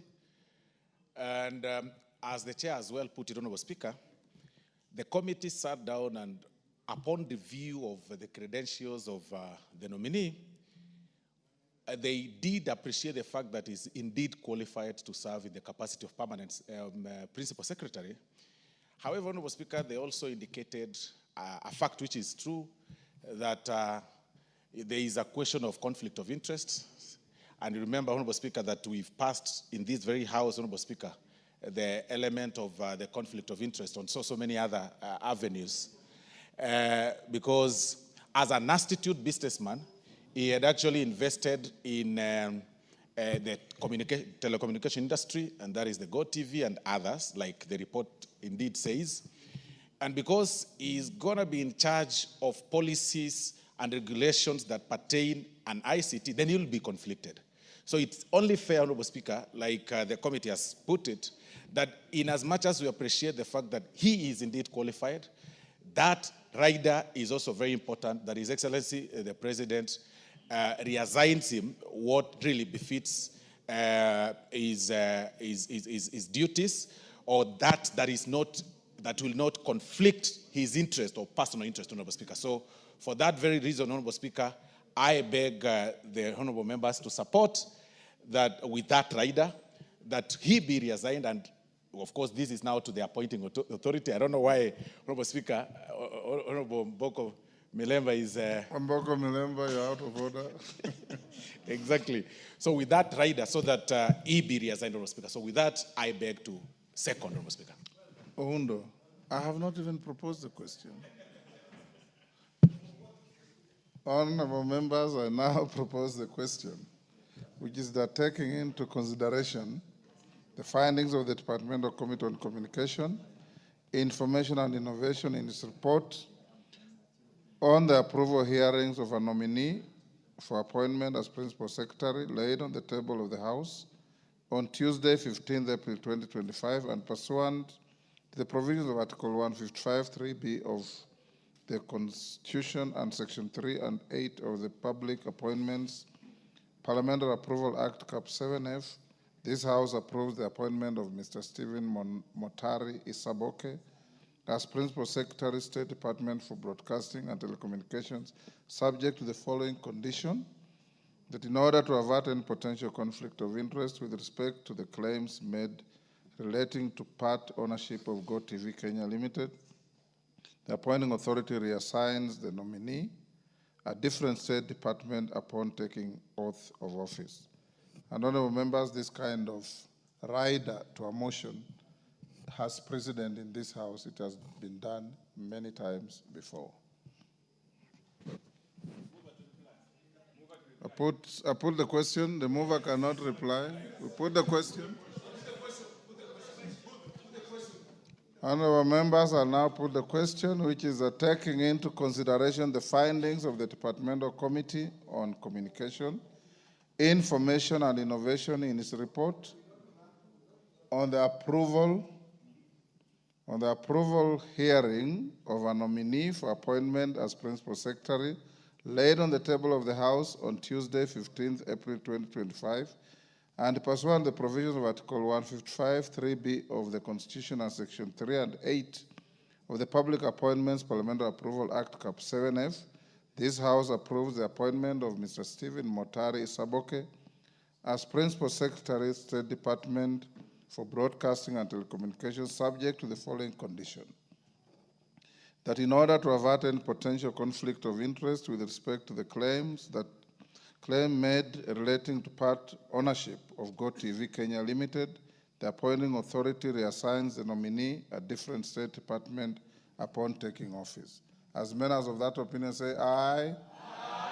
Will those of the contrary opinion say nay? The ayes have it.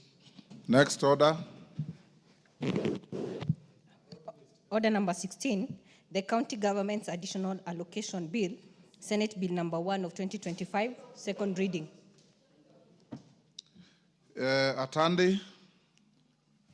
Thank you, Honorable Speaker. Honorable Speaker, I beg to move that the County Government's Additional Allocations Bill 2025, Senate Bill number 1 of 2025, be now read a second time.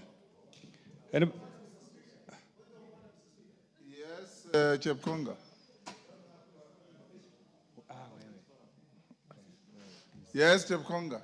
Mr. Speaker, you know what the Honorable Atandi is seeking to move, Mr. Speaker, as you know, this touches on the county additional allocation revenue, which, Mr. Speaker, is tied to the court case of RMLF.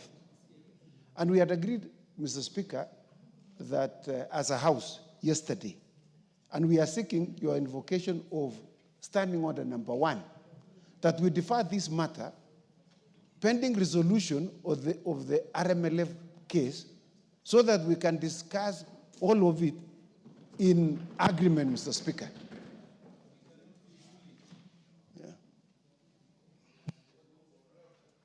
Honorable Chepkonga, I was advised on my request that the RMLF disputed numbers are not in this bill.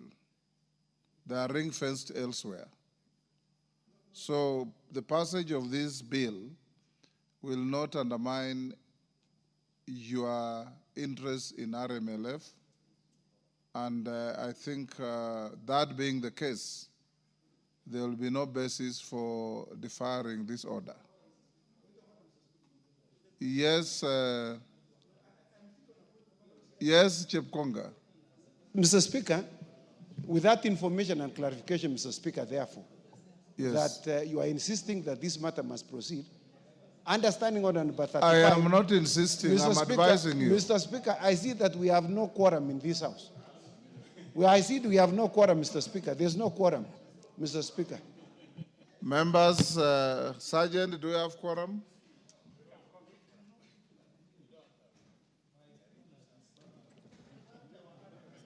Eh?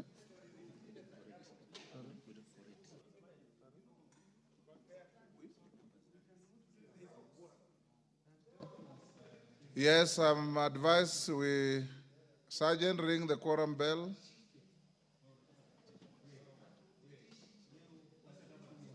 Tell.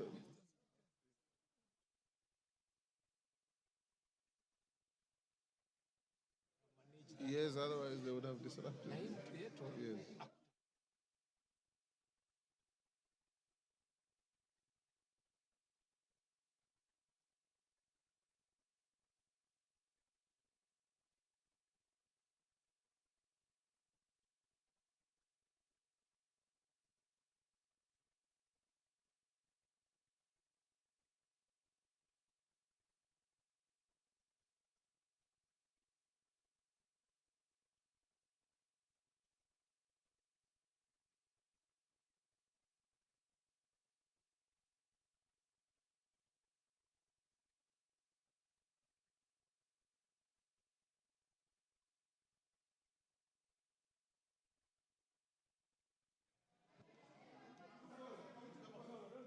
Give me the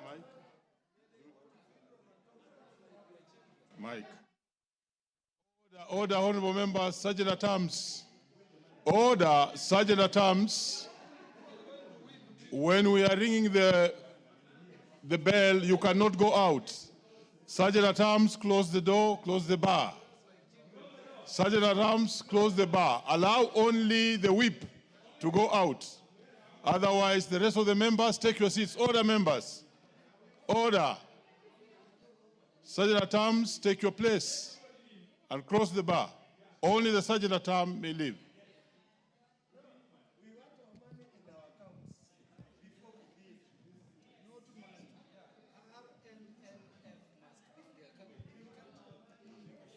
Sergeant at Arms, don't allow members to leave the house, but allow those who are outside to come in.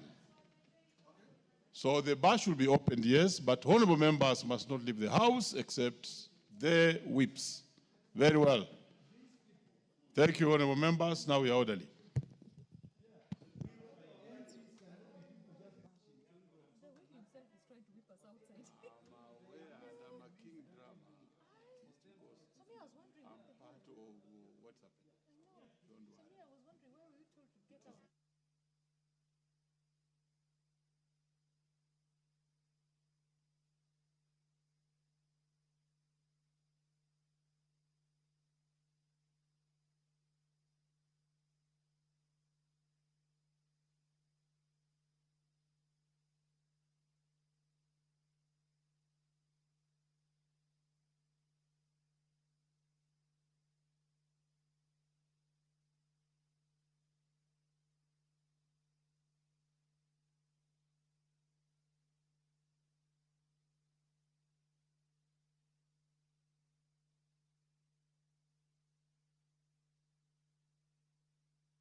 Order, Sergeant at Arms, you may ask that the bell can now stop because we have done with the 10 minutes. Honorable members, order, take your seats.